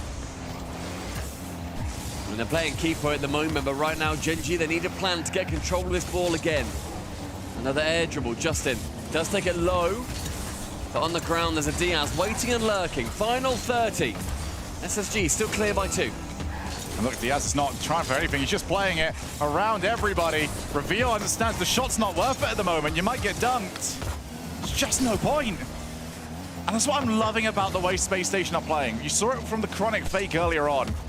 There's this lack of panic. There's this lack of, we need everything now. They'll happily take the small wins and know that the big one will come to them. I mean, they're winning the battles, and they're therefore winning the war. SSG go clear by 2. And Gen.G that are really hoping that this import ends up paying off. 2 more games, and SSG progress through into the grand final. If you're Space Station, this is as good as it can possibly be. They are playing brilliant Rocket League against a team that looked firmly the better against 100X. Thought we understood what the tier lists were going to be like. Space Station said, nah, there's a gap here. And if they keep playing like this, they're going to have to be fools to try and deny it for Gen.G. I mean, they've got access to the timeout. And I've got the call that has been taken. I mean, you have to. Yeah, absolutely. Yeah, I think Gen.G need to, as we've been saying, get a plan. It feels a little bit sort of aimless and floaty at the moment, and SSG, they seem to have a few more roles that are defined. Yeah. And that doesn't seem to be how Gen.G been playing so far. I feel like at times Gen.G are playing what I like to call ego Rocket League, where, oh, you're trying for outplays. Okay, well, I would be a less Rocket League player if I also don't try and outplay you. It's just not been working. A couple of the big wins from Gen.G just coming from solid hits of the ball. First goal, pass from Justin to the side, infield over to Rise, scored. Second goal, Rise hits the ball on the half volley. Nobody's on the backboard for it. Followed up, scored. Guess what I did not say for either of those? Air dribble. Stop doing that. I mean, I feel like seeing as how sort of technical and how almost pretty SSG want to play, they're doing a brilliant job of that. They're very almost flary players. I think a really good counter to that is, well, you want to keep it close. You want to be going for air dribbles, and you can do that. Guess which playstyle requires more boost? Yeah, I'm just going to boot it. I'm just going to hit it hard, and that's okay. You don't have to be too cute with it. Right now, the being cute playstyle is working for SSG magnificently. The problem is that this is what was working earlier on for Gen.G against 100X, where they were air dribbling with one, happy to drop it off, take the mid-air 50, and then leave that play to try and attack the third man, get some bumps. That was working against 100X.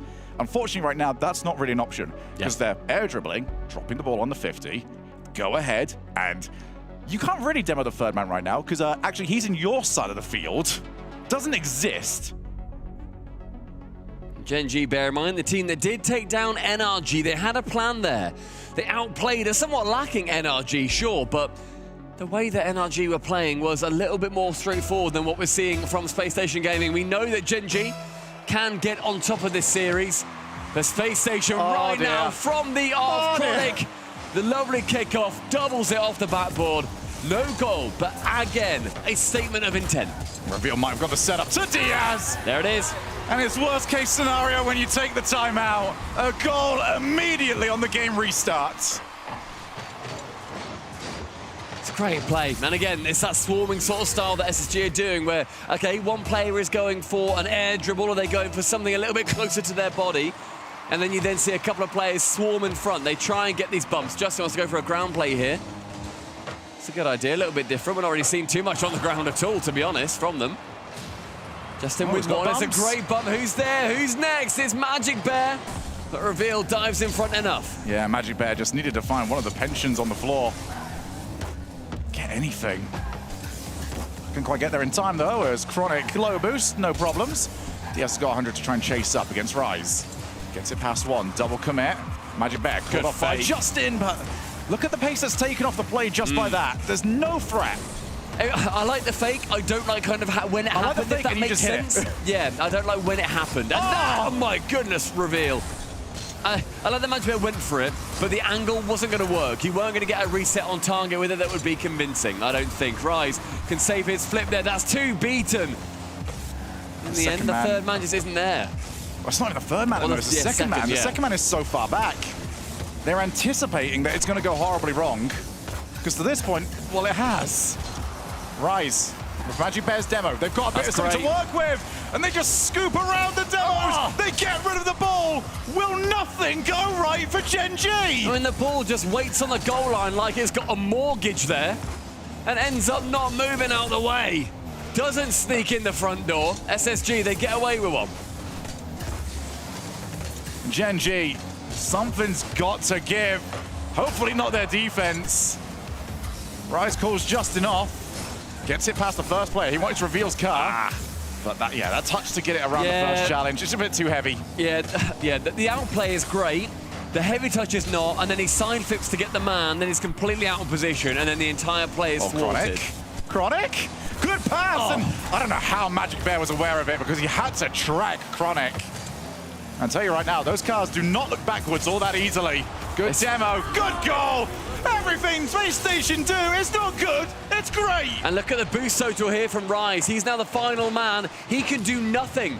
Even if Reveal's not there, he cannot get in the way of that ball. He gets sent to the scrapyard regardless. Beautiful play from SSG to really continue their command over this series. Yeah, for a goal like that one, Justin's entire job is play the ball low and just kill the momentum off on it. That cannot bounce high under it definitely any circumstances. But it bounced through that area where Rise goes, okay, I have nothing. I could triple jump the car. What but a that's not pass. gonna work. Oh Straight my goodness. across. How does he have the vision, the audacity to find Chronic here? And it's just all the time. Space Station Gaming maybe have had this connection since the birth of Rocket League, and once they got into a lobby together, they said, why did we not know about this? And halfway through, this has been an SSG masterclass. They have not been on different pages particularly often so far in this game. Diaz off to do a Diaz. Oh, he was a bit too slow. One that I thought could be a little bit closer, but in the end, it's just been an SSG really making a statement, both missing. And now we're seeing Gen.G wanting to pick up the pace. Diaz off the ceiling, drops it to Reveal, does the flip to the side to correct it. Space Station Gaming. We were wondering, Stumpy, can we get the 1v1 Diaz out? This is a team that is unlocking his full potential with a Reveal who has stepped up not one level, but multiple. Yeah. This really feels like when we were seeing, I think it was CJ on the desk who was saying about Nas, sort of transitioning from the 1v1 to 3v3. And it took a little while, it took time. This is really quite incredible. And Rise there has a great chance. A 3v3 player through and through can't quite outperform the 1v1er. Just, when it works, it works. When it doesn't, it doesn't. Rocket League can be so cruel. Rise just wants somebody to 50 him. Even that's not happening. Justin on his way up. Trying to crack past 100 points. He's on 80 at the moment. No such issues for Space Station Gaming. Might be saying to everybody at the moment, if you don't break 500 points, you're not doing your part for the team. And 501 there for Reveal. He makes the threshold. All right, who else have we got? He sneaks in. All right. Oh, my God! Honestly, this has been one of the best series we've seen from Chronic since he literally won a major. I am blown away by what we're seeing. He is leading this team to a stonking victory. And for a player that has received so much criticism throughout his career. Yeah. Not a star player, so many people said. But what do you call that? That's supernova levels. I mean, that again, on the goal line, the double tap goes in the vicinity of him, but he still has the wherewithal. Just keeps it away. He's on for a 1,000-point game if he can get another one. Diaz is on 300. This game has been long gone. Reveal with Diaz trekking forward for more buns, more demos. There has been no team with this level of confidence. Space Station Gaming are toying with 3 of the best in the world. I mean, they're killing the God Killers right now. 20 seconds remaining. It's 5 clear for SSG. It's Diaz attempted to go for something cheeky, and Chronic fancies it too. Somebody get Diaz some points. He's only on mid-300s. He's not doing his part. Space Station Gaming move within one hand on the trophy in the grand final. They'll be competing versus the winner of Redacted versus Rebellion. And this is going to take an absolutely Herculean effort for Gen.G to come back into it. One more. And to be honest, Shogun, when you look at how they're playing, I don't see much of a way back. I mean, we've had one reverse sweep already. That was a perfect sweep for the vast majority of it. And somehow, I think this is more dominant than that. I'd agree. Space Station... I feel like Manchester City lost yesterday because they positive tilted. I don't know how Space Station do positive tilt here, because they're just flowing. I mean, that's also, bear in mind, the post-timeout game. And they had their weakest performance yet. Yeah, that lasted all of about 12 seconds. Well, let's find out, actually. I cannot wait to see. There's 2 goals in this. The pass from, I believe, Reveal to Chronic, and then Chronic's solo goal. That is, that's what we were saying just now. Keep it low, doesn't manage to. Yeah. And the pass across has been just absolutely... that angle on the corner. Rise can look and admire and see where it's going. But unless you've already pre-jumped for it, you are not taking down that ball when it's got the velocity that it did. Shogun, do you reckon there's too much chance of a Gen.G comeback here, considering what we've seen from them so far? I'm saying...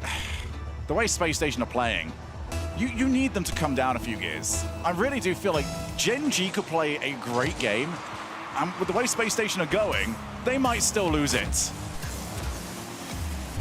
Revealed from his own half now wants to continue this fairy tale story that they've had. The team that took down NRG and knocked out the world champions may well fall 4-0. The ones that are really just coming online. The shot, though, goes low, and Magic Bear, that is one for the good.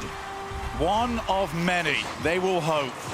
It's a really unlucky bounce off Reveal's car. We're going to ask Gen.G what they think. They'll tell you they don't care less. They'll take them as they come.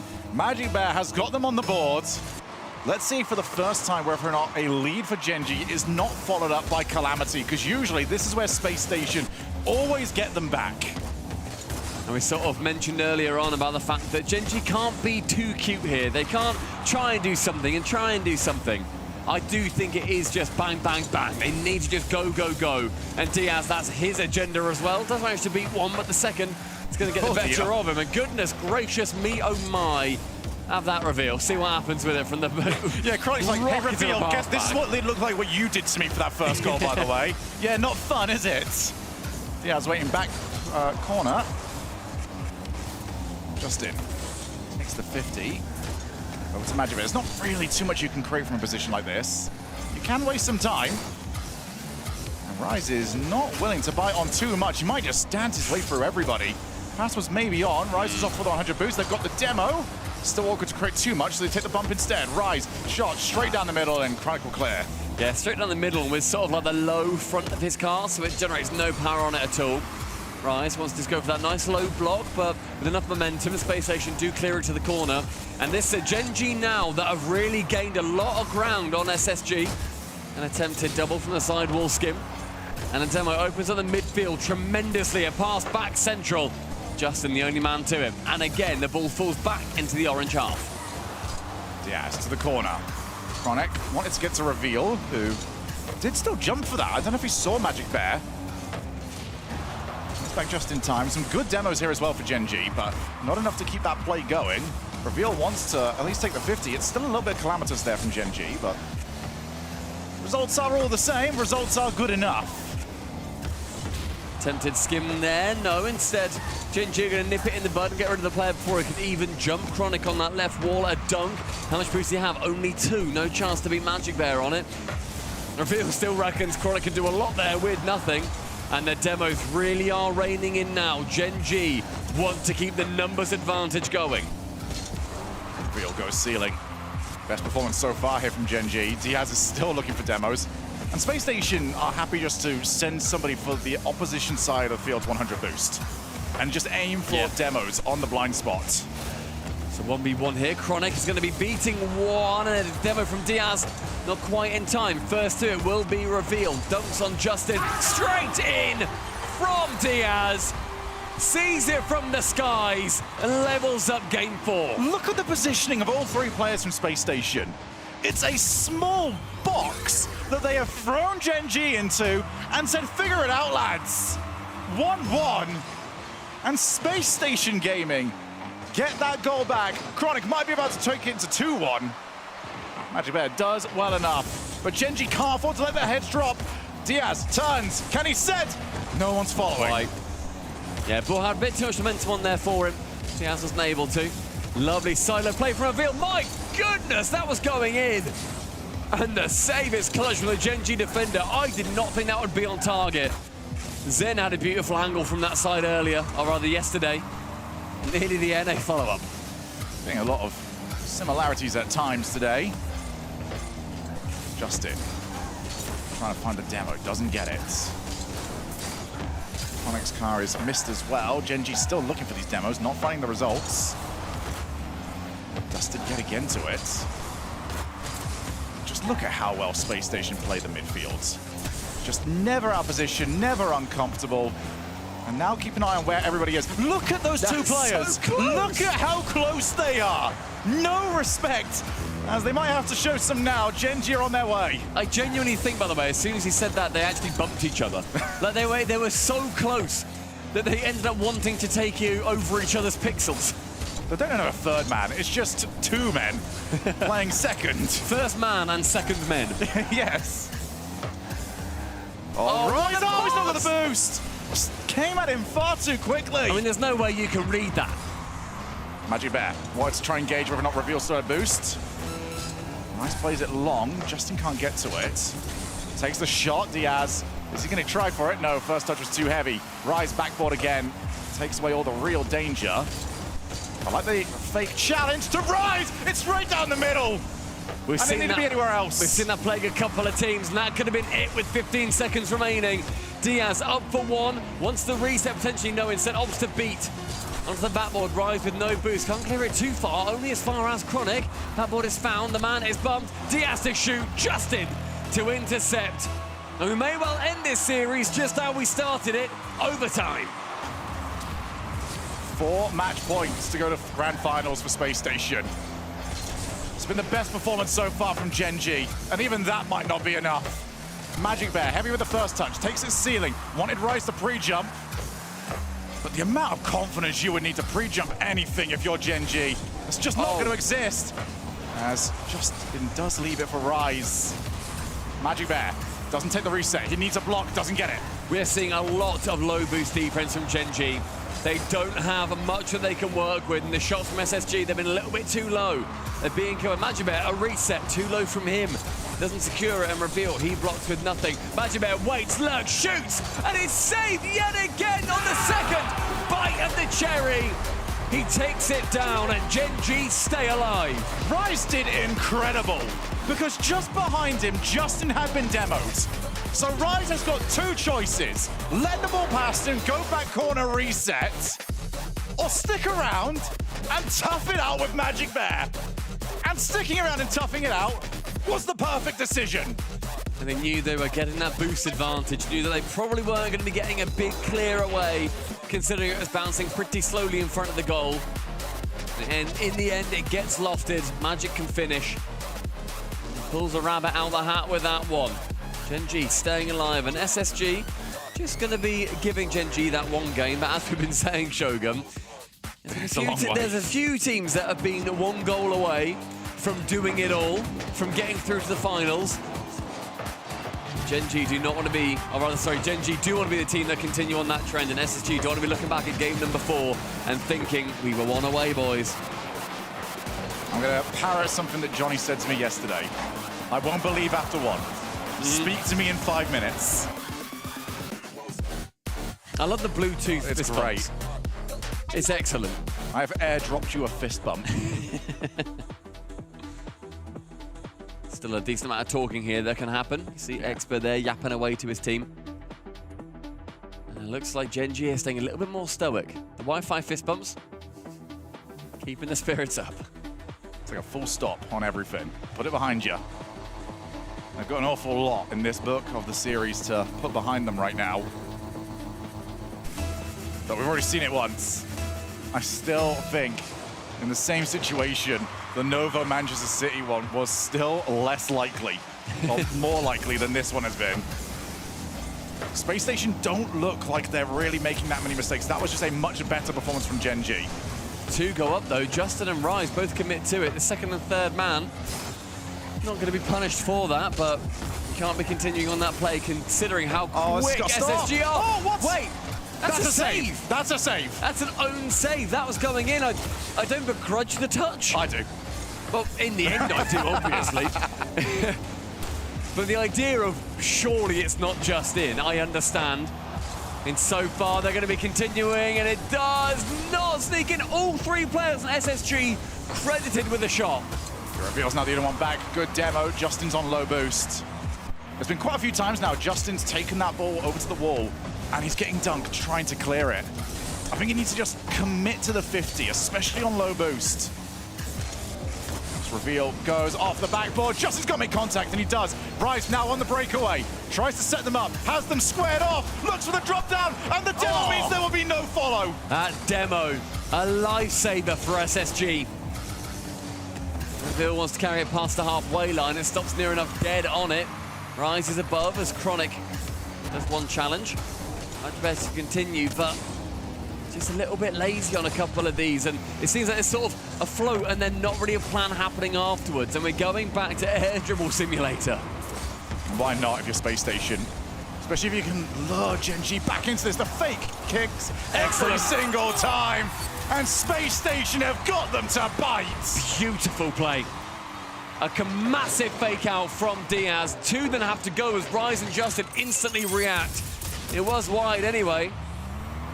And the quick goal coming through. 100 seconds elapsed, 1 to SSG. Now, Space Station just going back to what was working. Take the air dribbles, fake some shots, use that player advantage, and you never see a player advantage in offense. Reveal gets Justin's car, but Justin gets the ball just in time. Magic Bear off the demo, needs to get another one, it doesn't. Here comes Justin, and it's not got anything on the shot, was out of boost. And Gen.G cannot afford to now settle this into the rhythm. They've got to take the advantages when they have them. We've seen quite a few times now where there's been that final shot. Rise in that last game, Justin just then. It's low, it's slow, it's uninspired. It's not quite hit the corner of the car where they want it. Chronic though, on low boost, that shot high, and Chronic, the backboard demon, can send it away yet again. Rise can't get it to a single teammate. Magic Bear is on his way. Oh, guess what that is? It's a 50. You don't get any points for figuring out what Space Station are trying to do. You do get points for figuring out how to stop it. Rises over to the corner, wants to try and play it midfield. I mean, look at the way Space Station play that. Nobody challenged, just, we'll wait for the ball to come to us. We know where this has to go eventually if you're going to try and score, so we'll be in that line. No better time here as Reveal just pops it for Diaz. Up for 1, the reset incoming, the reset opposite corner. It needs 2 to stop him. Thankfully for Gen.G, they did have doubles available. Rise is really the only one with boost at the moment. Wants the 50, gets the 50, it's over to Justin. Just skims the ball onwards. Magic Bear has to get here in time, he hasn't done so. So now on the breakaway, and Justin, right place, right time. I don't think he knew anything of it. Just gotta dive, get down, Mr. President. Where's that ball going? No idea, but it hits me dead in the chest. Chronic, back out again to Rise. Good 50, but these demos, Justin's only just got back into the play. And it's ridiculous to think, because we see Gen.G in offense, and it's pretty settled offense. Oh my goodness, this isn't settled at all. Ooh, as Diaz, I think he hit himself further than he hit the ball. And that one maybe look back, see if that should have gone in. No one here to support Rise at all. He needs to go on his own way. Justin's going to be getting a demo. Magic Bear's going to be second to it after Chronic. And again, lovely defense from him. 1 minute. And Gen.G need the next 2 goals. Infield, Magic Bear, that was so well read. Reveal's got him. They try and skip away, and they've got away with it. Gen.G live to keep fighting. Only just did they get that one away. Full boost across the board for SSG. The defense will be standing firm for now. Cleared high. It's that right-hand wall. Diaz now. And look at all of Gen.G. They sit back. They need something. Oh, they've got something. Magic Bear off the 50. Straight into the path of reveal. Who's going to take his time? He's not given any time. Rise on the way up. Chronic's a little bit awkward. Takes it anyway. And Chronic has made awkward situations look easy. Final 15, Rise with a big clear. Magic Bear removes Diaz. That's one troublemaker out of the way. That's the second. Magic Bear onto the open net, and he manages to scoop it over the final man. It took a double demo, but a double demo was enough. Justin gets one. Rise forces Diaz to jump. And Magic Bear provides the rest. Gen.G have still got a pulse. In this kickoff, massive as Rise now gets contact on the ball. Into the corner. A tap on. Diaz keeps it alive, in fact. Justin wants to kill it. Diaz says no, thank you. Till it's slammed off his hood. Yet another overtime. Yeah, another one that Gen.G have got to win. Justin takes the 100, can try and take the 50, doesn't get there in time. Magic Bear, oh, that touch really let him down. Diaz takes the 100, it's backboard. Nobody around though for Space Station. In the overtime so far, they've gone pretty much in the way of Gen.G. One in the middle. Cleared away by reveal. The right-hand wall will be our site of our next battle. One to the ceiling. Diaz to shoot. Goes low. Magic Bear. How do you read it? Chronic. He's the second man on. Reveal's going to go backboard. Going to try and show Diaz how it's done. Over the top. Justin's had none of it. Goes straight over to him. Second hit. There was a bump at the same time. Diaz takes the shot. Magic Bear saves them. Goal line saves. 6-yard clears. The first minute of OT in Game 5 has been everything. One central. Rise, the first man to it, as Diaz now with only 40. Can't get the ball before Magic Bear. And finally a moment where there's not an instant 50. Oh, Magic Bear! Magic Bear! Magic Bear! The second overtime game win in a row. A minute is all it took. And Gen.G, that pulse grows. For all the talk of who it can be clutch on this team, just in Season 5 and Season 8, Rise for his career, but at this series, when they need him, overtime last game, Magic Bear. 7 seconds left, Magic Bear. OT in this game, Magic Bear. I asked you to come back to me in 5 minutes. Come back to me another 5 minutes. I might ask for a little bit more of a stay on this one. I've never seen a Team Stumpy be as good as much as Gen.G are, and still be in this tournament. We can't just put down the fact that Rise is Mr. Ice. No matter what team he's on, they somehow claw something back. From the jaws of defeat, we see one hand rise through, pulling the others. And a timeout has been called. Space Station. I don't think it has. Oh, no it's not been called. Sorry, I heard They're timeout. saving it. I don't know what for. Wow, okay, I completely misheard that. Maybe I just thought, okay, it's been 2. Good time to call it. Yeah, that tends to be where I would call it. I mean, it's been 2 I've overtime. got Dazzrin in the corner of my eye going, yeah, I'd call it. It's been 2 overtime losses so far. It's been by a hair's width. They had chances. Let's see if that was the right decision. It's Neo Tokyo. It's one more game for SSG, and it's potential history for Gen.G. We couldn't get treated to 2 reverse sweeps in 2 straight days. And that is what Gen.G are going to try and provide us. Welcome to the kickoff LAN. We hope it's been worth the wait. Chronic, only to reveal, but Magic Bear's there in time, and this is the hot hand, I'd say, because look at the power he's generating. The thing is, SSG, they're still looking as good as they were earlier. It's been Gen.G turning it around. I've not got as much to fault about SSG as I would have done compared to previous games. Chronic's still been incredible on the backboard and offensively. Diaz and Reveal, they've still been aggressive getting demos. It's just been a complete turnaround on the blue side. Justin is avoiding demos. It's a thankless job at the moment that Justin's got. Avoid being demoed, get the hit, get rid of it. Oh, is everybody gone? Double commit. Rise is on 0 boost. Magic Bear's the only one really much of anything, so Rise does collect the 100. Trusting his teammates. Can he get the 50? No, he goes straight for the net. And Reveal not caught out. That's the mind game in those situations. As that's a safe spot there, Justin. Yeah, straight to him, does squeak through underneath the SSG attacker. Justin now, the opposite side, goes straight for the backboard man. That has been a massive threat, and then gets rid of Chronic. He is everywhere right now. Magic Bear wanted to carry it over Diaz, unsuccessful on that time. And Rise batters Reveal out of the sky, 2 foot to the man. Yeah, right now, the player that we're on the camera of is like half the story. You have to keep your eye way off in the distance for these plays. Justin's on the way! Chronic, with a bit of help from good old Mr. Post, gets rid of the ball. Into the midfield, a reset. Diaz waits, Diaz lurks. He's not going to be the next man to it. As the other 4-lettered character does get in the way. Justin will not have the reset. Takes it to the wall. Midfield, nobody around here for Gen.G. Will have a bit of time, choosing to lay the ball over to Magic Bear. First touch doesn't take the ball upwards, instead takes it back down. Look at the way Space Station are still holding off on the plays. Rise on the way, and if there was any contact, that was 1-0. We're approaching this half-time mark, and so far, both teams look likely to score. The defense has stayed very strong. A nice touch on the double. Just attempted, and Chronic's going to be the one to not quite make that contact that he needed. Rise left wall up high. Reveal opposite top corner. Attempted snipe. Unsuccessful. Space Station are trying to play with the same confidence. They're just not getting the same results. Can they keep that going? Oh my goodness, Justin. Well, I'd say he's been the cold hand at the moment on Gen.G. That definitely warmed it up a little bit. Magic Bear drop down pass to Justin, straight at Chronic. I mean, so far we've seen that simple save come in, and then the immediate attack from a teammate. Gen.G just didn't have that second man coming through. Magic Bear again just puts it on target, and Reveal cleverly keeps it close.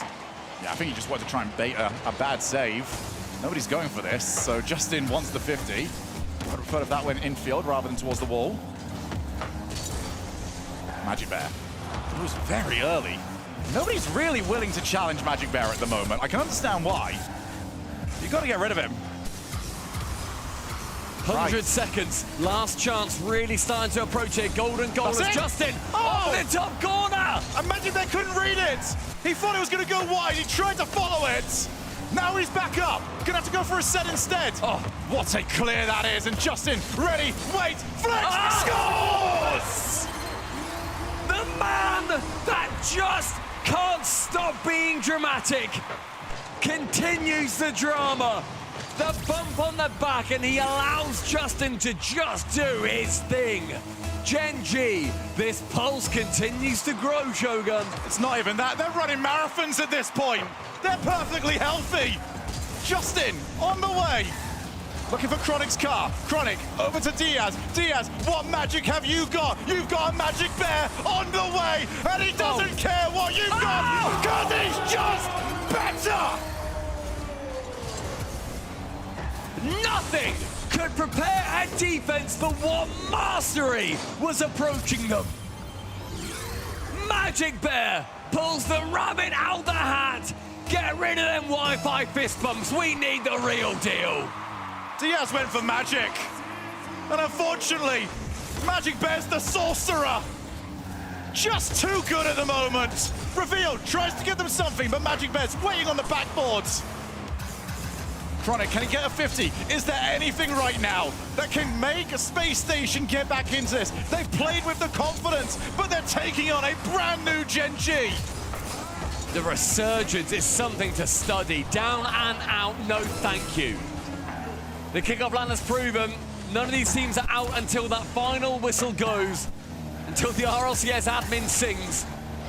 20 seconds, 2 goals to chase, and it is looking more and more unlikely. But Diaz, with the hood of his car, on for 1, the second tap, the dunk attempted. Magic Bear needs contact, faked out by Reveal, the pressure builds.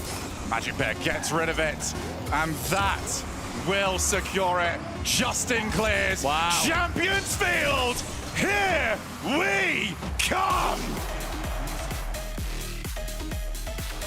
Gold on the screen, ice in their veins. Gen.G have run the gauntlet so far. and I am blown away. He doesn't by believe the turnaround it. we've He can't seen. believe he's still sat there.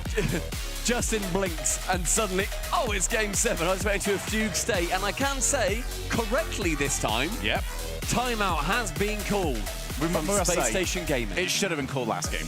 That was the worst performance so far from Space Station. Just never really got it going. Diaz, 172. I mean, Rise dropped 178, and he's going to a game 7. I mean, they're all going to a game 7. Those 6 points were worth the 2 goals. I felt the impact of Rise a hell of a lot more than I did from Diaz. I mean, this in is that Diaz's big contribution. It's not one that he's going to want to see back. That is one of the goals of the tournament. It has to be. All right, that and Chronic's sidewall skim. He also had 0 boost. Which one are we going for? That or Chronic's sidewall? I'm going to have to leave it to chat there. Ooh. One for Chronic, 2 for Magic Bear. Let us know. And there's probably a 3rd and a 4th that we've completely forgotten. It's been one of those series, everybody. It's been a big boy. We yesterday had a reverse sweep between Novo and Man City. I said this one was more unlikely than the perfect sweep that we had going into game 4. And we're still going. There's a lot of 2s in chat. A lot of 2s. The issue is Which one was 2? I don't remember which one I said. Our producer just told us Magic. I'm glad somebody Thank you very much. We were not paying attention. It's I a just say difficult part stuff. of when you cast these is I can't really remember what happened 5 minutes ago. Magic Bear manages to win that one, but will he end up winning the series with Gen.G? There is a lot of work to do and only 5 minutes to do it in Shogun. Space Station Gaming, they are getting a real lecture here from Expa. I just wonder, do they have what it takes to really dull the blade that Gen.G have found? And the good thing as well is, despite the fact that they won, Gen.G are talking to each other. Not too much, obviously they've got less that they want to change. And this could just be a case of, don't change anything on Space Station, just reset. And more importantly, ice Gen.G, who... I mean, everybody's stepping up right now. I feel like Magic Bear has been their best player, but everybody has been so good. We get a little glimpse of how long Justin has been here. Season 8, world champion. Now he's on the ball to kick us off in 2025 to end 2025. Magic Bear looks for the 50. That's so dangerous. And Reveal gets rid of the danger. I mean, it's this immediate intention that we've got from Gen.G. They've got into the game, straight away pushing. Magic Bear, he's in the blind spot. So sending it back to his own half, so Justin's got space and time. And a heck of a lot of boost to do something with it, but immediately dunked. This is going to be a rapid Game 7. It's going to be all about this first goal. Space Station need it. They've really got the momentum against them. But how many times do we see the failed reverse sweep? More often, when we get to Game 7, does the team that is on the bad side of the streak actually go ahead and win it? Justin, on his way. Rise? Yeah, I didn't think he was going to go Psycho. Instead, goes a lot safer. If he calls Psycho, he can go Psycho. Midfield. No, I don't think he's going to. Sees Magic Bear now challenge first Diaz. With low boost from both attacking players, Diaz has to go via the mid boost and ends up winning the foot race. Justin looks really uncomfortable. Very brave to hold himself on the backboard, but did well enough. Now Magic Bear whiffs the ball. So I whiff my words. Rise. To the corner, wants the 50, gets it, loses it. Justin wants a 50, gets a 50, wins it. One touch low could have been it for Magic Bear. Instead it pinches high. Chronic has to take it into an awkward position. And Rise, you see that, sneaks that boost away from an attacking Chronic. He now has to go back into his own half. It will somewhat dull this attack from SSG. Reveal can rotate back round. Chronic comes back from his own half. The fake touch nearly does a Nubo. And there comes Diaz against Rise! And Diaz beats the ball into the net! Too strong! It's the sucker punch afterwards. Straight down on Rise's head. It's been 2 minutes. There's been 1 goal. And there can only be a single winner through to our final from the kickoff, though. Chronic can dunk onto the backboard. Anybody there next? Justin to tip it back away. Yeah, they got lucky that Rise turned into a chicane. Had to go around him. Now gone. Rise, so much danger! Reveal scores and doubles the lead! The pre-jump coming through for Reveal here as well. He jumps here as the contact is made, makes himself as big as possible, sends it through. 2 minutes, 2 goals, and SSG, they may well be starting to look at that grand final, and there is a long way to go yet. Yeah, Space Station have finally taken the controller away from Little Bro. They're back to playing their best. Little Step Bros wish they were here, Shogun. There's a lot of teams that wish they were here right now, Stumpy. Not all of them have got that chance. Both these teams will be seen tomorrow in our kickoff LAN. Diaz, oh, they're playing the keep away already. Justin, a little bit out of position. Reveal, leaves it, and Gen.G are getting hesitant again. Looking closer to their earlier series counterparts. Got to get rid of it. It does feel like there's been that extra little bit of spice coming through for Space Station Gaming.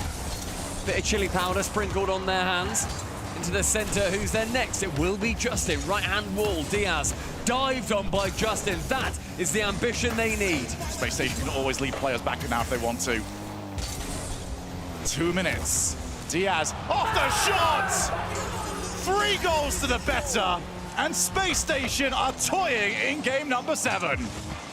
It's a lovely shot from Diaz, and a Reveal sees one man in the way of their 3rd goal and deals with the threat quite handily. 3-0. And Space Station just asked the whole world, what were you worried about? Good bump. 2nd bump, and still Diaz gets back in time. Feels so much like the start of the series again, where nothing is working for Gen.G. Magic Bear reset. Nothing quite set up for him. Right now we're seeing in best of 7 reverse sweeps, it is in terms of failed to successful. There have been 29 completed reverse sweeps and 30 failed reverse sweeps. So we I are was barely correct extremely earlier. close. Average score being 3-1 apparently in the final game 7 as well.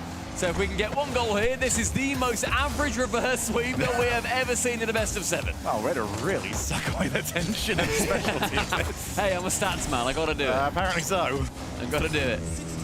That's 60 seconds of incredible Rocket League needed, and it might be about to get worse. Chronic knows he doesn't got to go for it. Gen.G did so well to bring us to this point, but Space Station just have that little bit more at the moment. And we've seen the energy that Gen.G can attack with. They've just not been that high scoring. That's been the problem for me so far. They've just, scraped through 2 overtimes. They've won by 1 goal. 3 in 30 is near insurmountable. Yeah, they need the best kickoffs ever. And I'll tell you what, if I'm Space Station, I'm fake kickoffing the next one. If you even need to get that far. 20 seconds. Doesn't look like it. 3 goals to the better. And Reveal is about to take this anywhere but towards a blue car. Lovely. Great play in the end. And wrestling this one back. Rise has a final chance. Absolutely shut down by Reveal. Space Station Gaming. They retain their helm. They keep their one hand on the trophy. And they will be going through to your North American Open #1 Grand Final. You can see it's a lot more subdued than it was earlier on. It was a lot more difficult than it was earlier on. But they got across the line, and in all 4 games that Space Station won, they were comfortably the better team. For Gen.G, they had to scrap and claw at it. They will come back, but it does feel like SSG got the result they deserved. Yeah. Even though they took that time out a little bit later than they would have done, maybe they'll be re-evaluating that for the final and looking towards the kickoff gauntlet tomorrow, where NA come head-to-head with Europe. But until then, they've got a whole day and they've got a whole final to play. It's a very Rocket League player, isn't it? Mental of, it would just not be bad next time. Sometimes that is actually.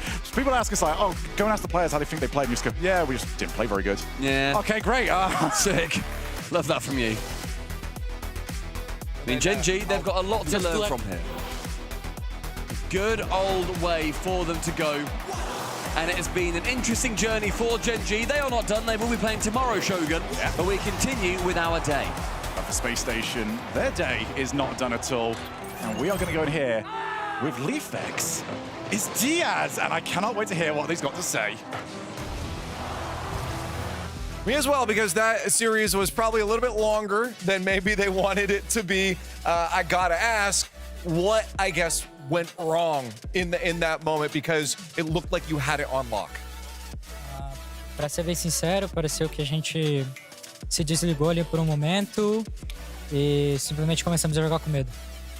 Yeah, it just seemed like pretty much we just like turned off our brains and just started playing with fear. So yeah. That's one thing you don't want to do, so hopefully it's a good learning experience.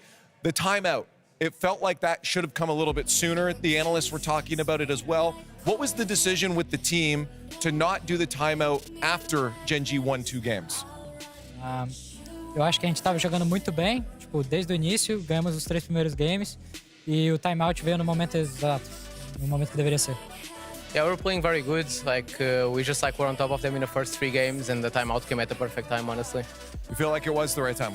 Okay. Now, I guess asking in the middle of all of this, was there one of you guys that stepped up to get past that fear? Was it the coach as well? Who brought you guys away from the fear and got your heads back in the game?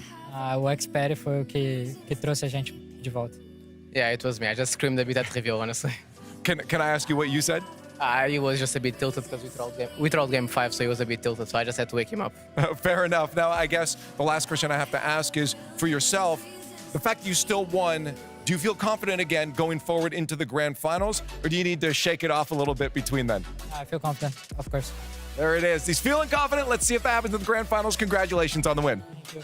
Oh my goodness. Space Station, avoid disaster here. Avoid the reverse sweep, and they're through to the grand finals just like we drew it up. Just like we drew it up, exactly what happened. Listen, we also guaranteed a minimum game 6. We got our game 7. It might be the only one today. I'm not too confident about the other one series. But I'll tell you this, that was a good one. Gen.G, it looked like they were going to get swept. But even saying that, the first and the second game, they were close games. I mean, just a mistake in like the 3-minute overtime. Game 1, game 2 was tight. Game 3, SSG took it away, but Gen.G, they bounced back, man. Yeah, there were some errors. It was scrappy. It wasn't pure Rocket League, but we weren't expecting it based on what Expo was saying before the start of this one. And Gen.G, over and over again throughout the series, they just refused to die. Space Station Gaming had to earn every goal they were getting, especially at the beginning. But when they started rolling, CJ, they looked superior for a time. Yeah, we mentioned that Gen.G still in it in the hunt tomorrow, so still strong signs for them. I like the fact that they fought their way back. Even though they lost in Game 7, they can take away a lot from those 3 games they did win. They kind of, it felt like there was a point in the series as well where Magic Bear realized that he was a pretty good player at Rocket League, and he decided to turn it on,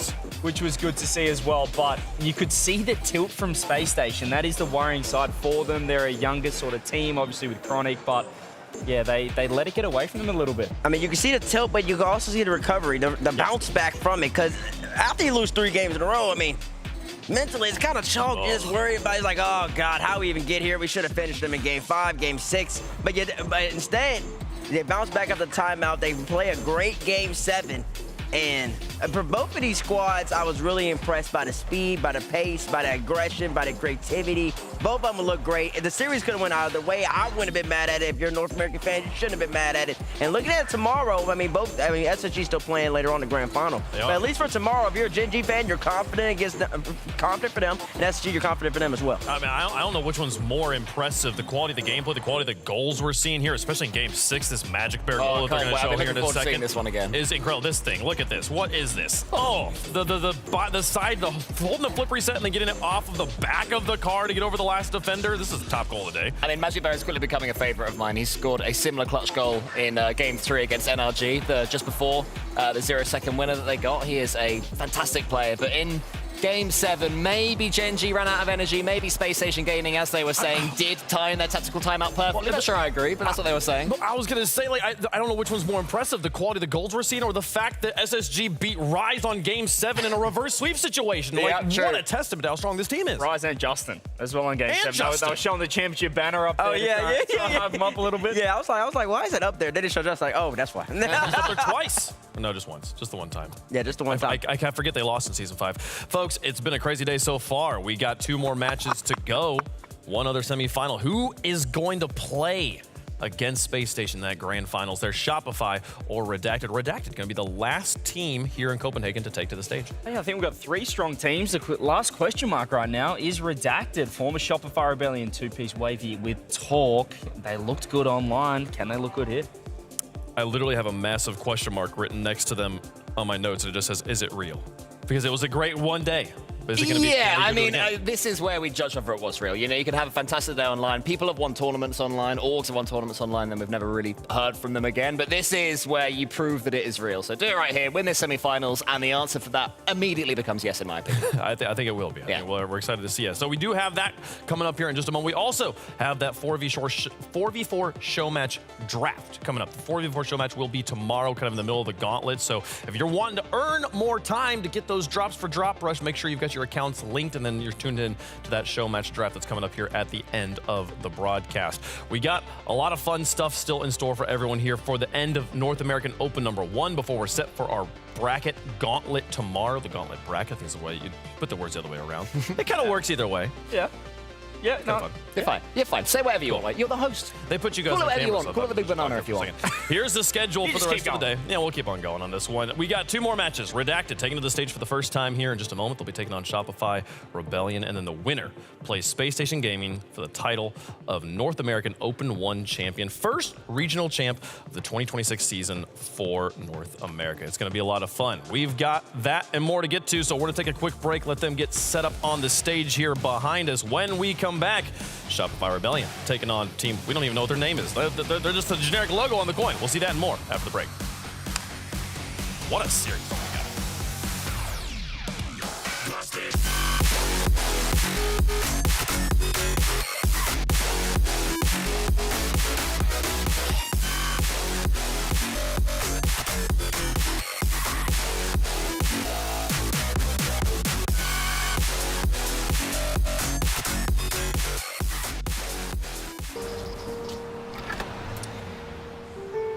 There's a reason they don't call them clean bikes, am I right?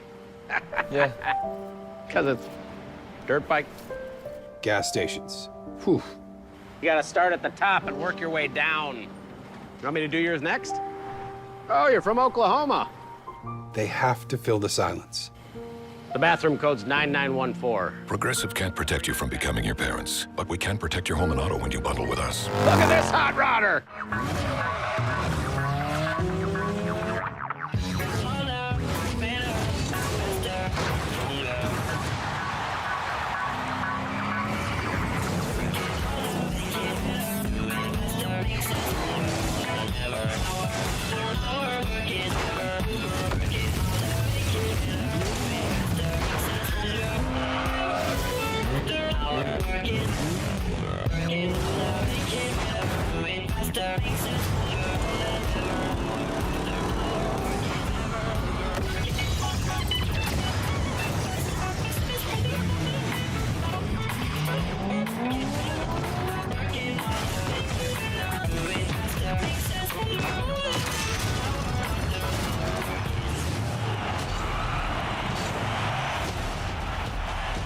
The RLCS kicks off.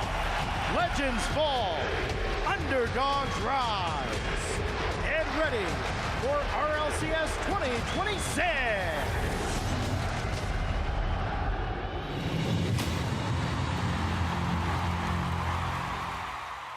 Man, I'm never gonna find out where this land is, bro. Wait a second, incoming call. From who? Hey, yo, what's up, teammates? Boston? Indeed. Boston? Mm-hmm. Boston? Yes.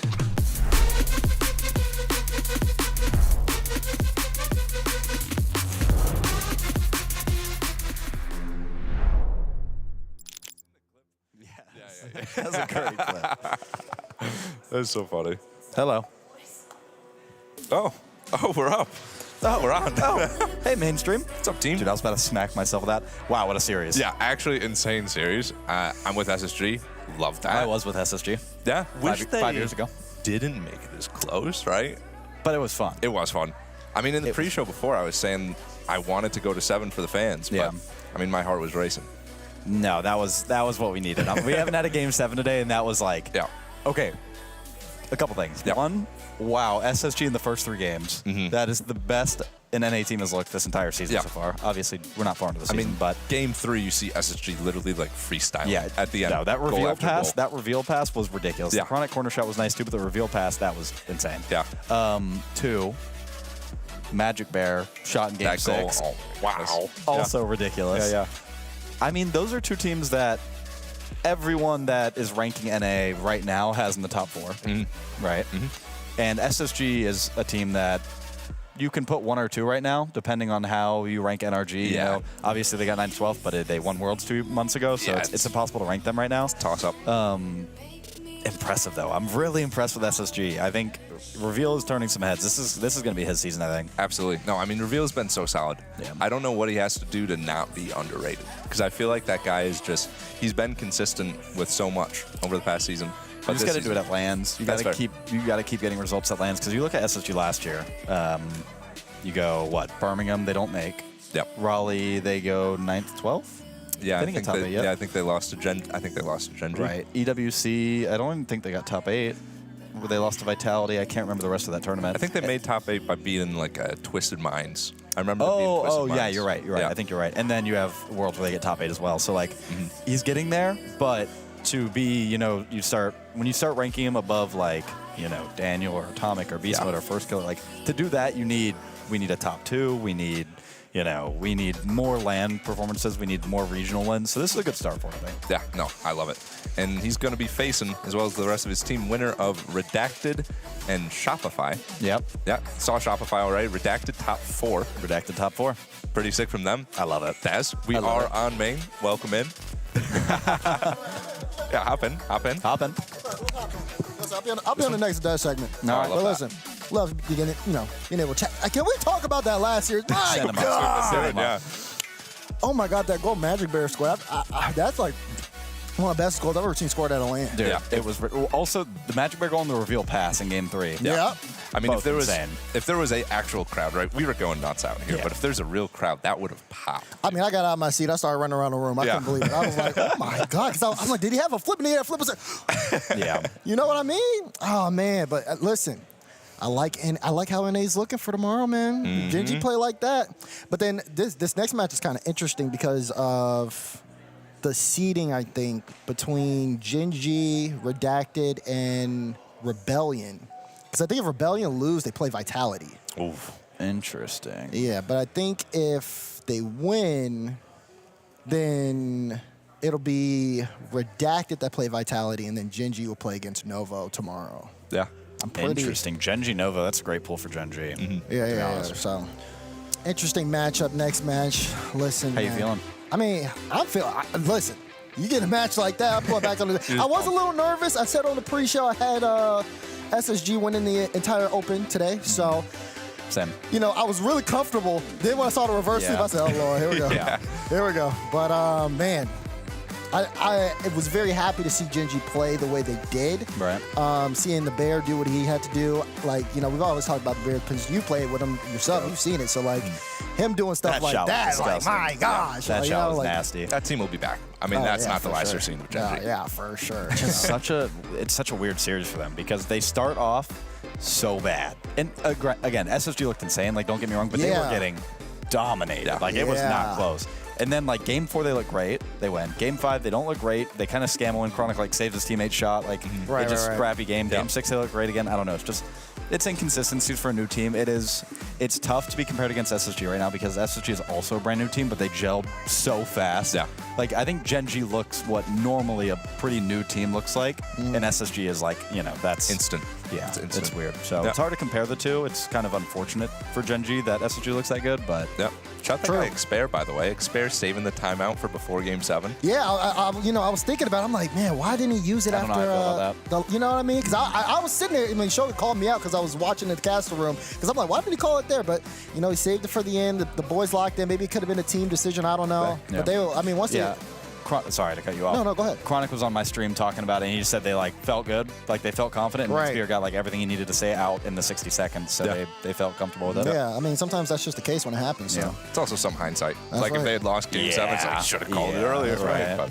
That's right. But listen, Hope you guys are having fun. Wait, it's been great. 30 seconds. Prediction. Go. Oh, I'm going Rebellion on this one, man. In what? Ooh, give me 6. Give me Rebellion in 6. I like it. I was also going to say Rebellion in 6, but why not another game 7, just for the fun? I'm going to go Redacted in 7. Yeah? I'm going to back my boys. Okay. Back my boys over at Redacted. Exper was my hyping them up. ex-teammates. Exper actually was pumping them up. Redacted. Later. Bye, Daz. Daz going to be on the desk in about Look at that guy go. 20 seconds. He's going to be on the desk. He's got to run. And we are going to be leaving in about 6 seconds. Yes. Bye-bye. We appreciate you guys. Thank you guys. Have fun in semifinal. Love you guys. Mwah.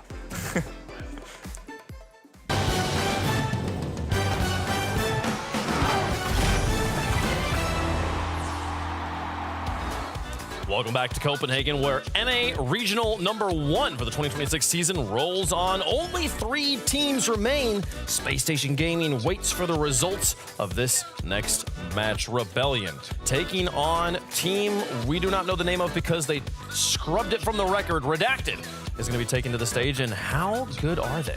It's Rebellion versus Old Rebellion. That's what we're looking at right now. 2/3 of Old Rebellion. Hype Chamber. Hello, Hype Chamber. How you doing? I haven't seen the Hype Chamber in all. Now we're in the new one. I haven't seen it. Yeah. Now we're in this one. It's basically the same. I can't tell the difference. Listen, if this next match is anything like the last one we saw, we're going to be in for a treat. It's hard to gauge. I mean, but listen, I got Rebellion man here himself, CJ. And you got the green on as well. I see that. You know what I mean? So we're matching. Hey, I like it. Looking great. Look great. How are you feeling about this one, man? Feeling like I'm watching, the new thing with the X. You know, it's a bit uncomfortable, a little awkward. There's a bit going on here. It's like there's a clash. I'm like, what season are we in? Am I still in last season? I've got a lot of love for 2Piece and Wavy, obviously teammates. But my goodness, this new Rebellion lineup is just looking fantastic right now. Interesting. I didn't think about the emotions of this specific matchup for you. But yeah, you got a lot Is he emotional? history. We've got 6 ex-Rebellion, current or ex-Rebellion in the top 4 with Justin as well. Obviously, he didn't quite make it through to the final. But, I mean, it shows that Shopify Rebellion know how to recruit some good Rocket League players. Maybe not just the right mix all the time. Shows how Shopify Rebellion has money to keep on paying new players. That's what it shows. That's a good thing. That is it. Yeah, that's always a positive, isn't it? What, are you trying to use that against them? I'm just calling out the fact. Listen, they got the budget. They got the budget to make things happen. You know what I'm saying? Do a couple buyouts, move in a couple new guys. That's just how it works. Some people pick up players, others pick up nice clothes. So, you know. That's right. That's right. Depends what you want to Hey, some people like Shopify do both. You see those new decals? Shopify here. Going up against Redacted. If they get the win, they face off against Space Station. Redacted trying to prove the haters wrong, get that win here, and put them through to the grand finals. I mean, that last match though, Daz. I mean, where were you at on that? How'd you feel watching that one? So I was literally where the casters were watching that one, so I got to see it in real time, and my goodness, I mean, it started out SSG was kind of setting the bar, and it was Gen.G who was kind of elevating as the series went on, and you could see it, and they looked so good, especially considering the fact that, like, toward the end of that series, they just kept, making these comeback plays. They looked fantastic. All in all, though, SSG ended up closing it out at the end, but I mean, I like what Gen.G how they're looking so far. All right, folks, 2 more matches to go. Let's get the last semifinal of the day underway and get the players on the stage yet again to kick things off at Shopify Rebellion, taking on Redacted here live in Copenhagen. Shopify first onto the stage, first into the hearts of many players as well. Old Ultimates roster here, now playing for Shopify, picking up Kofor as well, and they looked fantastic. Yeah, looking pretty good. A 4-1 victory in that lower bracket final against FUT, where there were question marks. FUT looked pretty good. They took down NRG as well. Took down Gen.G, should I say. There you go. They weren't looking too bad. And, yeah, Redacted, Verscular. This is going to be a different challenge for them. It's going to be an interesting challenge against, I guess, the former team of Shopify Rebellion, but only getting better and better as they grow as a new team. Violent Panda back here with Shopify Rebellion. We're trying to find out who's going to go into the grand finals here. First, I want to get your thoughts on that last matchup. It looked like SSU was going to take it. First Killer called it, but it almost turned the other way. I saw Gen.G maybe taking that one, but SSG just pulled it together in time. Like Gen.G was looking good. Like Magic Bear was popping off.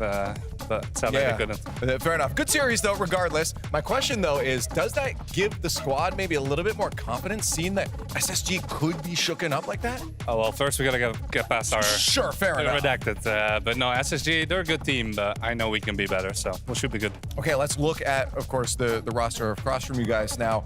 You don't want to underestimate anybody. That's always the theme. You always have to respect the opponents. We keep talking about that. For this squad, is there anything that they do on the field that maybe you were worried about that you've been talking to the players?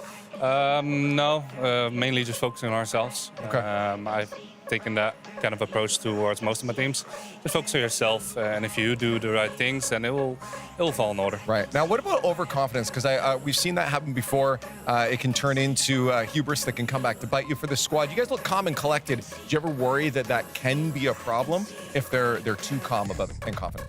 Yeah, I mean, the last series, we didn't start off too great, to be honest. Like, we looked good eventually, but it took us a little bit to get there.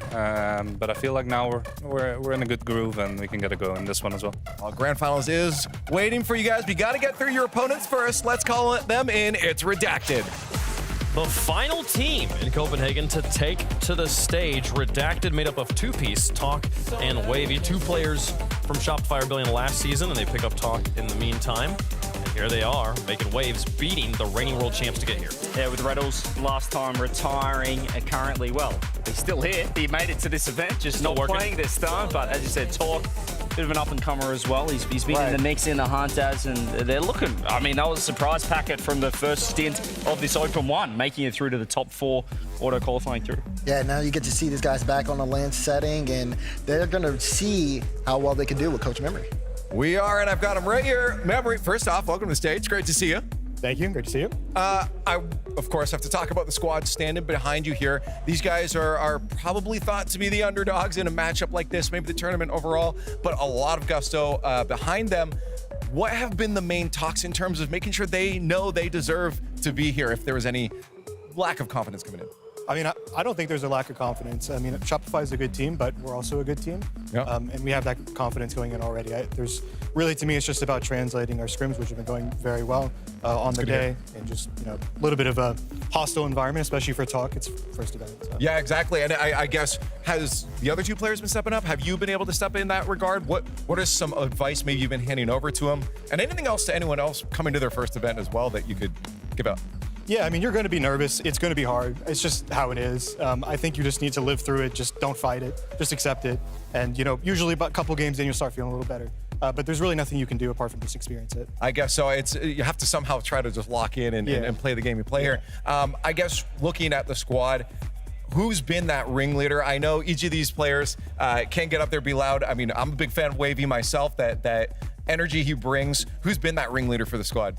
I mean, it's kind of shared between everyone, I think. But if I had to pick somebody, I'd probably say Wavy. He's really good for the vibes and just the team environment overall. I think Two-Piece is more of the veteran, but Wavy definitely helps us with, the environment, make sure we're locked and really focused on what we want to do. All right, remember, you got to get with your team and get into this match. It's not going to be easy, so good luck going forward. Thank you.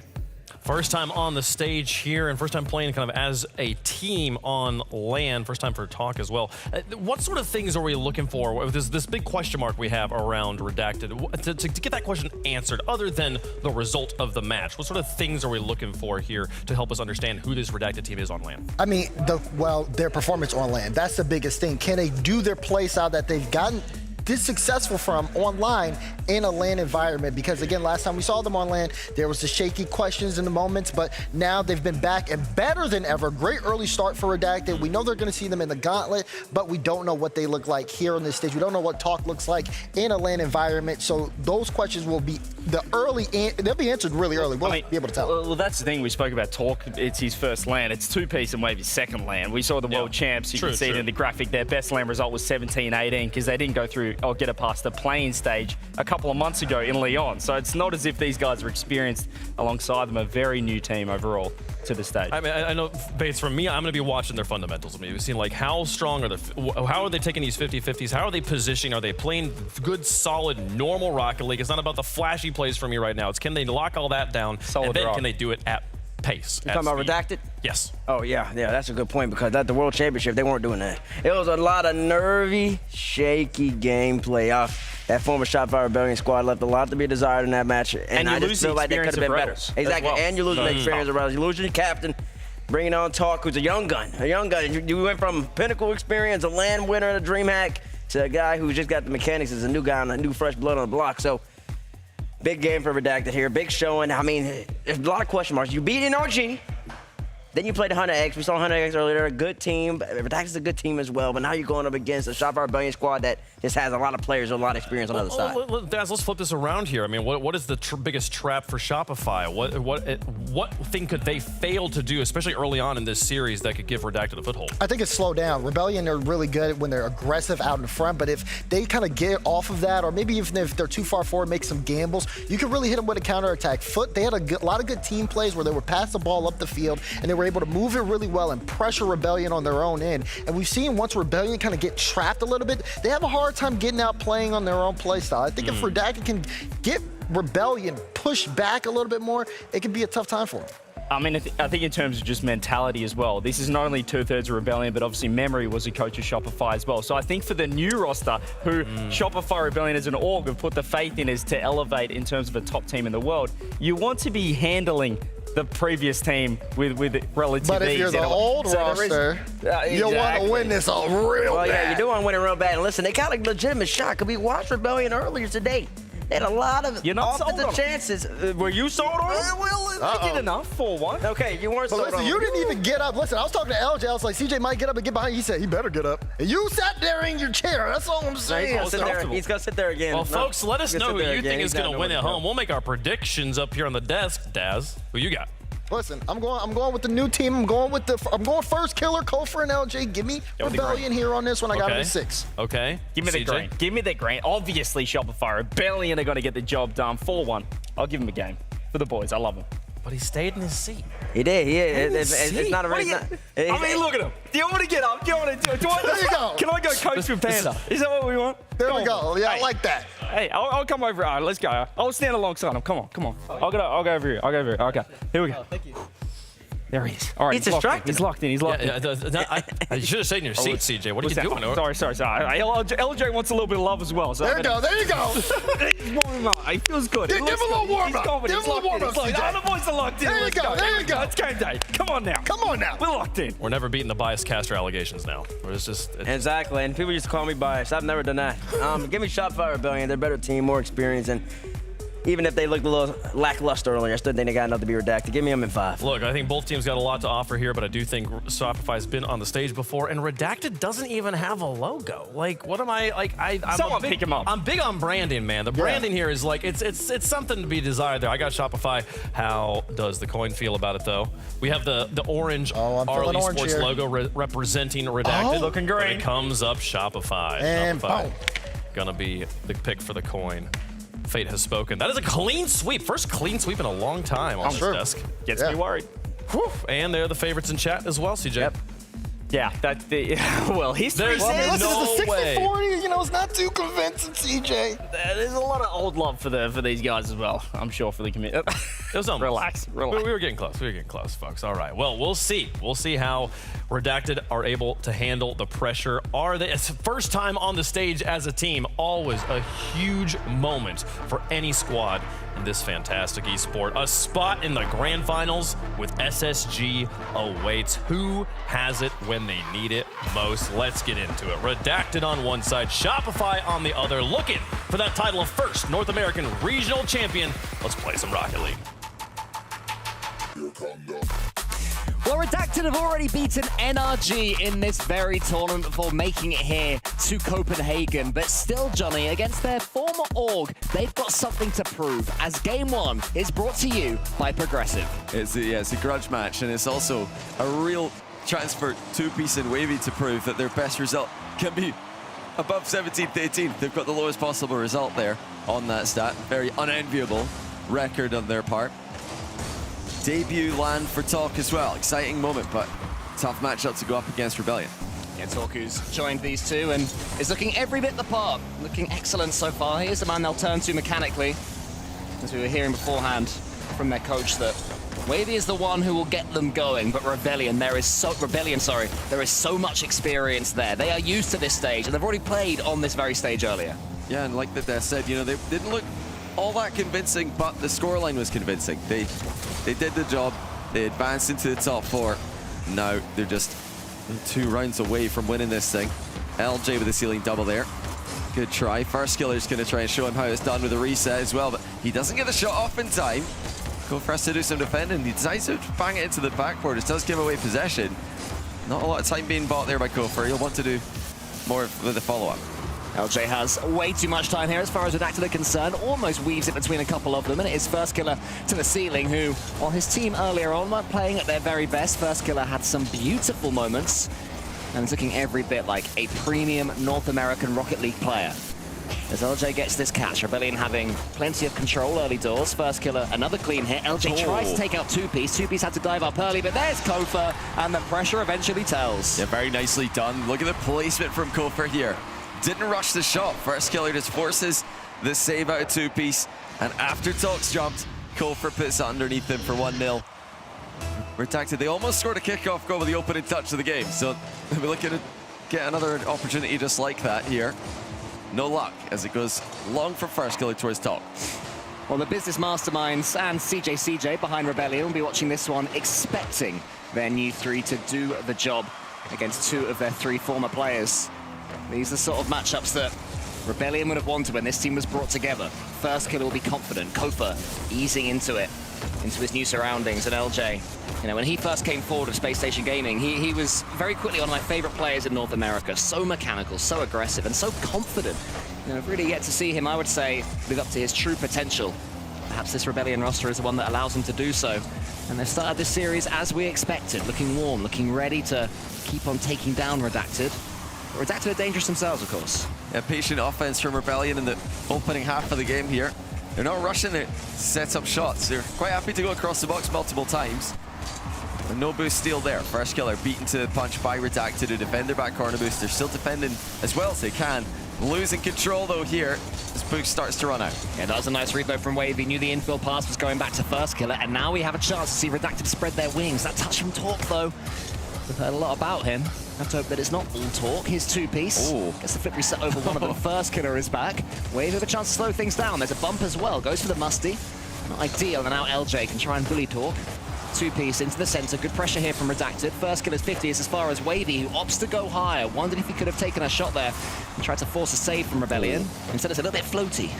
Yeah, it's not a terrible idea, but they're not getting the shots they need. And, you know, Rebellion at the other end, quite happy to be patient with their offense. Redacted can't be as patient. They're already trailing this game. Talk looking to flex the mechs, but there's no way through. Kofer blocking absolutely everything with the free jump. 2Piece will get past Kofer. First Killer leads that one towards LJ, but 2Piece is able to get past him. That's good play from 2Piece. To the ceiling he goes. First Killer clears it wide. Rebellion will be happy enough that even when Redacted do come forwards, they're able to keep that third man penned back, and eventually they can take the ball away cleanly. Talk takes his time. LJ and 2Piece, 2 of them, push that one into the center. Wavy, he waits. And Redacted in the last minute or so, they have been venturing forwards. Not looking too dangerous just yet. That's the final piece of their puzzle. Can they make it happen here? Yeah, final minute to go. Just a routine lead so far for Rebellion. They've not really been in trouble at all this game. Onus on Redacted to do something about it. Demo's not going to help them though. One gets taken out of the game. Wavy goes over one with the reset though. First Killer had to do some defending. Nothing too hard for him though. Now look at Kofer. Oh, what a bump by Kofer on the backboard. They didn't see that one coming. Sneak attack from Kofer. Yeah, Rebellion not overextending, not forcing the issue too much, but when LJ gets all that height, Kofer knew what he was doing, backed LJ's mechanics, and made it easier for the statistical leader, I presume. I haven't seen the numbers, but for Rebellion, it seems that First Killer is either causing the mechanical plays or being at the end of everything they are doing that's good. So, certainly needing the charge right now for Rebellion, and they're looking good for their 2-0 lead. Wavy almost finding a way through there. Kofer in a bit of trouble. First Killer does not get demoed. It's LJ with the demo at the other end. It's wide open for Kofer. LJ tried to steal it, but Kofer with the goal credit. Yeah, just what I'm praising First Killer is his 2 teammates to get involved for that one. He was waiting back as LJ cleared a path for Kofer. Shameless steal attempt there. I do respect that. You gotta go for the steal, no matter what level of Rocket League you're playing at. If anyone listening to this is Bronze 3, and if you are, I'll get there too myself one day. I'm trending that way. Maybe we can play ranked soon enough. Or if you're SSL, you have to steal your teammates' goals. It's the only way to play the game. It looks like this is going to be over. No kickoff. Going in the favor of Redacted. They're running out of time in this first game. Very comfortable stuff for Rebellion. Very impressive how they added to their initial goal. Oh, good save. There's a nice save by Talkin. It's really all that they've got to go for them this game. It's a couple of good saves, making life hard for Rebellion early in the game, but love that second goal especially. Kofor showing that he's bringing that demo play style he had last season over to Rebellion, trying to give them something else, another way to score.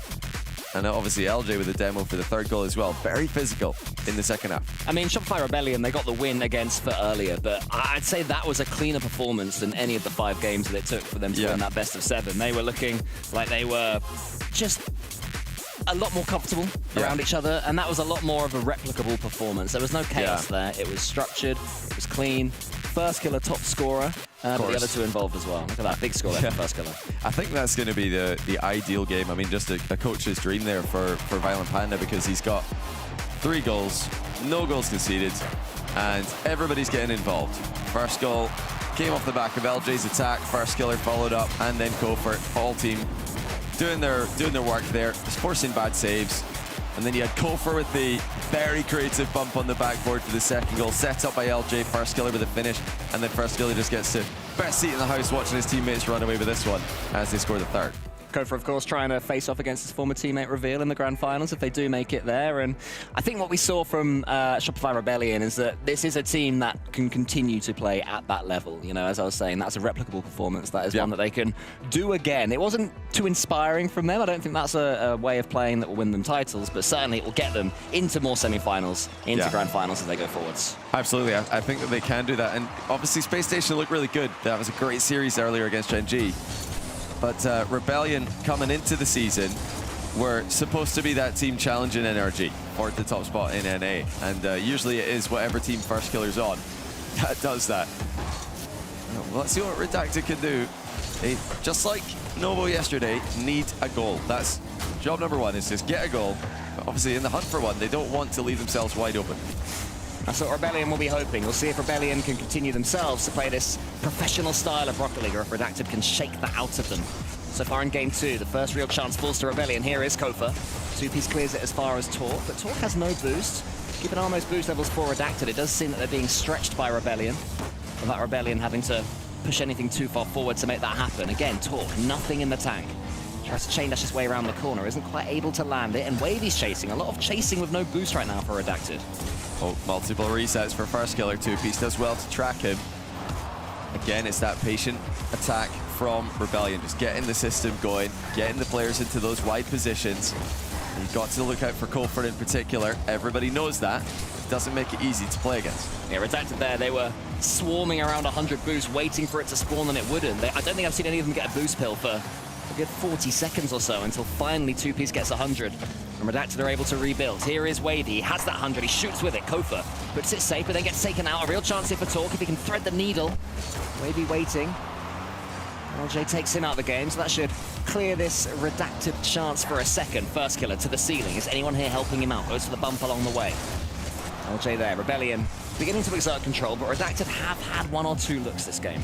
Yeah, it's been a better game for them. But Rebellion will feel extremely comfortable. This is totally fine for them. They can do this all day. They can play the efficiency game. I think they're going to win the boost battle eventually, and that's going to cause pressure that Redacted will ultimately struggle to deal with. I think it is up to Redacted to try to just push a little bit harder, just take a few more risks, because what they're doing right now is not causing Rebellion any problem. Torque goes up. This could cause Rebellion some problems. If Wavy can get a decent touch here, it's as far as 2-piece, or it would have been.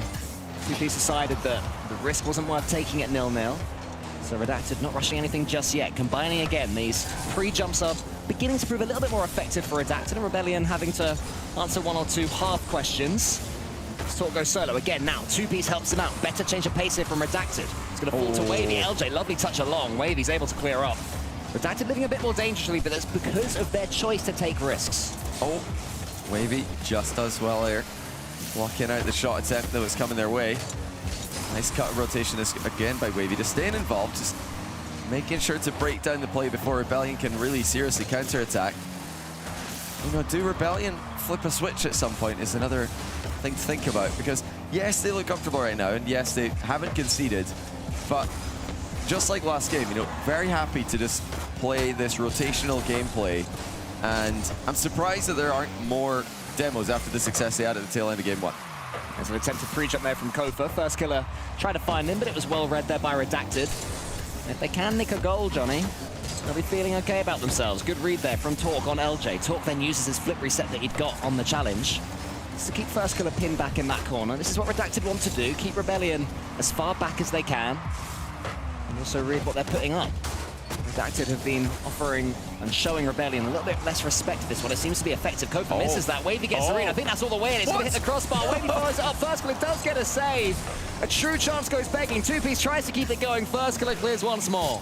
I cannot believe it. Wavy absolutely slammed that shot, and it's gone crossbarred. So unlucky. First killer was beaten, and he was sitting quite deep, actually. I can't believe the power Wavy is able to get on that. Still no goal, though, although they have come closer. Yeah, Redacted's players went each other's way on the goal line for a second. Luckily, that was a good clean comp from one of them, saying, let me have that ball. LJ won't be able to do anything with this one. 2Piece puts it into his own corner. The goal here would be devastating for either team, but there would still be hope. LJ tries to get the skin. It's a little bit heavy, but it will bounce around to his teammate potentially. First killer has to get a half flip on the halfway line. 2Piece sends it forwards. A 10-second game. Rebellion refusing to overexert themselves, knowing they're at risk of one infield pass or one mechanical play breaking through them. This could be it. Here, Wavy gets the flip reset, but it's well read by LJ. And maybe Rebellion can have one more go. Yeah, good chance here. Lots of space in the middle of the pitch, but nobody there able to get on the end of it. Final chance of the game. At least regulation will fall to Redacted. And now maybe, no, not quite. A 0-second chance for Rebellion. Yeah, that was quite a good challenge there. Rotating back, you do not want that ball to bounce upwards off your car and give Rebellion a final 0-second chance. So Redacted did what was needed. That's good play from Talk to squeeze away from LJ, but it's only as far as Kofa. 2Piece has to pick his spot here. Gets 3 touches to get it all the way back to Rebellion territory. Kofa's going to have another chance.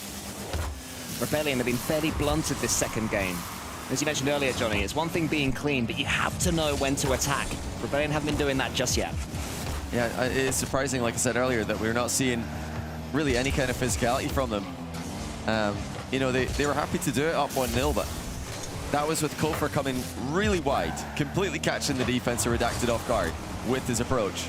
Oh, chance actually. Oh, it's just wide open. 2Piece makes it game 2 to Redacted, but how is this open? I mean, the defender gets demoed, nobody's back. LJ just couldn't get there.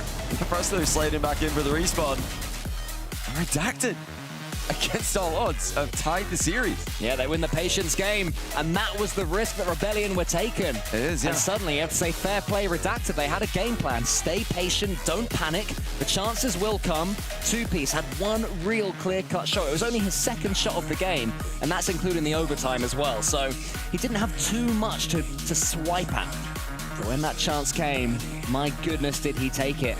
Redacted take their first, and winning a game on land together as a team will do them the world of good. Absolutely. Yeah, there is again. So just a demo at untimely time for Rebellion, as Kofer got bumped away from it, trying to take control of the ball. You know, if Kofer knows first killer is going to get demoed, and if he knows he's going to be alone, he'll try to play that into the corner, try to waste a bit more time. Redacted are delighted about it, though, of course. Yeah, I think it really is up to Rebellion to, you know, I said earlier on, Redacted are going to need to take a few more risks if they want to score. But the same is true for Rebellion. They were willing to do it in the first game, you know, letting Kofer go way up ahead of the ball on the blind side of the pitch. They didn't do it at all in game 2. No, they weren't irritable about passing. I want to see physicality from them, and they need to enable Kofer to do that. Let him go up front, have two back, ready to defend if it goes wrong. Yeah, I think what was sort of suppressing that second game was that both teams were taking turns being aggressive. Rebellion would come forward, they'd try and steal some boost, you know. Would they be able to work their way forward to a chance? No. Okay, Redacted's turn. They'll try some pre-jumps, they'll try some passes. At no point were both teams really trying to win that one. It led to a by-the-numbers game of Rocket League, but fair play, credit to Redacted, as 2Piece leaves that one for Wavy. It was Redacted that held their nerve the better. And now in game 3, they'll be starting to feel themselves. But I do want to see them really believe and take to this stage, because we've seen more from Redacted, a team that scored 5 goals against Gen.G in game 1, for goodness sake, and beat them in game 5. Yeah, it's yet to be their peak performance. So they've got a game. I mean, they're tied 1-1, and they've not played their best Rocket League yet. So they can be very happy with where they are in the series. They've got a lot more to give. 2Piece just able to nip back and block that one. It looks like that game one has led to Redacted being the more confident of the two teams when it comes to putting a player in front of the ball. You do have to get back quickly, though, against a team like Rebellion. Looking a little bit speedy, but Rebellion have worked their way into the orange half. 2Piece and Wavy both snatch at that ball. It's gonna, I thought for a second it was gonna fall to Rebellion player cleanly, but Redacted did well to recover in time and get something, turn it into a 50-50 first killer. Messes about, not going for the ball, goes to the man instead. Almost punished by it, then he misses. Rushing things now, Rebellion and first killer. Not in control in the same way we were seeing in game 1 and in the earlier match against FUT. Kofa has a chance to take control of the ball. Doesn't do too much with it. And again, there's not that much sustained pressure. The team is being particularly overly attacking. Which again, I get, but I do want to see a bit more from both. What is going on? This is just aimless. What has happened the past minute? I feel like nothing has happened. They're just hitting the ball around randomly. Somebody's got to take control of this game. This is ridiculous. I don't know what I'm watching all of a sudden. But there we go. Talk actually brings it down. Kofa has mishit that pretty badly. And there's Talk! Go! What a play by Talk. He's capitalized on the mistouch, or the miss hit there from Kofa. He wanted to put that back corner, but how about the finish from Talk? Whoa, Doomsy dish. Beautiful at any period of a series. And now we're seeing something we've not seen before in this one, and that is Rebellion having to chase, especially if 2Piece can make the most of this kickoff. It's gonna bounce towards first killer. Nobody was following him up there. Looked like a real chance for Redacted from the kickoff, and that could be a good sign for them again. But Talk getting involved, their mechanical man, massive once again. I mean, it looked like the first play in a while that had some kind of plan. It looked like he had an idea, and he made it work. He put the ball in a tricky position. Kofa couldn't handle it. He pounced on the chance. But we need to see Rebellion do something like that as well. Where's the aim with their touches? It just seems like everything's going aimlessly forward. It's like generally in the direction of the other team's goal. But for what point if you're just going to give the ball away? Well, here is Kofa. Needs to be talking to his team, telling him what he wants to do. LJ gets a bump on Wavy, or maybe Wavy gets a bump on LJ.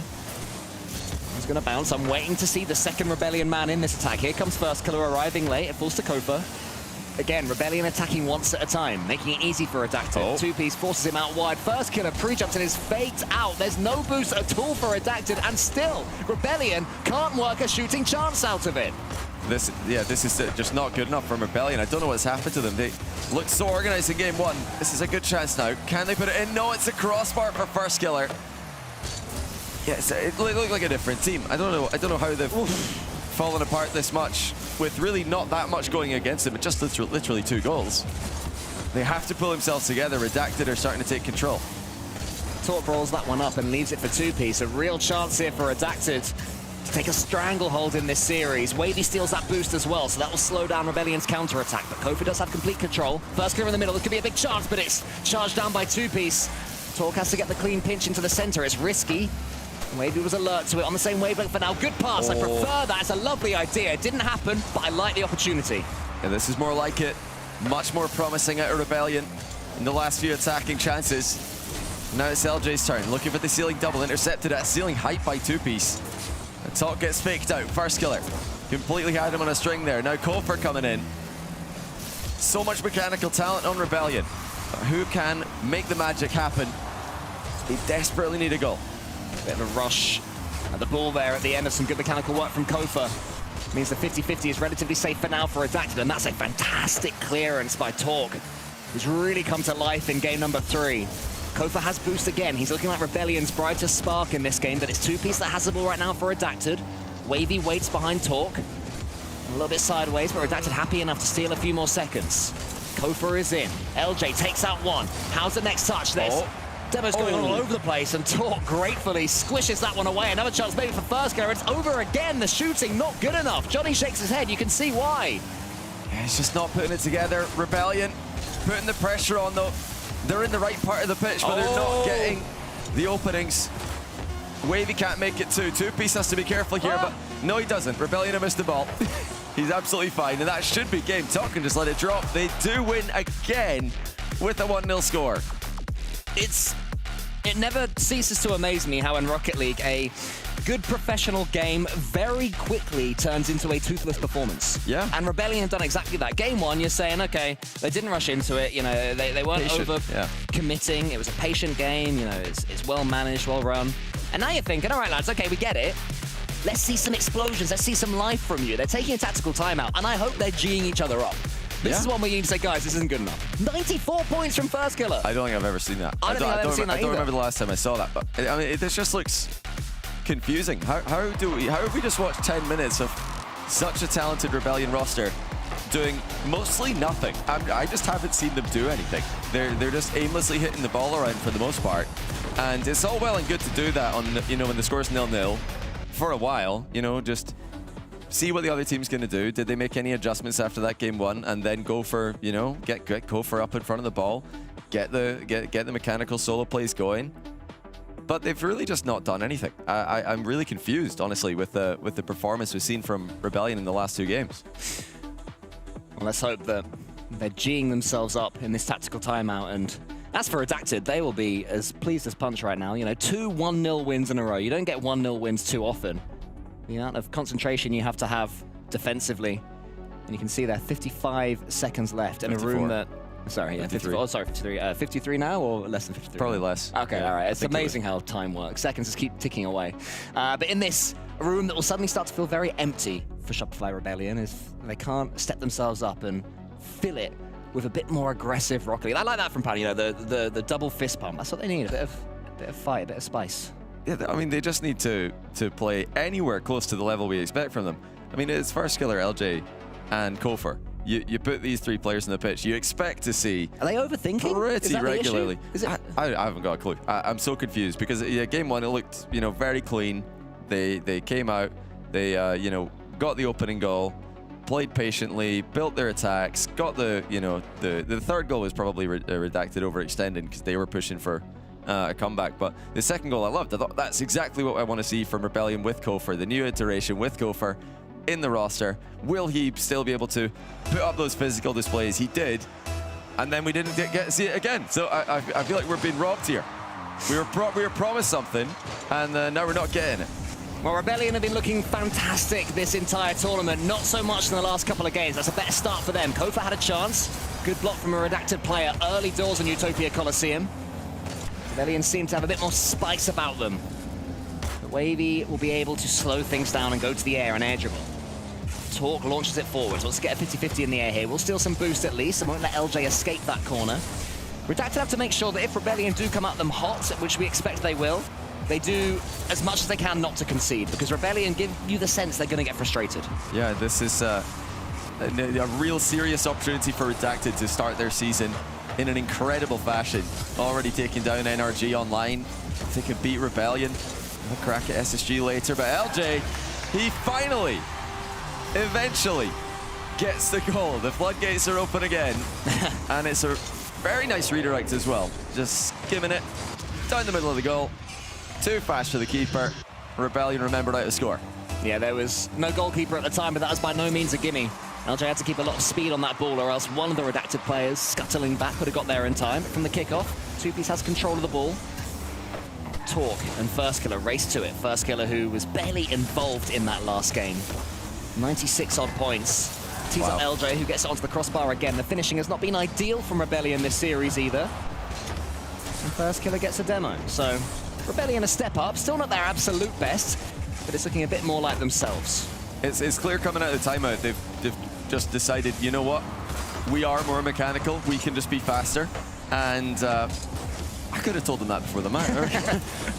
They should have just asked literally anyone in the venue. We would have said, oh, you know what? I reckon you could just be the faster team and the more aggressive team and go and win this. But you know, we don't want it to sound like we're only taking away from Rebellion, because Redacted have earned those 2 wins. They had the clutch goals when they needed them, and especially Talk, you know, sealing the show in a pitch full of stars like this. You know, debut land performance in that 3rd game is something he's going to look back on fondly. But he'd like it to be a part of a series win. Yeah, whatever happens, of course, both these teams will be back tomorrow as Wavy and Talk get in each other's way, so could be argued this is the learning stage for Redacted. If they can take the win, how good would that feel? 2Piece is going to be able to win this one cleanly. He puts it to the side, and he chases up against Kofa, and gets a huge dunk as well. Can he get the boost? Yes, he can. That's what he wanted, something to really play with. First killer's clearance is long, and then LJ takes out the defense. Is he going to be able to follow it up? The angle's too high, but first killer shoots. Saved by 2Piece. Yeah, great defense by 2Piece. Throughout his career, he's been such a solid defender on multiple different rosters.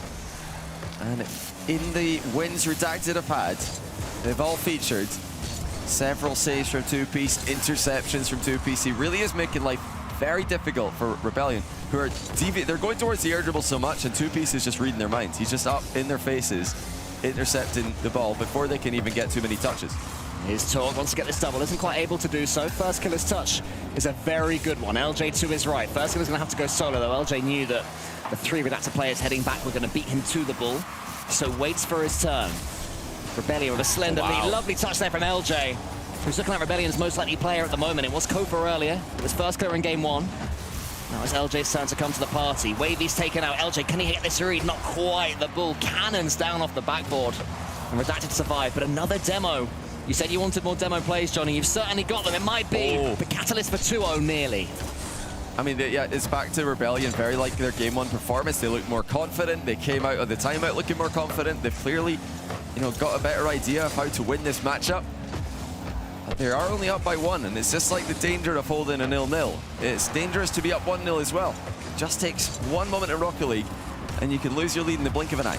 So plenty of time left as well for Redacted. Rebellion going to have to keep up this concentration, even if they're starting to get tired. Redacted haven't played yet today, of course. Rebellion have, so maybe a little bit of fatigue coming into things as Wavy gets that dunk on LJ, but first killer and Kofa were both back. There's a demo as well, so Rebellion should be okay here. Lots of space in the center of the pitch. First killer pumps it forwards. Talk's save is easy. But again, a big demo. Rebellion playing in front of the ball. It's making it so much more exciting to watch and so much more difficult for Redacted to defend. Oh, Wavy's through. Saved into the post from first killer. Talk trying to get the ball back into the middle. Now it is in the middle for Wavy. Looks for top corner, hits the post. So close for Redacted, but they still trail by 1. Yeah, it was a lovely effort. That was about the only place in the goal he could have scored it. He tried to snipe it. Rebellion will say they had it covered. 20 seconds left now. Talk with Wavy behind him. Talk goes into the center. LJ just nudges him out the way. Sets up Kofa to take a few more seconds away from his team. Kofa might even score here. Gets 1 reset, goes for the second. Not quite. 10 seconds left. Rebellion on the attack. Well, Kofa, I don't know if he tried to fake that. Would have been a good play if he did. Now Talk with the final play of the game. Wavy pre-jumped. Talk couldn't find him, and it's gone into the ground. Wasted opportunity at the end for Redacted. Rebellion tie the series 2-2. Still not too many goals in this series. The third 1-0 in a row by my count, so it remains tight. It remains full of pressure. But I'd say now there are no more excuses in this series. Both these teams should be warm and more than capable of getting something going. For me, it was LJ there in that game. He didn't get the highest score, but he got the goal, and I think that he looked to be the player for Rebellion that was most keen to have control of that ball. Yeah, they're like we said before, they're so mechanical, this team.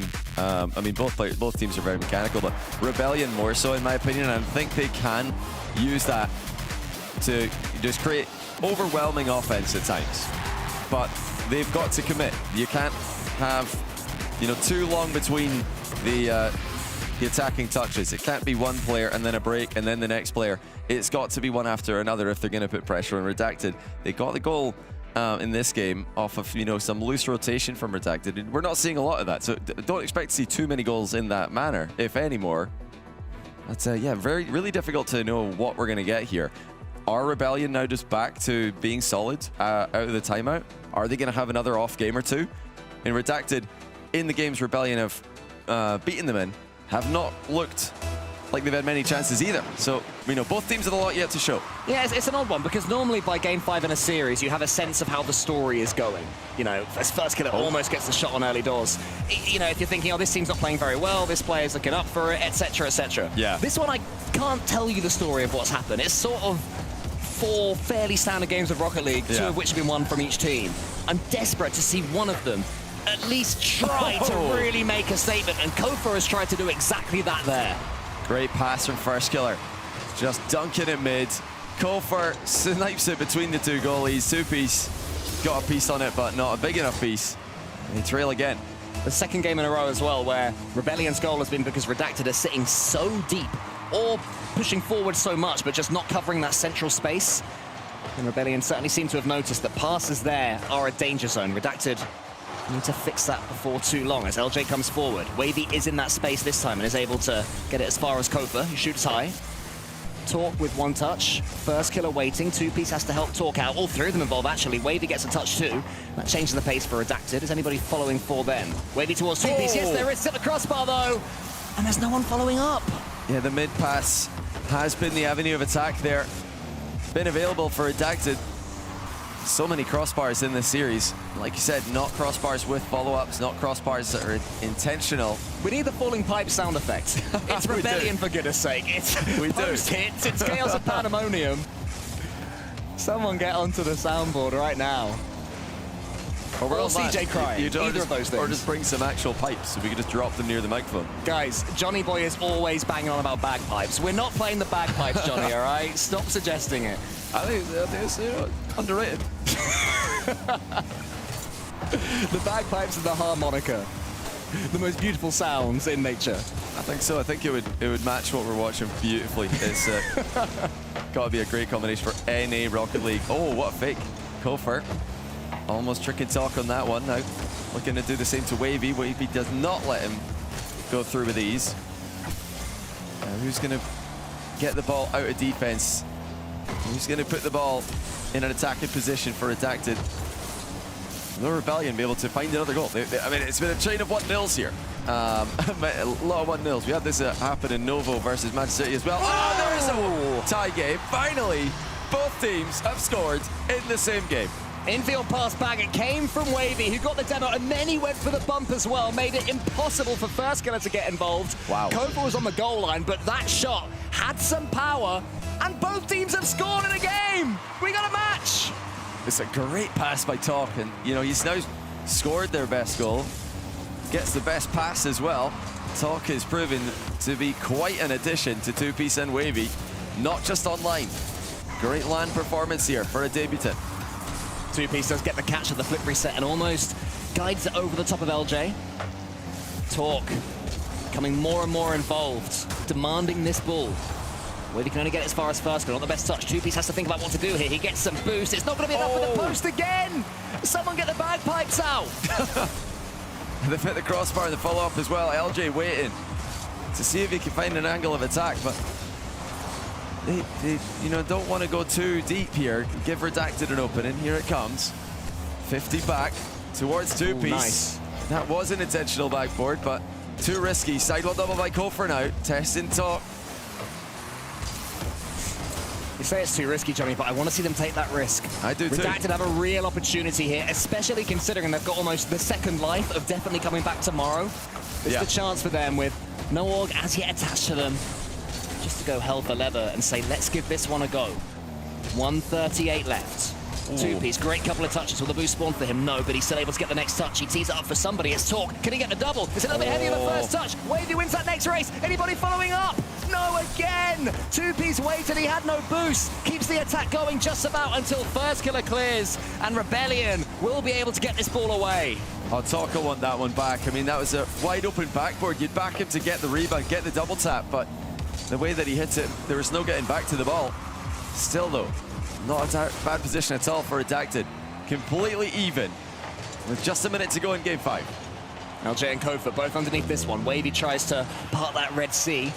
First Killer no boost, gets it as far as he can, and the answer to that question is only as far as 2-piece. Wavy causing more chaos. Wavy really seems to be the thorn in Rebellion's defense at the moment. There's Talk with no boost, tries to make a little from a lot, does make a little from a lot. Kofa has to go high. Next goal could very well win this series, or win this game, sorry, in a series as tight as this one. First killer, low boost. He wanted that ball to come a bit further towards him, but he had time. Had the wherewithal to let it bounce. Really relieving a lot of pressure on Rebellion. And Redacted taking control in the back corner, but Wavy panicking a little bit there. Does get dunked on hard. And now Two Piece is sent it sideways. And Doc likewise. They've got to calm down here. Rebellion sitting so deep though. There really is just a huge mountain of space in the midfield. Yeah, I mean, both teams continuing to play with fear. They have to let the shackles go. Talk has 18 boosts, can't do too much. Two Piece up top, first killer meets him. LJ turns away from it, knowing it leads to overtime. I've got a feeling this could be a long one, which probably means it'll be over straight away. And Wavy getting the ball offloaded to Two Piece, who's done most of the defensive work for Redacted. And we know he can cause problems at the other end of the pitch as well for his opponents. First killer, able to get behind the ball, but not able to dunk it through. Looks like we are going to get to midfield play. Redacted don't have a lot of boost here. They need to buy some time. Interesting pass there. It's risky, especially in a game like this one. Talk tries to just loop that one forwards. LJ was relieved to see that one going past his back post. Kofa fakes a musty and then attempts a 50-50 against Two Piece. Two Piece too strong, gets past a couple. Over to LJ. He goes by himself. We've been calling for the second man. Two Piece was his own second man. He goes 1v3. What a play to dust first killer to that ball. And then to put it over LJ as well. Two Piece. Done most of the defending now with a clutch overtime goal. They've got double match point against the former org. It's like Two Piece realized, if I let this one roll along, no one's gonna be there. So do you know what? I might as well go for it myself again. Fantastic decision. Absolutely brilliant from Two Piece. Not just to have the mechanics there, but to have the bravery, to have the wherewithal to go for it. Looking at the scoreboard, it's Talk that was making all the comments from Redacted, but Two Piece that came in clutch in OT. Oh yeah, it was Talk with the banger mid-pass to tie the game. But first we get to see first killer's dunk lead into Kofa's goal. Wavy, physical, causing first killer to run up the wall. Mid-pass from Talk finds Two Piece, and Two Piece goes solo. Look at the speed to get up past first killer. First killer's trying to take control there. He did not think Two Piece could beat him to this. So nice. That's such a good touch. Gets his pocket picked, and LJ was in a world of trouble. First killer's probably said in comms that he's got that. LJ did not think he was going to need to make a save. Wow, what a story this would be. Wavy, Two Piece, and Memory taking down their former org from last season. For many seasons, actually, in Two Piece and Memory's case. And talking his debut LAN, beating seasoned veterans. I mean, this is just ridiculous. Well, there's no time to sit and dwell over what Redacted have just given us. We head to Neo Tokyo. And the pressure only gets higher up from here. Winner's tilt will begin to be a factor. Redacted have to keep their playstyle going. First killer gets an early chance from that kickoff. Can't do too much with it. Rebellion throughout the entire series, mechanically, they've not made Redacted play with any fear at all. Oh! You know, Redacted they're coming together here. And they're playing their best offense towards the second half of the series, or in the second half of the series. You know, they got a couple game wins by just being the more consistent team earlier on, but they absolutely earned the last two goals they got in Game 5. Looking dangerous in Game 6 as well. Yeah, I think it's because Wavy is just so fearless at going for bumps and demos, but when you're winning, things get scarier. Yeah, it looks like a couple of massive mistakes. Two Piece mostly, though. Wanted the boost, wanted the ball, panicked on the turn, and it's just wide open for Rebellion. The easiest goal they're going to get all tournament. Looks like now we go back to just regular kickoffs for the most part. And that's 15 mid beautifully for Wavy. Takes his time, low 50 back to no one. It's open for first killer. Wavy has led his team into a bit of a tricky position there. Can't be losing at 50 back when you're third man. Yeah, not cleanly. That's what I was talking about. Winners tilt, you start snatching at things, you start getting a little bit desperate. And Redacted, who have been anything other than over-committee this entire series, give us one right there. And now we really will see them have to chase it. Credit to Rebellion. They've held their nerve, still not playing their best, but No longer making these mistakes as Wavy dances past a couple. First killer. Can he get something on this ball? He can. Talk with a reset. 2-piece underneath him. The two of them go for the ball. LJ was in between them. And there's a miss again from Redacted. It's happening too often now, Johnny. Oh, big play by First Killer. Ceiling double into reset. That one does get saved, though. Redacted. I've got time to work with here. But the mistakes have cost them so far in Game 6. 2-piece at a slightly awkward angle. Is able to get something onto that ball. Redacted know they've got plenty of time left to play. A couple of goals in 3.5 minutes. In theory, there's nothing too substantial. In the context of this incredibly close series, maybe it is, but no need to rush and panic just now. 2-piece after that beautiful overtime goal. Tries to get another mechanical play going. That's not ideal there from Rebellion, getting in each other's way and not reading what Redacted were doing well enough. They do get away with it. Talk has control of this one. It's not ideal, though. Redacted seem to have slowed down. Rebellion have stepped up, but Redacted too aren't playing quite as well as they were in the last. Yeah, it looks like they might be a bit scared to commit all three when they've already made mistakes, costly mistakes in this game. With only half the game to go, they're going to need to really put the pressure on Rebellion. Rebellion, such a solid defensive team. All so efficient with their boost in defense. You're not going to boost starve this team. Not very often, at least. Redacted have to be clinical when the chances come their way. 2-piece waits. Wavy is desperate to get in there. 2-piece was just landing, couldn't get out of the way. Gravity was not on his side. LJ around the corner tries to replicate what 2-piece was able to do in the last game. Not quite there for LJ that time. Maybe Redacted were wary of it after the way the overtime was won last time. This sort of reminds me of game, I think it was 2 or 3, where Redacted, I think it was game 2, where Redacted just could not get boost. Rebellion controlling everything. It's happening again here. So all these booming clearances, they're falling to Rebellion. Eventually, they're going to get chances like that one. That's a huge clearance, though. Wavy's got a chance, leaves it for Talk, but the shot isn't strong enough. Will they get another chance? Not quite. That was an opportunity. Just a monster of a clear. The ball went absolutely flying. Nearly leads to a Redacted goal. Now the flip reset past mid. It was the mid passes in the last game that were causing Rebellion problems. Redacted might look back to that before this game is done. Chance here for 2-piece. Must score and does. Redacted suddenly had some pressure and they made it count. Great work. Again, everybody getting involved. You had Talk leading the attack, Wavy getting stuck in, and 2-piece close behind. That's what we need to see from them. They can't be scared to send all three. Especially against Rebellion, you need to move in fast, and they do, and they score. Rebellion 90-odd seconds away from forcing Champions Field. The second semi-finals in a row. Here on the first North American regional of the season, LJ gets his catch. Kofa is chasing down Wavy. Wavy escapes him and gets the boost, but can he jump towards the ball? Oh, lovely idea from LJ. Tried to go underneath both of them. Good defending from Redacted to read that. 2-piece finds Wavy on the side of the pitch. Wavy looking to flick it mid, but it's not got a lot of power on it. It's easy for the defense. Minute to go. LJ, very good at flicking the ball in 3v3. So consistent with it. Where's it going to come from Redacted? Was just everybody getting stuck in the last time it led to the goal. Oh, look at this. So how is Wavy saved this? Yeah, great read from Wavy. Mechanics, they're livening up for Rebellion in this game. It's finally happening. Agreed. Talk. It's almost dunked there. First killer's coming in. The challenge has to be good right here for Redacted. One more goal for Rebellion will probably take us all the way to Champions Field in Game 7. 2-piece, couple of touches up against LJ. LJ does enough to keep this ball away from his goal line. Talk can only watch that ball drop down, needs 100 boost, gets it in the middle. And now Wavy's waiting. It looks like Redacted are lining up for one more big attack. Talk goes to the pre-jump, he gets it, he's gonna get it! It's just a good save by LJ! I thought that had to be the moment! Oh, Talk was pre-jumping a different pass, it never happened. He almost landed in the perfect position. Oh wow, what a touch. Final 10, 2-piece, drop down for the ceiling pass.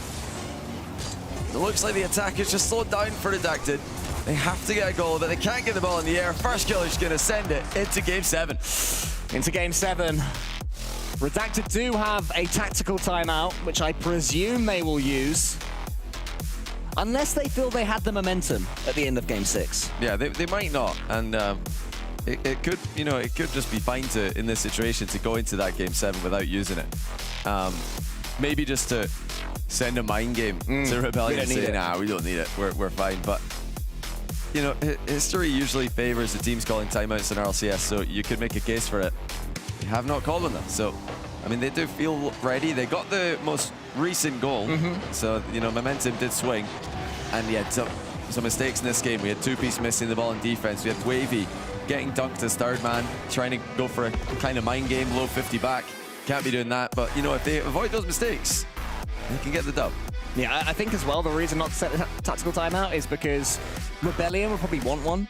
They'd love the chance to really sit back and go, okay, game 7, hard reset. I think so, yeah. With Redacted saying, let's just keep going, Rebellion won't get that opportunity, or will get half as much of that opportunity. Rebellion came into this series, Johnny, thinking, oh, we're facing this org's former team. We're facing the team that this org dropped, that this org switched from. This must be ours. This must be our first grand finals this season. Yeah. It's not panned out like that just yet. No, it hasn't. I mean, it's been a surprising series. It's been a very weird series where Rebellion came out so comfortable in game 1. We thought they were just going to run away with it, take over the series completely. But Redacted got their way back into it. Rebellion did not seize control. And then games 5, game 6, both teams looking dangerous. You know, it's been the best to last, really, for me. Well, based on the series so far, don't expect a 7-goal thriller in this game, but it doesn't make it any less exciting. If you're a fan of either of these two teams, I can guarantee you feel nervous right now. The players do too, as LJ tries to snipe the corner and completely fakes out Talk. LJ breaks the sound barrier with a 42 kph Thunderbolt. Blink and you miss it. Unbelievable stuff. The world's longest blink, and I did miss it. 1-0 Rebellion, what a start from them. Good kickoff though from 2-piece. Talk has the 100 boost as well, wants to make things tricky for first killer. Has he got a reset here? Can he push this ball forwards? Catches it instead and flicks it backwards. Wavy desperate to get involved, instead has to watch Talk bundle his way forward with no boost. Rebellion do have that early lead.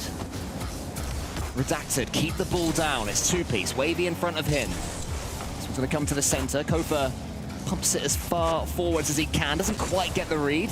First killer's turn this time though, a more open scene in game 7 than we've had so far. And again, Rebellion are very happy to just let the ball go around the pitch. Just collect the boost, wait for the pressure to come.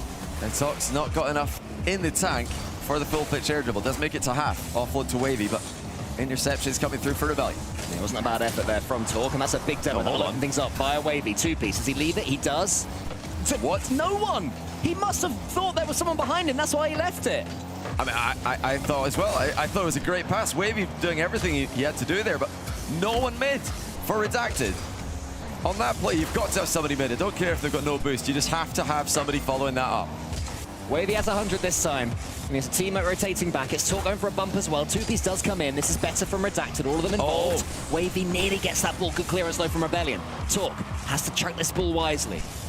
Rebellion have a real chance here of doubling their lead and making it so difficult for Redacted to come back into this one. Kofa lets it bounce, wants to turn it into a pass. It's nearly there. Wavy, air dribble. 2-piece, lets it bounce. Keeps it going with a low 50. First killer keeps control of the ball and control of the boost. That's great play from FK. Pushed it to the side. So both teams, again, trying to slow down now. It started off quicker. We've slowed down a bit. Still 2 minutes 40 left. Yeah, I like the ideas from Redacted. And they do have to be careful, though. You know, going too much towards mind games will get them caught out. Rebellion are not going to get faked too many more times. So for deciding just to go sidewall with this one, had options. Half the game to go. Redacted looking for any kind of inspiration in attack. Save there from LJ. That was awkwardly bouncing from the ceiling. Talk around the corner. Wants to get the dunk on first killer. Can't do it. Good defending here from Rebellion. Controlled, composed. Prodding in the Redacted defense. Not overcommitting. That demo will make it more difficult for Redacted to defend here. First killer wants to get the reset. Does get the reset. Anybody defending it? Not quite there. It's going to hit the crossbar. Kofa fakes out Wavy or attempts to. Wavy half reads it and is able to follow it forwards. Oh, Kofa going infield, so risky there. Just walking straight into the dunk, but they've gotten away with it. Redacted are just trying to swarm. They're trying to up the pace. They have to at this point. It looks like the attacks are fizzling every single time. Rebellion find a way out. Yeah, looking like a solo moment is going to be Redacted's best opportunity. The third man unsure when to come in. Time is racing away from them right now. LJ has the ball again. Rebellion met by Wavy. Talk goes forwards. Kofa has control.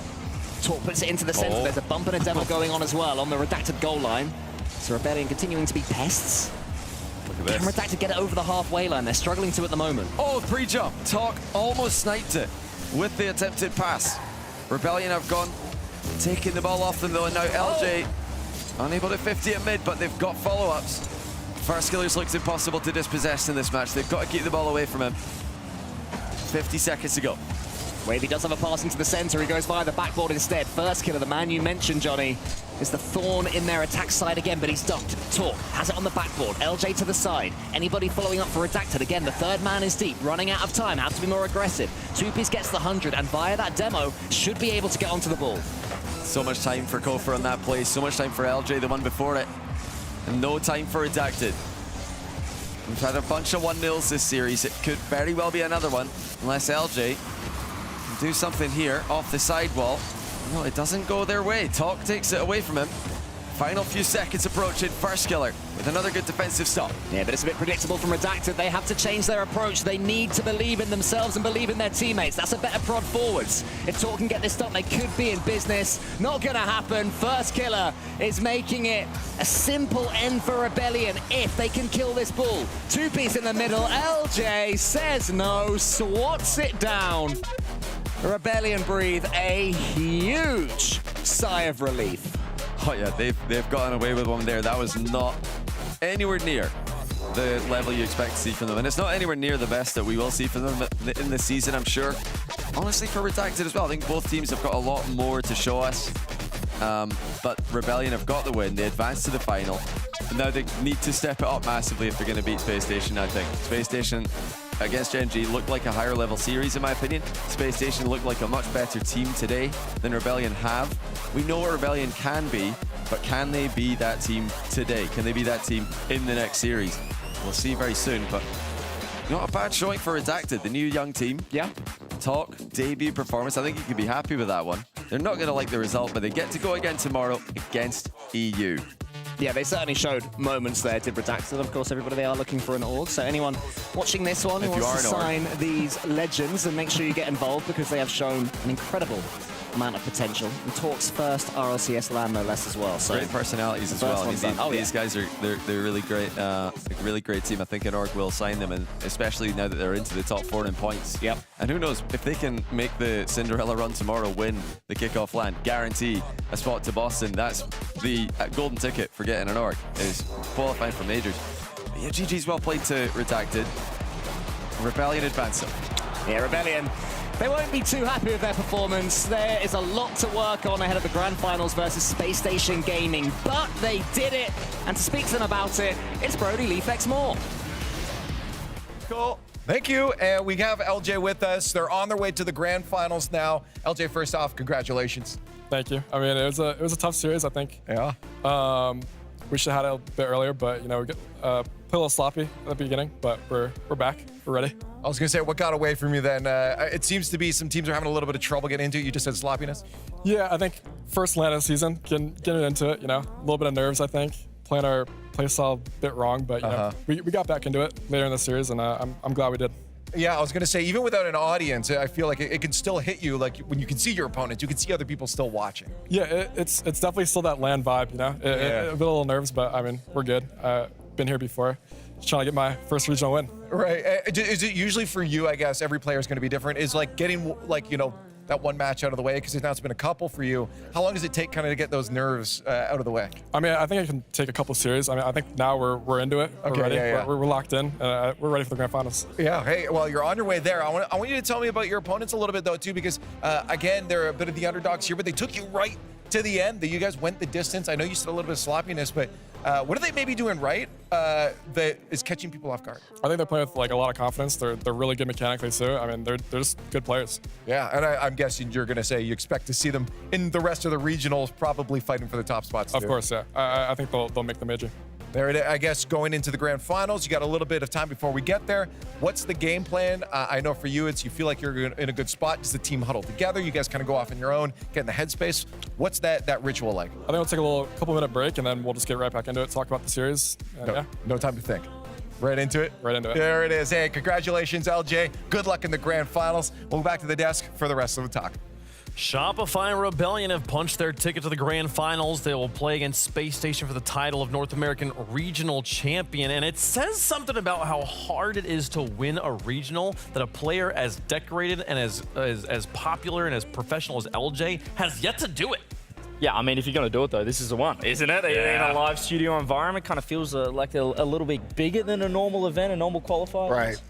Yeah.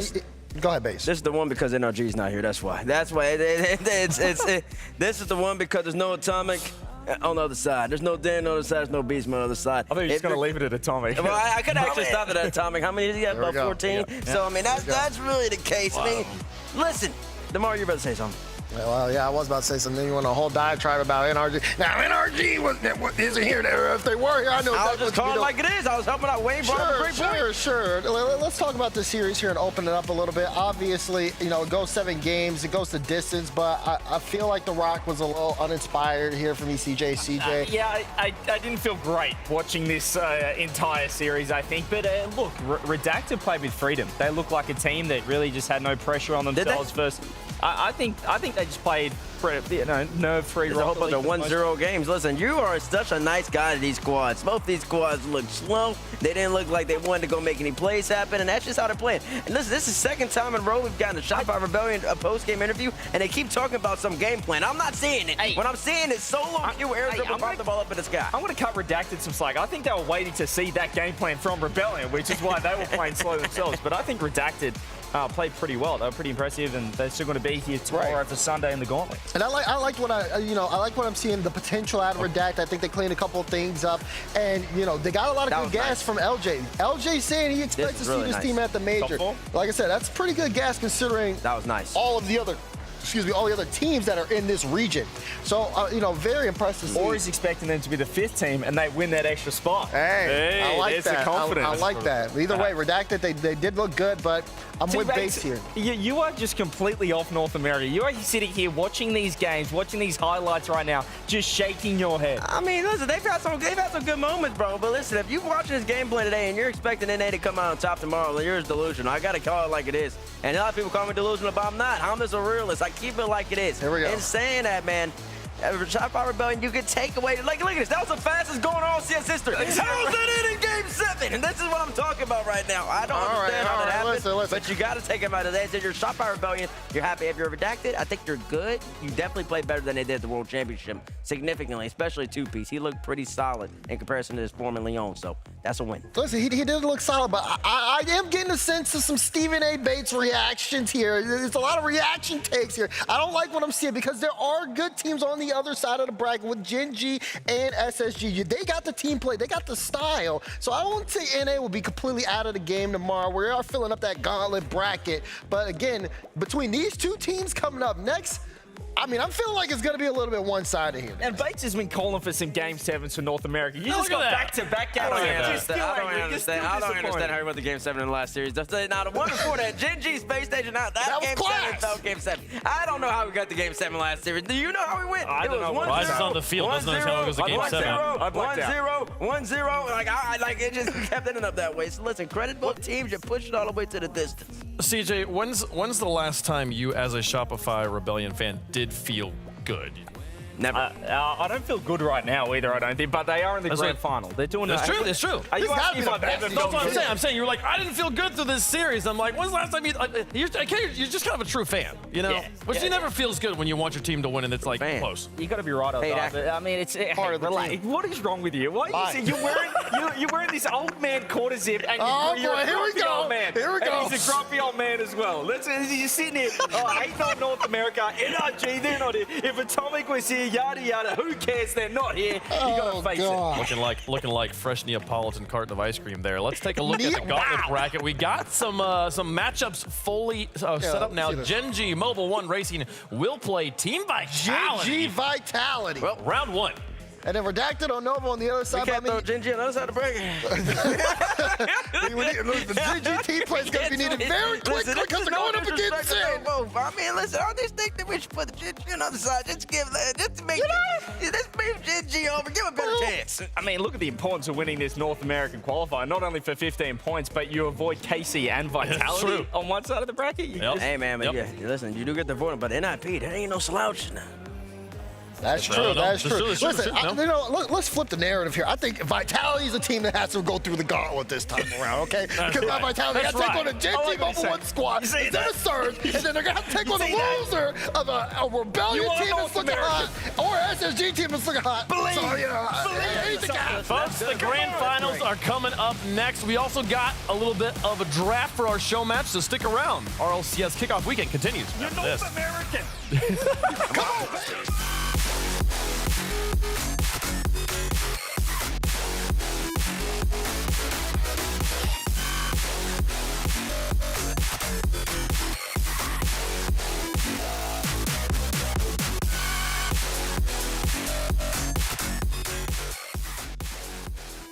Well, looks like you're backing up a bit here. Okay, Luann?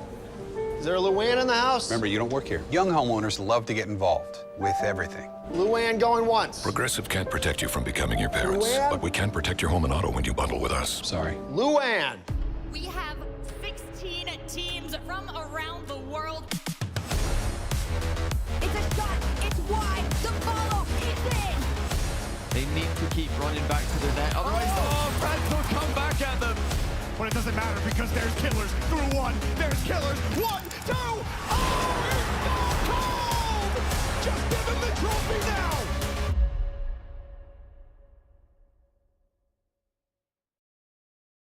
T-Bates here, and today I have a special unboxing from Blacklight. It's gonna be something you've never seen before.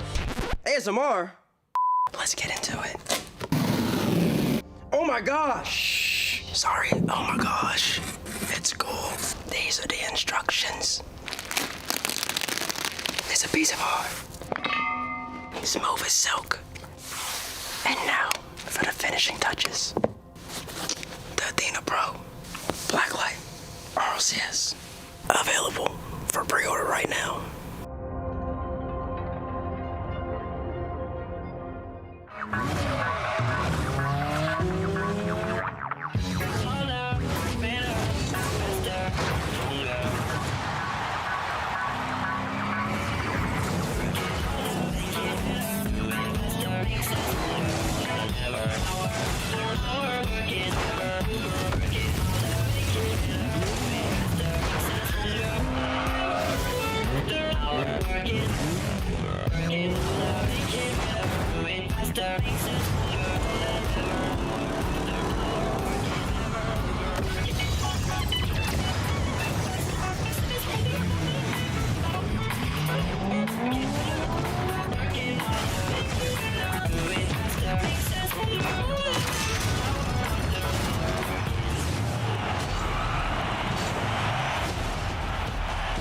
The RLCS kicks off. Legends fall. Underdogs rise. Get ready for RLCS 2026.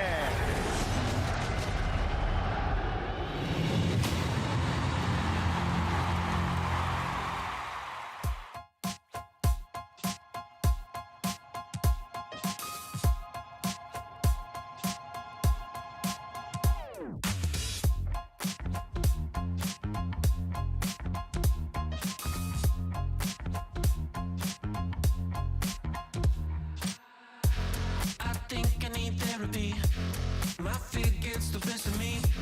I can't seem to understand how you do this to me. You've been running in circles inside my head. Wasn't looking for love, but baby, I found you instead.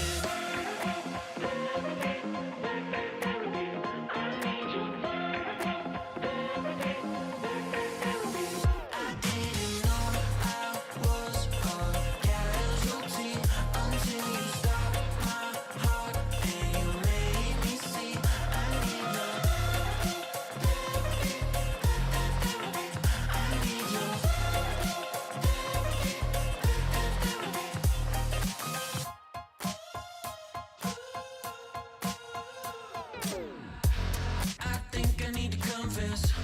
Saw you in the red dress. I can't seem to understand how you got all that finesse. Still been running in circles inside my head. Wasn't looking for love, but baby, I found you instead.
Easy love I can show on the outside, it's not that simple. When it's tough, I don't show how I feel looking out my window. I get caught living in these thoughts, but I'm never lost. For a second I forgot. You can run, you can hide, you can slide back. Give it time, ease your mind, you'll survive that. You can run, you can hide, you can slide back. Just don't fight alone, you will find your way back home.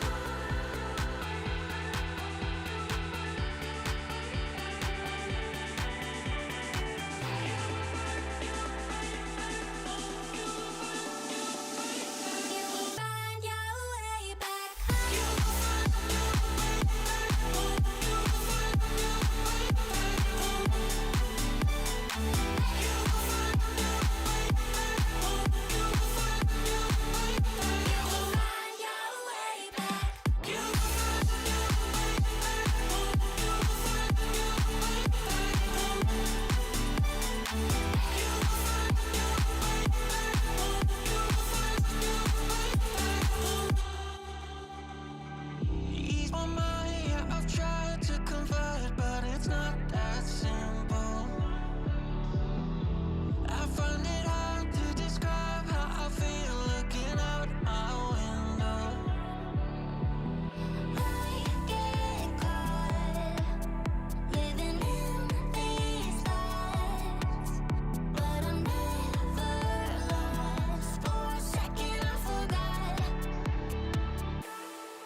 broke my neck and I just wonder why.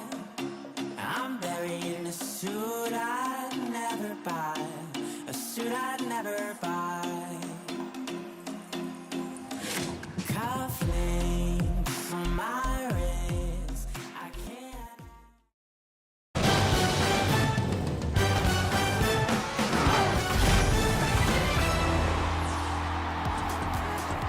Welcome back to the Rocket League Championship Series. We're going to get back to the grand finals for the North American Open #1 in just a little bit, but we've got some very important business to get to. That, of course, is figuring out our teams for the show match 4v4 that's going to be happening tomorrow. Today, we have the draft. It's going to be North America versus Europe. Why don't we get to know who's on the team so far, and then we'll figure out who else is on the team. We start off with our content creators. I'm going to start with Europe first here. We have Mertzi and Fury, and then backing them up, Rosdri as their coach. First off, guys, how are we feeling going in the show match? Have you been practicing? I already talked to you a little bit, Mertz. What are the vibes going in this before you know the team? I mean, we've kind of been talking all event pretty much because it's like, for us, very exciting to play on stage. Yeah. So yeah, we've just been sharing tactics, strategies. We know what to do against the team. We know exactly who to target. So. Are you staring at Jamaican Coconut for a reason when you say that? Yeah, because I heard that he said I'm gonna score an own goal. So. Is that your game plan? We're gonna have to talk about that if that's your game plan. Okay. Oh, well, it's not even really a game plan. It's just an inevitability, really, at this point. Oh, wow. Okay. Oh, wow. Okay. Okay, well, while they're over here talking, Chief Beef and Jamaican Coconut is going to be your North American content creators with Rlcs backing them up. Do you have any hope in this squad, Rlcs? Well, it's actually funny you started with EU first. Usually you don't start with the team that didn't have a team in the World's Grand Final last year. Oh. That is cool. We can let them go first. Yeah, I'm feeling great. I mean... We are locals, Rlcs, so... Okay. Be careful. Yeah. You look at the content creators, and we'll get to the pros later. Yeah. But I mean, come on. We're weighing it right now. This How is do we an absolute mismatch. I have two players that are in pro lobbies still to this day. When's the last time Mertzi launched Rocket League, you think? When is the last time you launched Rocket League? This is taking too long. Yeah. So what's up? Nothing's up, Mertzi. When have you been playing? Retired. I'm retired. I'm the coach. Yeah. I mean, he doesn't have to play. He's not on the field. But like he's not tapped into the tactics. He doesn't know what the new metas are. We got a coach. You don't even mean that. No, I was watching scrims this morning. Yeah, but that was threes. That's true. That is very true. I'm sorry. I shouldn't be bantering here. Yeah, seriously, whose side are you on? Okay, yeah, that's sorry. My bad. I'm supposed to be impartial here. Well, let's get to find out the rest of the squad then, because it's force. You can't just play with two. You can, but that's going to be a very lonely field out there. It's a bit bigger. Let's take a look at Europe first. Who our first draft is going to be for the European team? Who we got? Throw us on the board here. Oh, it's on full screen. Oh, it's over there. I see it. It's Noah. Noah's gonna. Oh. Okay, wait. They got the power of two coaches now. Yeah, we have a coach. Power of two coach. Amazing. Free win. Yeah. Yeah, it's a good choice.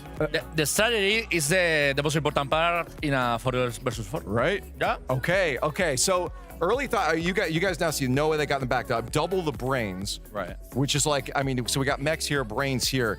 How are we feeling on the matchup on that first one there? So Noah's actually a great start because when we start winning, Mannequin or Fury likes to attack the mannequins. That'll be good. Noah can be his mannequins. Once we sweep this, we'll have a little test dummy for him. So that's good. Okay, Noah's our first start. Let's see who North America is going to have as their first draft pick here.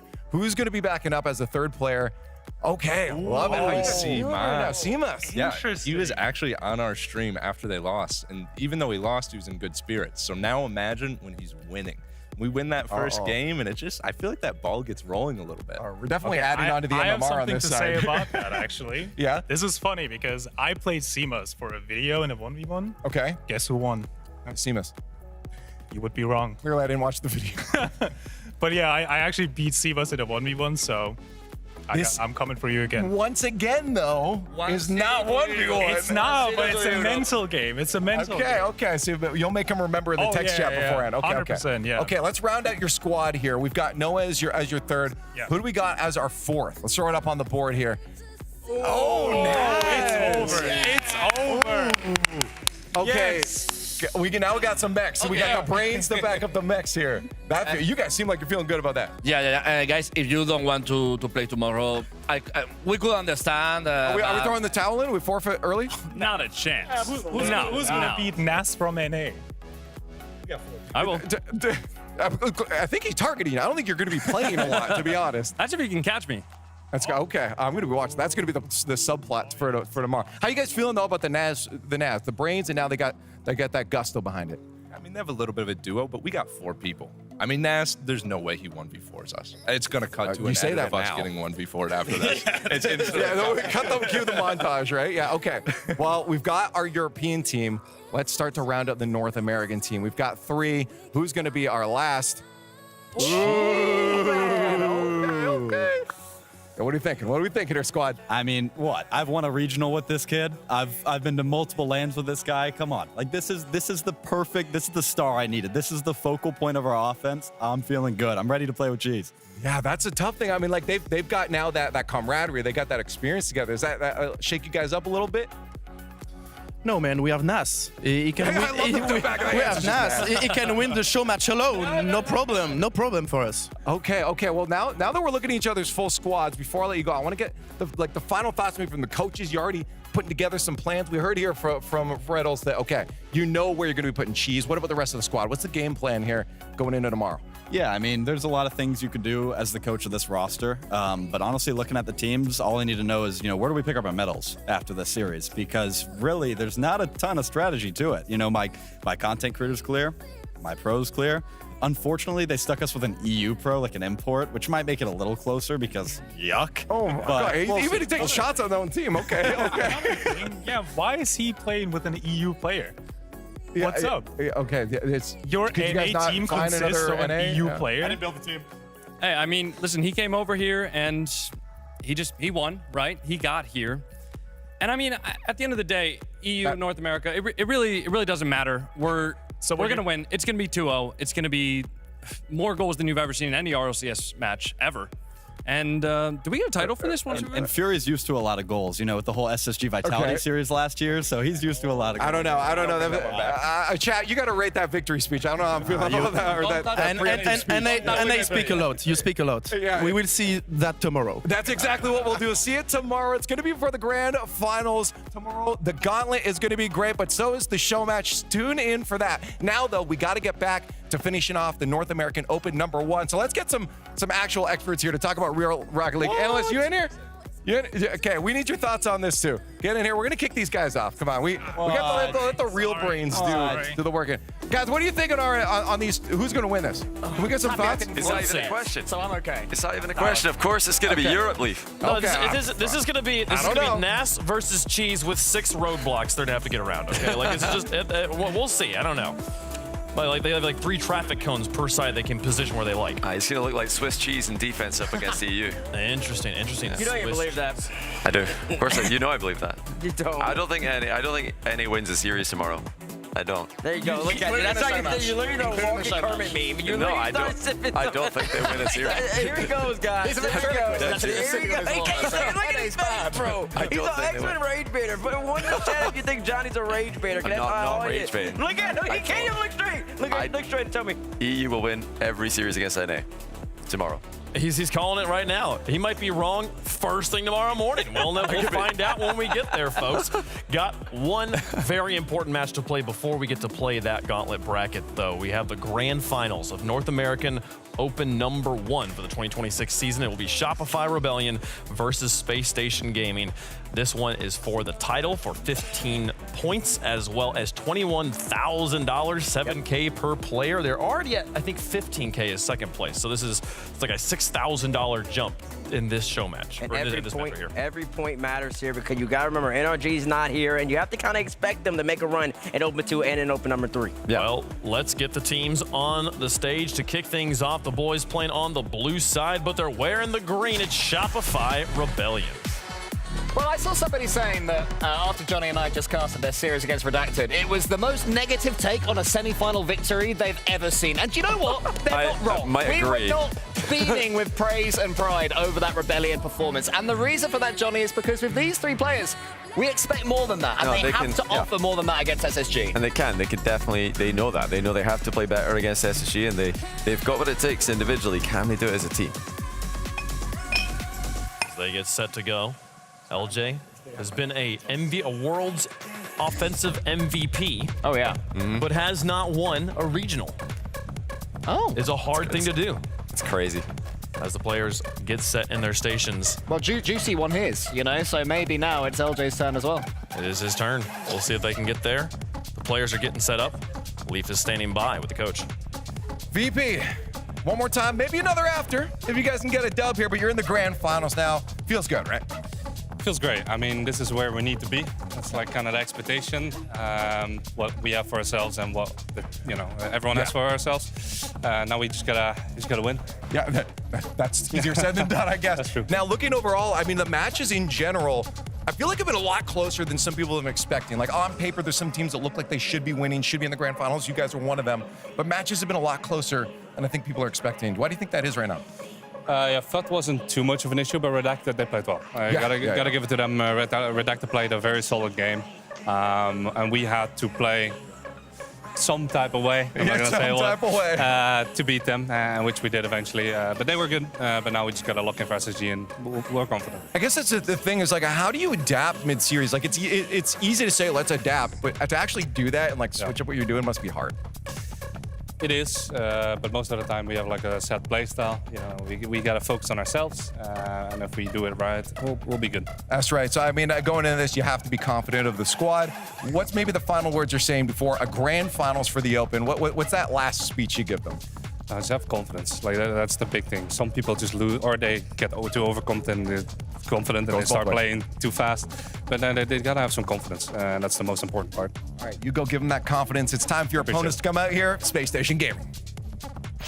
They've already beaten Shopify once in this bracket. They've only dropped 4 games total so far in this event. They added Gen.G to the list of teams they beat just a little bit ago.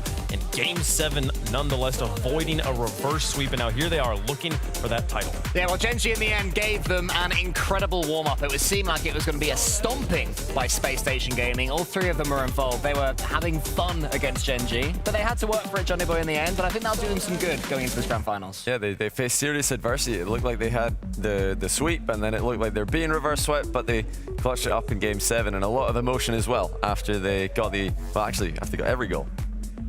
Expert is back with you now as you guys are in the grand finals. Congratulations again on making it here, but the job's not done yet.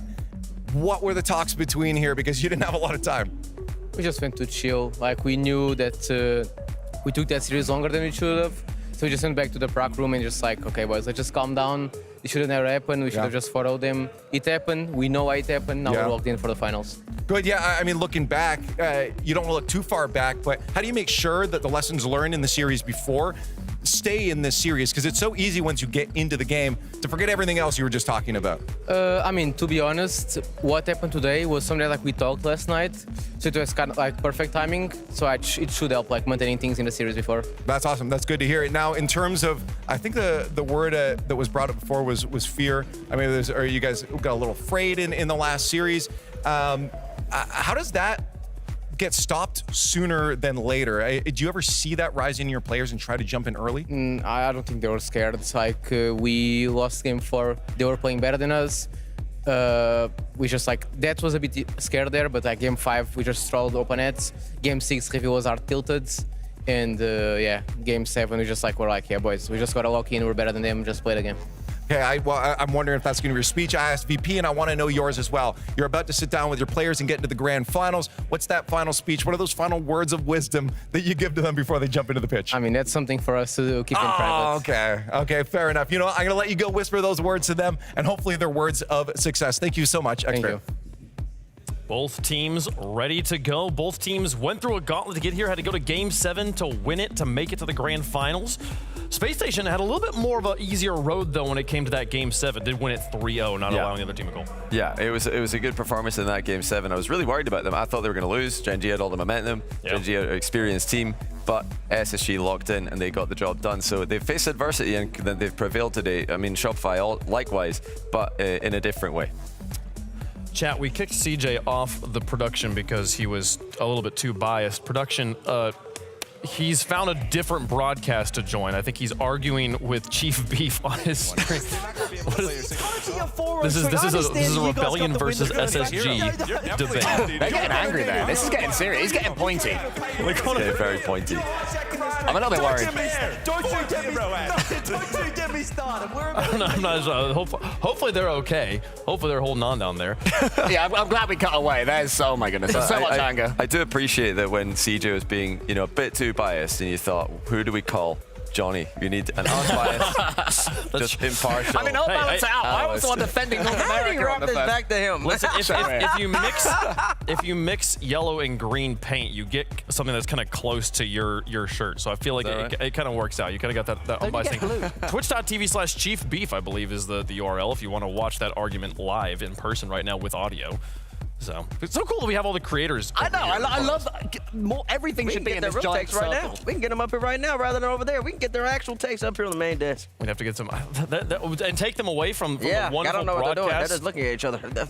that Chief Beef is doing on there. We can wave from afar. Chat, let us know who you think is going to win in the progressive fan vote. #SR, #SSG. We're getting close here, gentlemen. Johnny, what are the big X factors for this match? What would be the keys to victory for either team? If SSG play like they played before, they're going to win this. I've not seen anything from Shopify today or in this event that would convince me that they've got a chance against SSG in the form they were in. But anything can happen in a final. SSG have to show it that they could do that in the grand final today. Okay. Yeah, I mean, from Space Station Gaming, just keep doing what you were doing. They looked, for the first 3 games, at least against Gen.G, they looked pretty supreme. We have to see a huge step up from Shopify Rebellion, and we can. I really want to see one of these players. I want to see First Killer get hold of that ball in particular, because he's their star, man. We've talked about that ceiling. The ceiling. We've talked about it so often. I feel like we've seen maybe glimpses of FK's ceiling over the course of the last few days of competition, not just today, but a few weeks ago, and when we had the first day of this open baits. But I still haven't seen that best player in the world, FK, on the Shopify Rebellion roster. Well, listen, I think he's been playing pretty solid. To your credit, he's not at that same level necessarily. But in saying that, though, that takes a whole entire roster. We've been talking about the SR gameplay so far. It looks like kind of refined rank 3s at the moment. I don't know what exactly the game plan is, but they seem to be lacking an identity, and that goes for all 3 players. They give you moments where LJ's looking good, moments where FK's looking good, moments where Koper's looking good. I need to see the whole entire unit. And you want to talk about a unit? That squad over there has been balling out as a unit so far. I understand Gen.G came back against them, but I mean, they just look like they have just pure polish. They're pre-jumping at each other, playing confident. That's why SSG is going to end up taking this game. Okay, that sounds like a pick to me. Johnny, who you got? Yeah, I'm going SSG. And earlier on I did say I think EU's can win every series tomorrow against NA, but SSG is the team I'm most afraid of for EU. But I think SSG win this final. Okay. I think the exact same thing, yeah. I think this is Space Station Gaming's grand final to lose. Best of 7 will do them well as well. Rebellion have to play so much better. I don't think they can quite catch up in one series. Now I'm starting to feel like we should have brought the man in green up on the desk. It's all because I also think Space Station's going to win this. You get Chief up here. Chief up here. You make a case. So yeah, Chief. No, we don't need Chief. We got plenty of SSG representation. CJ, go away. Come on up here. Both of you, hurry up! I'm confused. Hurry up! Get up here, CJ. Improvise, CJ. Improvise. Yes, and. Get a microphone. Yes, and. The microphone doesn't work. Listen. Talk to me. Okay. All right, so we got a SSG. Yeah. Wait, SSG. SSG? Across the board. Hey, where's the chat vote? Where's that chat vote? Where is it? Pull it up. Oh, it's going to pull up that chat vote. And when it's SSG. I'm going to go early. We're going to have 64. We're going to see across the desk, just like it's about to be in the series. It's 4-0. Look at that. Look at that. At the coin here. We knew we had it. It also went SSG over on the side. So CJ, the coin as well. Insult to injury. 5 for 5. Which means that we've cast or cursed Space Station Gaming, folks. Everything cursed Space Station Gaming. This is a crazy one. Listen, still can't believe you gotta love it. CJ, you look lost in the sauce. Listen, if SR's gonna win, they're gonna have to be a completely different team. SSG, you're looking good right now. They're looking great. Absolutely, they're here for a reason. Can they get it done? Chief Beef, we appreciate your endorsement up here. It's time for the grand finals of North American Regional Open number 1, folks. Shopify Rebellion. Can they get it done against apparently the Goliath of North America, Space Station Gaming? Looking for that first regional win here in 2026. Let's get up and get loud. It's game day. We got a little voodoo magic going on in the desk, but guess what? None of that matters when two teams take the stage to see who can be the champions of North America here in Copenhagen. Grand Finals of NA Open 1. Game 1 brought to you by Progressive between Rebellion and Space Station Gaming. This has been the battle of the weekend to get here. Both of these two teams have been on very different yet fairly similar journeys, long games, best of sevens, going all the way to the end. Now they're going to try and do it against each other here in one last series. Rebellion played earlier, last match. Looked a little uninspired, not playing on their play style, not passing to each other. Need to see a little bit more of that. This SSG team has been locked and loaded. Definitely more of the playing into their play style, and they are looking to make a big splash. I mean, you talk about the players on both sides. Chronic going up against his former teammates, First Killer and LJ. They replaced him for Kofer, who left Space Station Gaming. There's a lot of just energy in this matchup. The lore runs so deep between these two. And of course, both of them creating their new rosters. Like you said, Rebellion, the furthest this war has gotten in a minute now. We're gonna see what they can do in this final. They scratched tooth and nail alongside Space Station in their respective brackets to get here. A shot towards net, very slow. LJ and Diaz make the fight, but the win out for SSG allows a shot opportunity. Follow up from Chronic, sent off into the corner. Chronic shot saved by the man who's replaced him. Now again, it's First Killer to block Chronic. Diaz gets a good 50 win, and we'll get a demo for his efforts. Diaz wants to be able to keep this in play. So far, Space Station, they've got the aggression, they've got the pressure here. They have to be careful not to overextend, because Rebellion will be looking for that, but we haven't seen too many offensive chances for Rebellion at the start here. No, not quite. No, again, this is a Space Station roster that just went to Game 7 with Gen.G of all teams, and even they themselves were so confused on how they let that series fall out of their hands so quickly. They ended up obviously prevailing, but it was a quick turnaround to try and get back here and really just regain the connectivity and the flow state that they had found in their last series. Reveal, cheeky look on the angle. He just got the corner boost, but look at First Killer just all over the ball here, trying to make sure SSG isn't set. Chronic no boost here on the play, and LJ will get a clean cut, but it'll get sent to Reveal. He'll want to keep this in. So far, Rebellion not able to get consistent pressure. It's Chronic. No, he rushed it. He rushed the aerial, so that could have been a great shot chance for SSG. They'll have to try again. Shopify definitely got away with murder on that play there, but they do still have to try and get away with this, and they somehow do. LJ on the goal line kept it out. Gonna have to go again on this one. That big clear, though, is the breathing room that they needed. Space Station was slowly starting to get in their faces, box them into their half. 2 minutes left in regulation here. We stay scoreless. Composure is definitely the name of the game between these two teams.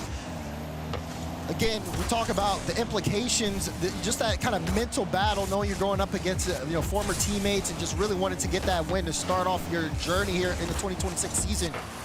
LJ looking for his first regional win and almost got the first goal, was First Killer, but it's still scoreless here in game 1. Still more pressure coming out of Rebellion, but Space Station Gaming holding on.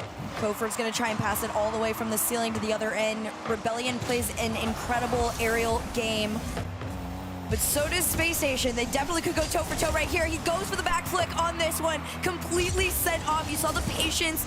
I liked what I'm getting from Rebellion here. Very confident, headed up against Space Station. From the mid, the demo comes through. They're trying to open up a window or a path for Rebellion to come in. LJ's gonna full steam ahead on this, but the triple commit from SSG keeps them out. Kofer, good light touch. Now we're starting to see a couple of these passes in transition. Good lead from Kofer to LJ, but LJ doesn't get the most out of it. Final minute here. Kofer starting to wreak a little havoc on Space Station side, still in some boost, getting some demos. Can Rebellion turn this into some consistent pressure? Ball in the midfield, it's a clean battle. Kofer kind of lasts back. Good little pop. LJ to First Killer. First Killer, ball on the hood. good low 50 against Chronic. He just wants to keep this in play as time ticks down. And that was a really good boost steal there too from First Killer to kind of just allow his teammates to have a moment to gather some resources as they headed back into their half here. 25 on the clock. SSG lose the race to this ball. It's transition out for Blue. It's a shot on target. And First Killer, he has been having a day. Anything he has been teed up for has gone straight on target and in their net. Good pass there from Kofer to FK. FK here with the first goal in game 1. As we continue to get things underway now, SSG down by 1.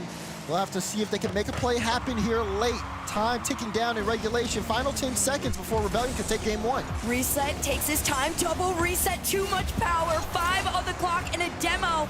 Rebellion being forced to retreat here as SSG start to make their way forward. Can they do it? Chronic keeps it up. It's in the corner, trying to make the catch here. It's a big, long clear for Rebellion.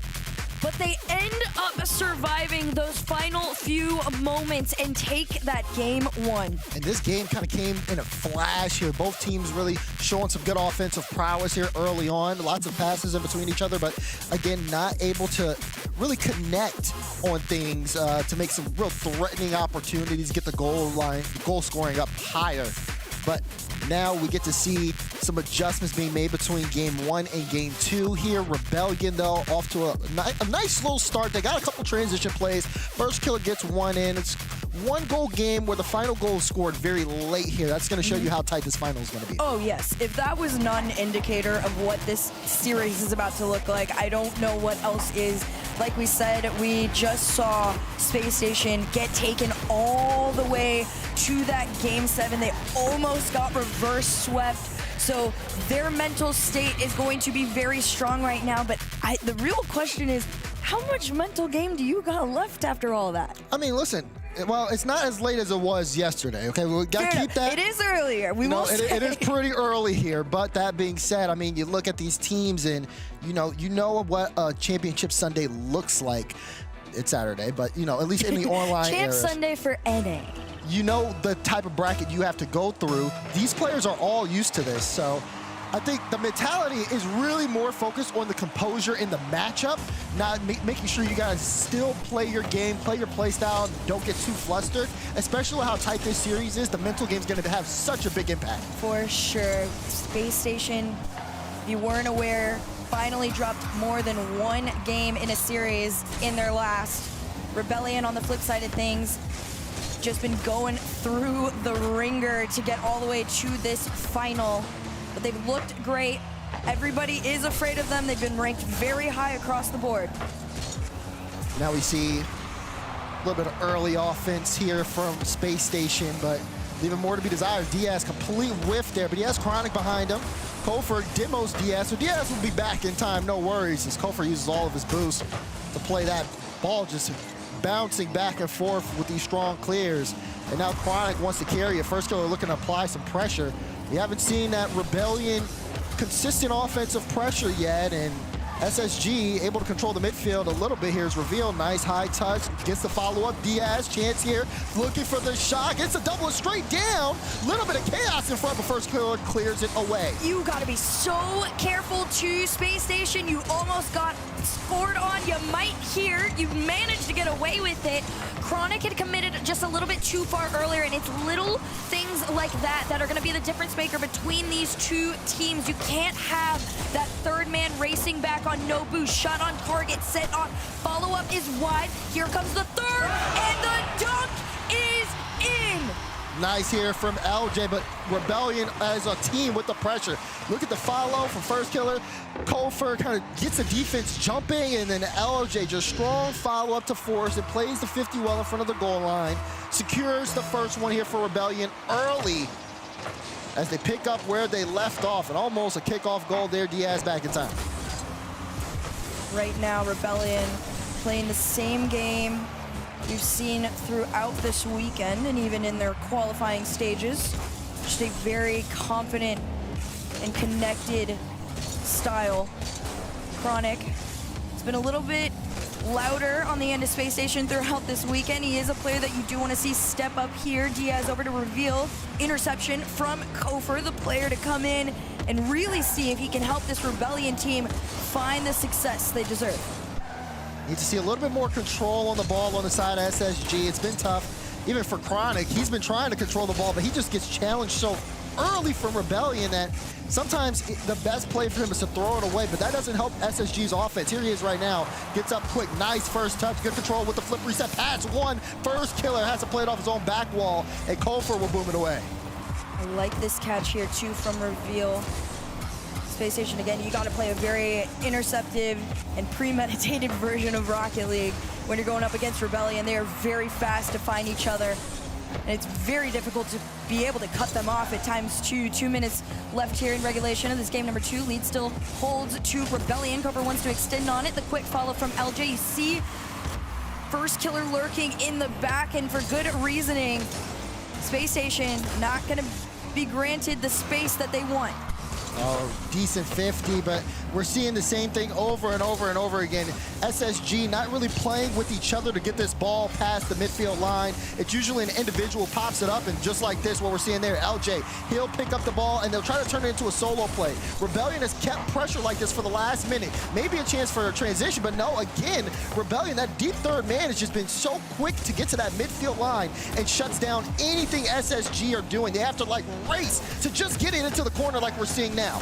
It's like you and I are both saying, you got to play almost just one step ahead of where you want to be at. This shot just a little bit wide, but they are trying to outpace Rebellion. The problem is this pace of play is comfortable for those boys. They thrive in a speedy environment together right now. Diaz, big shot.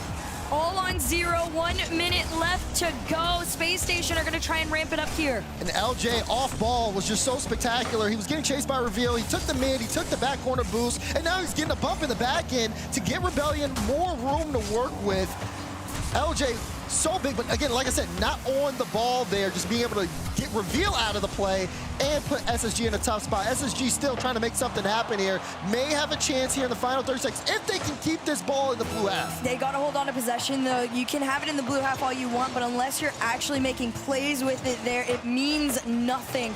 Kofor throws himself at this ball, but it's Diaz who takes it back. He uses the flip to get past one, tries to nosedive 50 in, but still nothing is enough for this squad to take an actual shot. Here's one, but it's sent off by Kofor, reset to keep them out, and here comes a Space Station, but every attempt is denied time and time again. It's another Rebellion win. And that's really, that game has to be frustrating if you are SSG, because the amount of times where you wanted to get offense started, you stop the danger of the defensive clear, but your offense is showing no structure, and you're getting cut out constantly in the midfield line. You can't really pass to each other because the cuts from Rebellion are so quick, and it just felt like they got nothing going. We got word timeout here for SSG, and I definitely think it's needed because it's a big shutout here for Rebellion. Sure, it's a one-goal game. They didn't need to score any more after this point because they just shut down everything Space Station was doing. I mean, even in this play alone, you look at, the side of Space Station, all 3 members that were back on the back end of that goal had, what, less than like 20 boost at that point at the minimum. It's looking rough. It's getting away from them. They were in this situation earlier tonight. They came back from it, but I even remember hearing Chronic in passing just being like, I don't know what happened. We just got to play better, but I don't know what happened. And I'm sure there's this big question mark coming from them that's like, what can we do? It's not that we're not, playing at our best. They've definitely been having an incredible weekend here. But Shopify's is just better. And also, I mean, you add the lore drop in too, right? There is a bit of pressure on the mental side of things when you're going up against the people that took you out and felt that there was an upgrade in someone else. The series kind of functions like a chess match a little bit, of course, on the field, but also off the field right now with this timeout between Expert and Violent Panda. Expert needing that extra time to kind of talk through things here to SSG, but you can tell even on the field there with the offense and the structure, just again, being able to effectively move the ball up the field, generate more shot opportunities, and also just generate closer chances. Didn't really feel like you got that out of SSG in that game too, and I think that whatever adjustments they're going to make, again, it's just about using, like I said, if we're making this a chess match, using the board effectively. We haven't seen that from SSG so far this series, and they're in danger of a sweep if they don't get their act together soon. Oh, for sure. I think once you're hitting match point, it's more likely than not, I don't really see a world where SSG could climb back. I think mentally they were already in this position. It's harder to get through it twice, and seeing them not be quite as successful as they were in the last one is a little worrisome. So game number 3 is their opportunity to really fight back and set a tone into the rest of this series. Here we go, game 3 on DFH Stadium. So far, SSG starting things off with the possession. Diaz shot on target, off the post. And that was a solid start. Reveal trying to look for Diaz mid, and Kofor says he'll just intercept that, bring it all the way downfield, and see if he can work here on some offense with Rebellion. It's a nice catch there. Rebellion doing everything we've seen in the past already, just going for another dunk on this one. Reveal keeps it out. The demo sends him back home. LJ to Kofor. Kofor, his gets popped up into the air, and I was expecting First Killer to make the commit, but it was a little bit slower than normal, allowing Space Station opportunity to try and push out. Kofor taking the ball all himself, had LJ on the wing, opted to go for the solo again. Now LJ, he'll come in to keep the ball in play, but keep eyes on that as well, because sometimes Rebellion can fall into a trap where they rely on their solo plays a little bit too much when they could pass back and forth, but that's a big boom downfield for Chronic to just recover. He doesn't have a lot of boost here to keep this one in play, but Diaz will collect and try to move this downfield for SSG. Right now, Rebellion just outpacing as there's a fake to LJ, but Diaz, great read on that to get the block. Incredible save from Diaz. You mentioned before about how Rebellion has these very good individual players. Right on the other end of the field, though, is the North American 1v1 champion in Diaz. He knows he has the capability to go toe-for-toe against the likes of First Killer and LJ. And so far, he has done so in that save and in many other plays along the lines. Game 3 still scoreless. And Kofor going up the ladder, hits it straight down to LJ, but no boost from LJ. He took the corner, so he can stay in this play, and he does. Get that one right around in front of the goal line. Reveal has to be a little bit careful. He sees First Killer there. Rebellion with a lot of pressure. SSG, how well can they work this counter? First Killer already on top of the ball, but Chronic plays it high. Kofor there to get the read, but he throws it away. Diaz, good first touch, gets the good follow. Reveal wants to play it, but First Killer, again, just clearing that out in the open space. Half this game left. It has been quite the battle, but Space Station, that worldwide defense has kept them in this one, but they haven't had much time to shine on the other end of the field. First Killer, a bounce to the corner, a rare miss could cost them. It's a bounce around the net, and Space Station return it to the boys in blue. Good read there from Chronic to get to the ball quickly. Wants to leave it for Diaz, but the touch a little too heavy, so gets away from him. Reveal wants to keep it in play. Good read from Kofor, won't be able to follow it, and you can see First Killer just kind of waiting in the wing here for this. But so far, Rebellion's offense kind of been led by just, like I said, the single individual plays. They haven't been able to get necessarily too many pass plays. This one, a nice lead there for LJ, and that's what you need! Rebellion truly, in my eyes, and they gotta be in yours too, are on another level right now. LJ taking one for the team, the double off the back to put them into a lead. Space Station now backs against the wall. It's getting more and more difficult to keep up with Rebellion. Clear from Kofor to First Killer. They're getting a lot of room in that midfield, but here comes the pass. 1-2, back to Chronic. Chronic now has it high. Reveal, full boost. Diaz was trying to run interference, but Reveal's demoed by Kofor. the play basically dissolves. Diaz wants to keep it alive, and he just might if he can get a bump here, but he can't. First killer. Oh, wait, that's a good pop to Chronic. Chronic, he has the flip and wants to win the 50. It's just so awkward, though, from SSG right now. They're so close. They get the pieces together, but they just can't execute. The other problem, too, is that you're having to have that third man play very deep because there is that mistrust with how much has been conceded so far. You can't let Rebellion build on top of it. Gopher just sends it straight back. Reveal's going to go for the demo of a hope at this point, but still, even being sent into their own half, Rebellion are extremely confident in their rotations and the speed at which they take them. Nice catch there for Reveal, first killer. Just trying to buy some time, really just run down the clock. Rebellion in a great spot right now. Kofer, wave dash onto the ball. This one, pinch out in the midfield to Diaz. Diaz, a lot of speed there, but first killer able to redirect it off to the side. 20 seconds to go. SSG needs something now, otherwise they are in danger of being swept here in the grand finals. I'm being so weary for Space Station's playing right now. They're going for the demos, they're going for the bumps, and they're throwing themselves out of rotation. It's a 1v1 left. First killer misses the demo on this. It 50s out into the corner. Big clear, can he get the catch? No! It hits the ground, and Shopify Rebellion find another win. Rebellion put the series on match point. SSG offense nowhere to be found. Back-to-back shutouts and a shutout after a tactical timeout. Things are looking grim on the side of SSG. Rebellion back-to-back one-goal game wins, and now they're 5 minutes away from taking NA Open 1 from Space Station Gaming. This is something we are witnessing here, Hurt.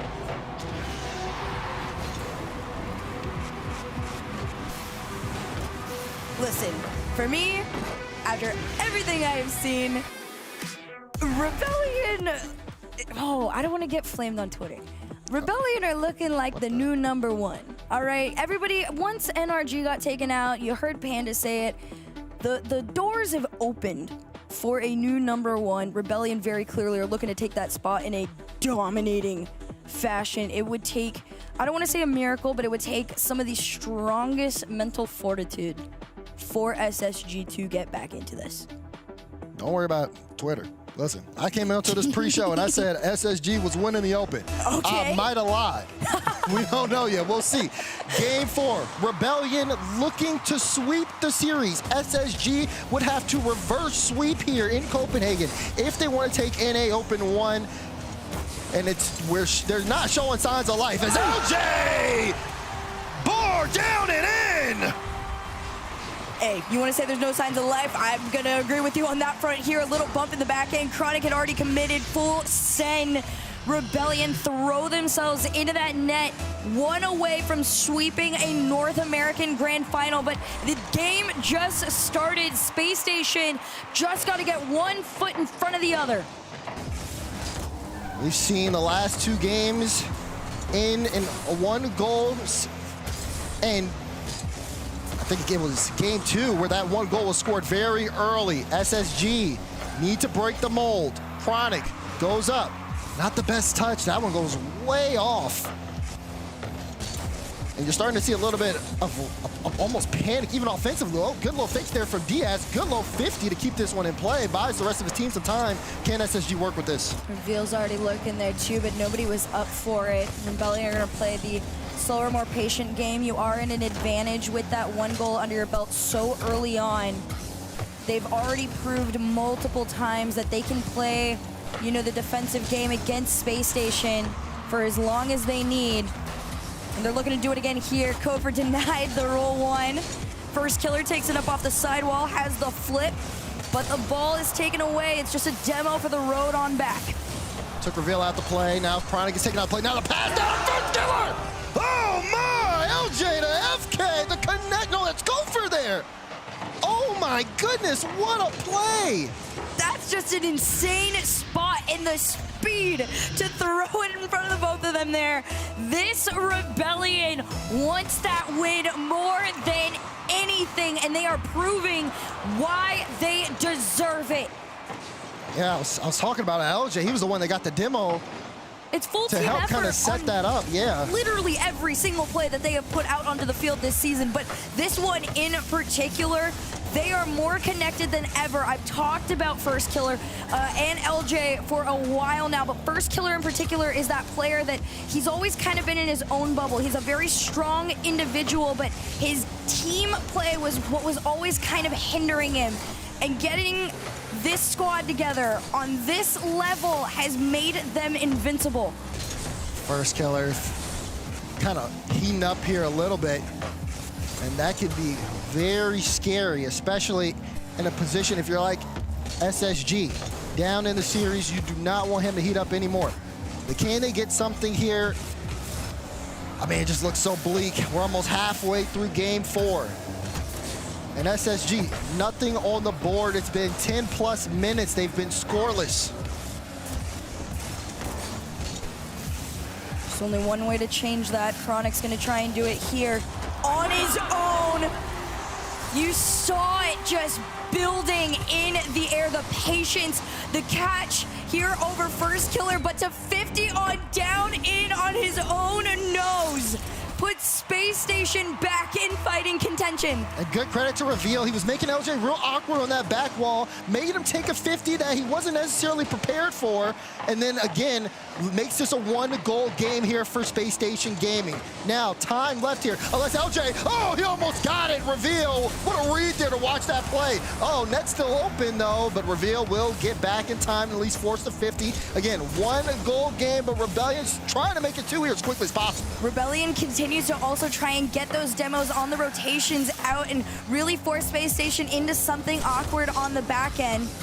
Chronic's got it. You see the patience from Reveal. It's a quick cut back to center. LJ catches it, slows them down, and takes his time. Enough power to waste precious seconds that SSG desperately need right now.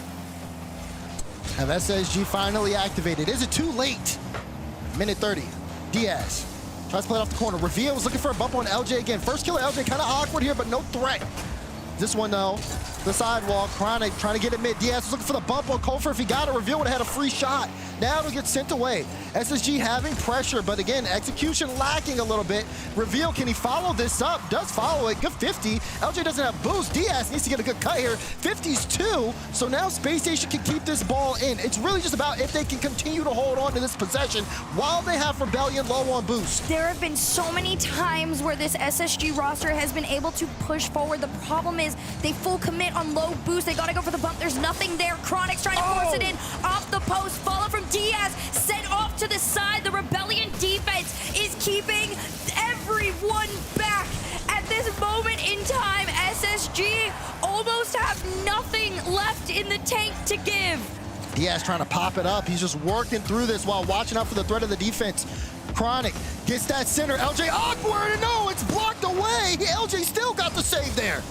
This one goes down on the ground, tries to play it a little bit low here, but it gets popped back out into the corner. You can see all of Space Station committing, but First Killer, the one to keep him out. That save could be the complete difference maker between the two. Up to 1, it's Diaz. The 1v1 pass gets intercepted, and Space Station have one last Hail Mary to give, but it'll be taken away. This one's still in play as Rebellion has to keep them back. It's a pop in the air and pop to the backboard. No follow has come through. Diaz looking to control this. Sends it across the field. They want to switch the play. Reveal, though, no, not the best touch. It hits the ground. And Rebellion do it in a sweep. They are your NA Open 1 champions.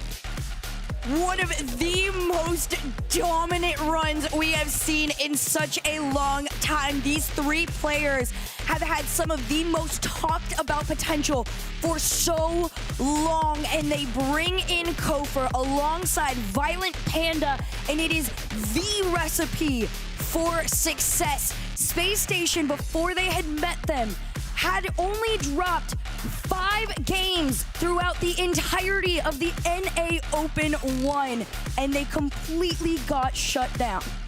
And there's questions about SSG at this point. What happened here? You wonder why they weren't as successful on offense, why does this series end in a sweep? You look back on all the matches that happened today, and it seemed like they were the strong favorites going into it, full desk faith, even the chat, the coin, there was everything in their favor. But nothing worked for them. Back-to-back shutout losses, and then again, Rebellion though, playing their game, playing their play style, and just kept the consistency. Definitely a well-earned win, but questions here on the side of SSG. Again, not done yet. Of course, they finished second, and we'll see them tomorrow, but I mean, congratulations to Rebellion. A huge congratulations indeed. What a showing, and also #1 and the NA representative headed into tomorrow. The best showing they could have had possibly for Space Station. A couple question marks, but still flowers to them for their showing overall. Congratulations to Rebellion. Let's take it away.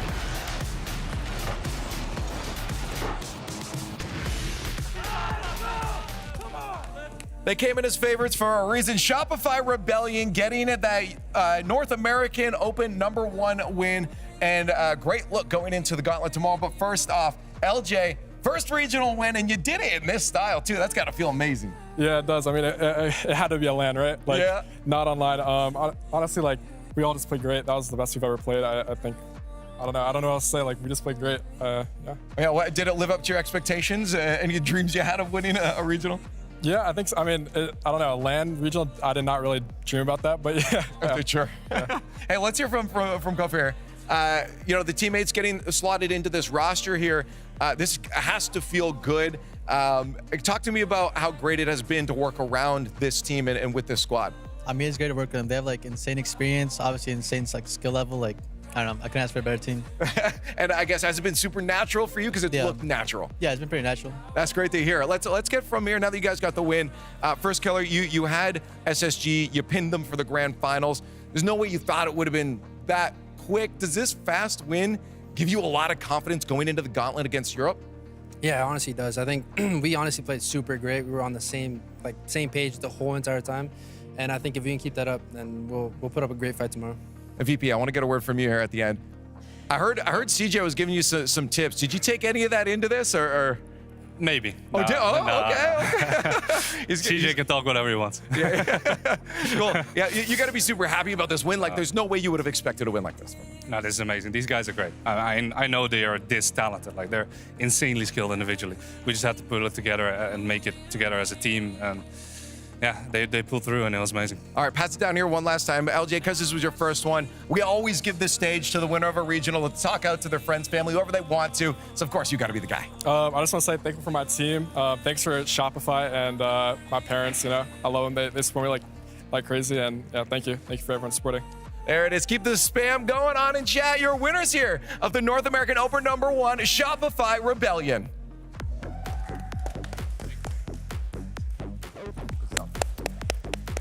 An expected 4-0 sweep in the North American Open 1 Grand Final for Rlcs 2026. And only one question remains, T-Bates. Is this the greatest Rocket League roster to ever be formed?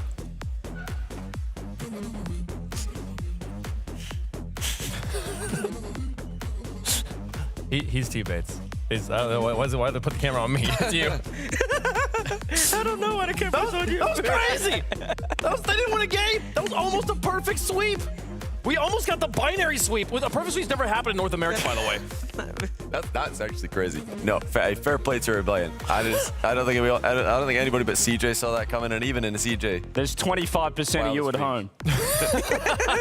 There's only 25%. There's 75% of you at home that can be really ashamed of yourselves right now. That you didn't see that coming. Why did you do bouncing up and down, bro? He's the captain now. Someone in my ear, I don't know who he is, but he said highlights. So I think I think he said highlights. What if I say it? Oh, okay, that's what it is. Okay. CJ, what happened in the series, man? I mean, what didn't happen in this series, and what didn't happen? I don't know if Space Station were on the pitch for 4 games here. It just got away from them so quickly. Rebellion flexed their muscles, and it was beautiful to see. They got the team plays together. They got the solo plays together. They weren't making the same mistakes they were making earlier. Rebellion looked like a totally different team. I don't know how they've managed to do that in a grand final. It's like when the pressure's at its highest, when it matters most, they deliver. And congrats to them, fully deserved win. I do feel like this is very reminiscent of many times we've seen the Falcons in a finals at a LAN, where they are clearly the strongest team in the building, and then something breaks when you put the pressure of winning the whole thing on the board here. Space Station, we know they're good. This was not the best series for them. Whoa, let's talk on the Falcons thing, man. Listen, y'all just be saying they look like the best team every single time they show up in the grand final. I will say that. You need the copium that's not the case of NRG. I mean, NRG looked like the best team up to that moment. But I'm just saying, SSG didn't look good. I've got to say this. Shopify Rebellion, I still don't understand what the game plan is, but I will say it's a winning game plan team, right? That's what it is. They're consistent. Out of semifinals and finals, they've won 8 games, right? 5 of those games were 1-0 victory. So they doing something. They want to get the one goal. It's a bit of NRG. A bit of an NRG look. Looks like NRG actually are here in spirit after all this. Okay, no, that's more like a prime Gentleman's back in the day. You know what I'm talking about? Back in Copenhagen, actually, where Gentleman's win a lot of games. They would win by 1 goal, but it wouldn't always be 1-0. True. Yeah, not always 1-0. But listen, they like to park the bus when they got that 1 goal up. So listen, big shout out to Shopify. Big shout out to LJ. His family's great. He deserves a regional win. FK, of course, on top, and Kofi doing his thing too. All eyes to tomorrow now.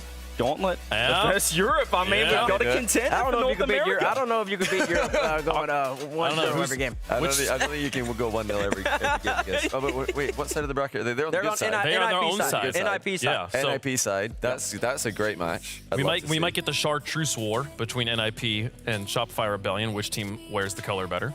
Shopify's NIP's got to make it there first, though. They gotta win that second match. It is a gauntlet. One more match. Here's how the North American bracket panned out. Hey, you know what's so funny? You remember that thing I said?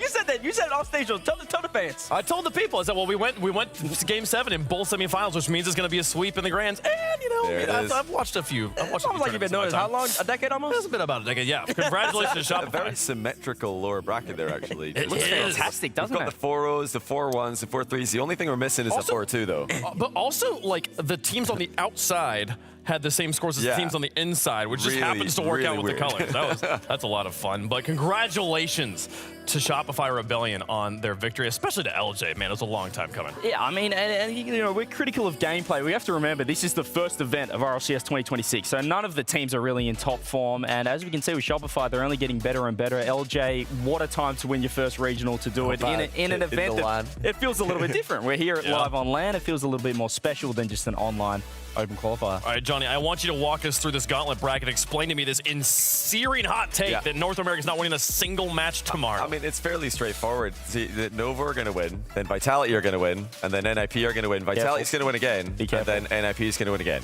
And at that point, it's only EU teams left. So you've got Europe winning every single match tomorrow. I do think that that's likely, yes. But if I was to take any of those matches, just decide who do I predict to win this, I think EU wins every time. Gen.G, I would have had Gen.G over Novo, but that match isn't happening. That's not happening. Yeah, I think it's just once again, it's not biased. It just makes sense. It's just that if I had to, make the prediction, everything on the line, that's what I would predict. I think the way the brackets come together, I think EU wins every match. CJ, who's the #1 team going in tomorrow? Apart from Shopify Rebellion? I mean, Kami Call looks great. Come on now. Look, it's going to be tough. Ninjas in Pajamas, Kami Call, Shopify Rebellion. They call them the Big Three for a reason. So it's going to be exciting. Everyone's calling them that, apparently. That's a thing that we just learned. I think I've heard the Big Three being thrown around. I've never heard that. Sports Illustrated saying it, Bleacher Report saying it, everyone's saying it, folks. Crazy weekend we've had here so far, and we're not done yet. Sunday, we have that bracket we just saw from you guys. We just showed you guys, and this is the schedule of matches. We will start things off with Redacted versus Nova. We will see Team Vitality and then Gen.G, and at that point, the winners of the matches advance forward to play against people on their side of the bracket. I will say, Johnny, are you still confident REU is best of 5s? Yeah, I think that's no problem. That's fine. That's not an issue. Okay. Wait, why would that favor North America? Because it allows a little more chaos. More upset potential. More chaos. Listen, you win one game, it kind of shifts the whole series a little bit more drastically than a best of 7 does. So I think it'll be fine. You think it'll be fine? Okay. Yeah. They do, for the first time, I believe, on LAN have timeouts in the best of 5. there are so that timeouts, does okay. change things just a little bit. But hey, it's that 4th win that always seems to get these teams. So like, hey, if you only got to win 3, maybe it works out. Also, you see it down there, kind of sneaky. Team EU versus Team NA. That is our 4v4 show match. That is a best of 3. So we're not going to take too long on that one. We should know by the end of the game too who's going to win. I think it'll just be 2 games. It's going to be fun. I know It's going to be fun, that's for sure. I'm a little bit worried for some of the, Gen.G. They seem to only show up in game 4. You can't really show up in game 4. Game 5, game 6. Best of 5 doesn't work. Oh, yeah. Yeah, you're right about that. Thank you. Hey, you've had a tough day. He patted me on the back. All of a sudden, his team ends up winning, and this guy's big yap. Big 3. That's all I'm saying. We got a big 3 in the world. That's the people. Why did chat if you're saying that? I think they're saying the big 3, and I think NIP are lucky to be in it. Put a 2 in the chat. Nobody's putting that big 3. On the big 3, shot by KC, Carmi, Shopify, and NIP. One in the chat, they are 2 or not. Vitality, that's your big 3. If you want to see the continuation of this conversation, tune in tomorrow's pre-show. That's going to be live at 3:30 local time, which is about half an hour earlier than today. So matches will start an hour earlier tomorrow, so we got more matches. Thank you so much for watching. We'll see you guys tomorrow for day 3 of Kickoff Weekend.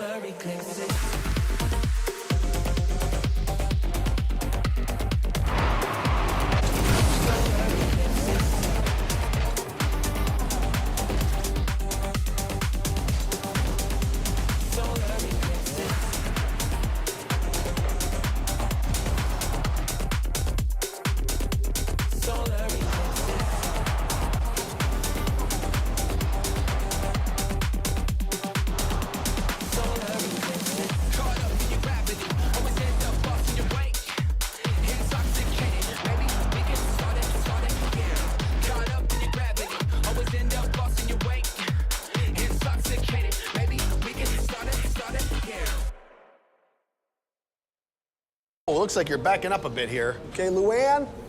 Is there a Luann in the house? Remember, you don't work here. Young homeowners love to get involved with everything. Luann going once. Progressive can't protect you from becoming your parents, Luann? but we can protect your home and auto when you bundle with us. Sorry. Luann! We have 16 teams from around the world. It's a shot, it's wide, the follow is in! They need to keep running back to their net, otherwise, France will come back at them. But it doesn't matter because there's killers through 1. There's killers. 1, 2. Oh, it's so cold! Just give him the trophy now!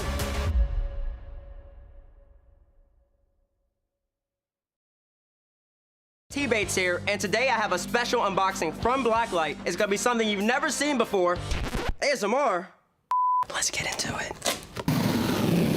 Oh my gosh. Sorry. Oh my gosh. It's cool. These are the instructions. It's a piece of art. Smooth as silk. And now for the finishing touches. The Athena Pro Blacklight Rlcs. Available for pre-order right now.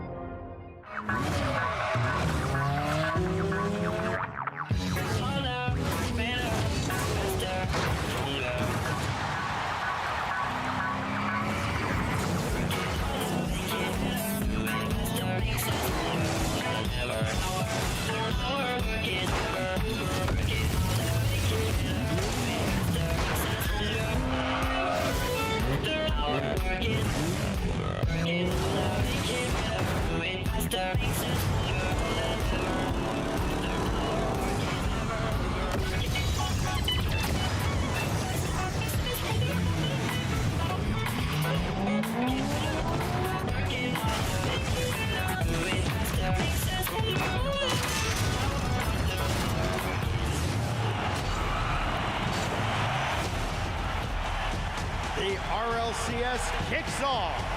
Legends fall. Underdogs rise.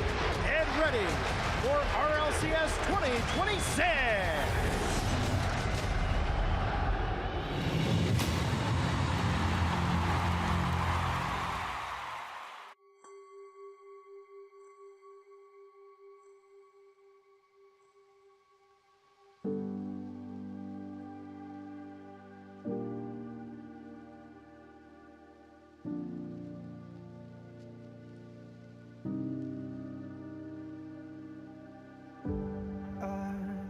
my feet off the ground, let gravity take me up. As beautiful as it's been, it's time for me to go. I wanna sail away, I wanna feel the weightlessness of my soul. I've gotta go all the way to eternity. I will run all the way to see you.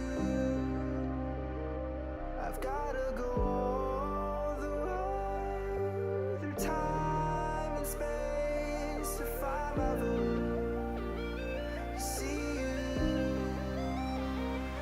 And I'll go.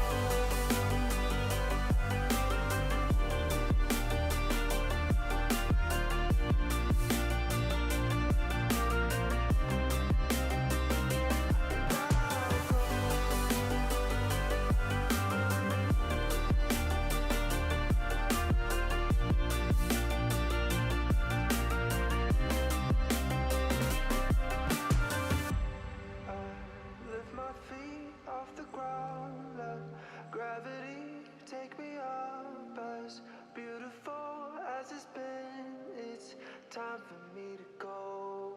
I wanna sail away, I wanna feel the weightlessness of my soul. I've gotta go all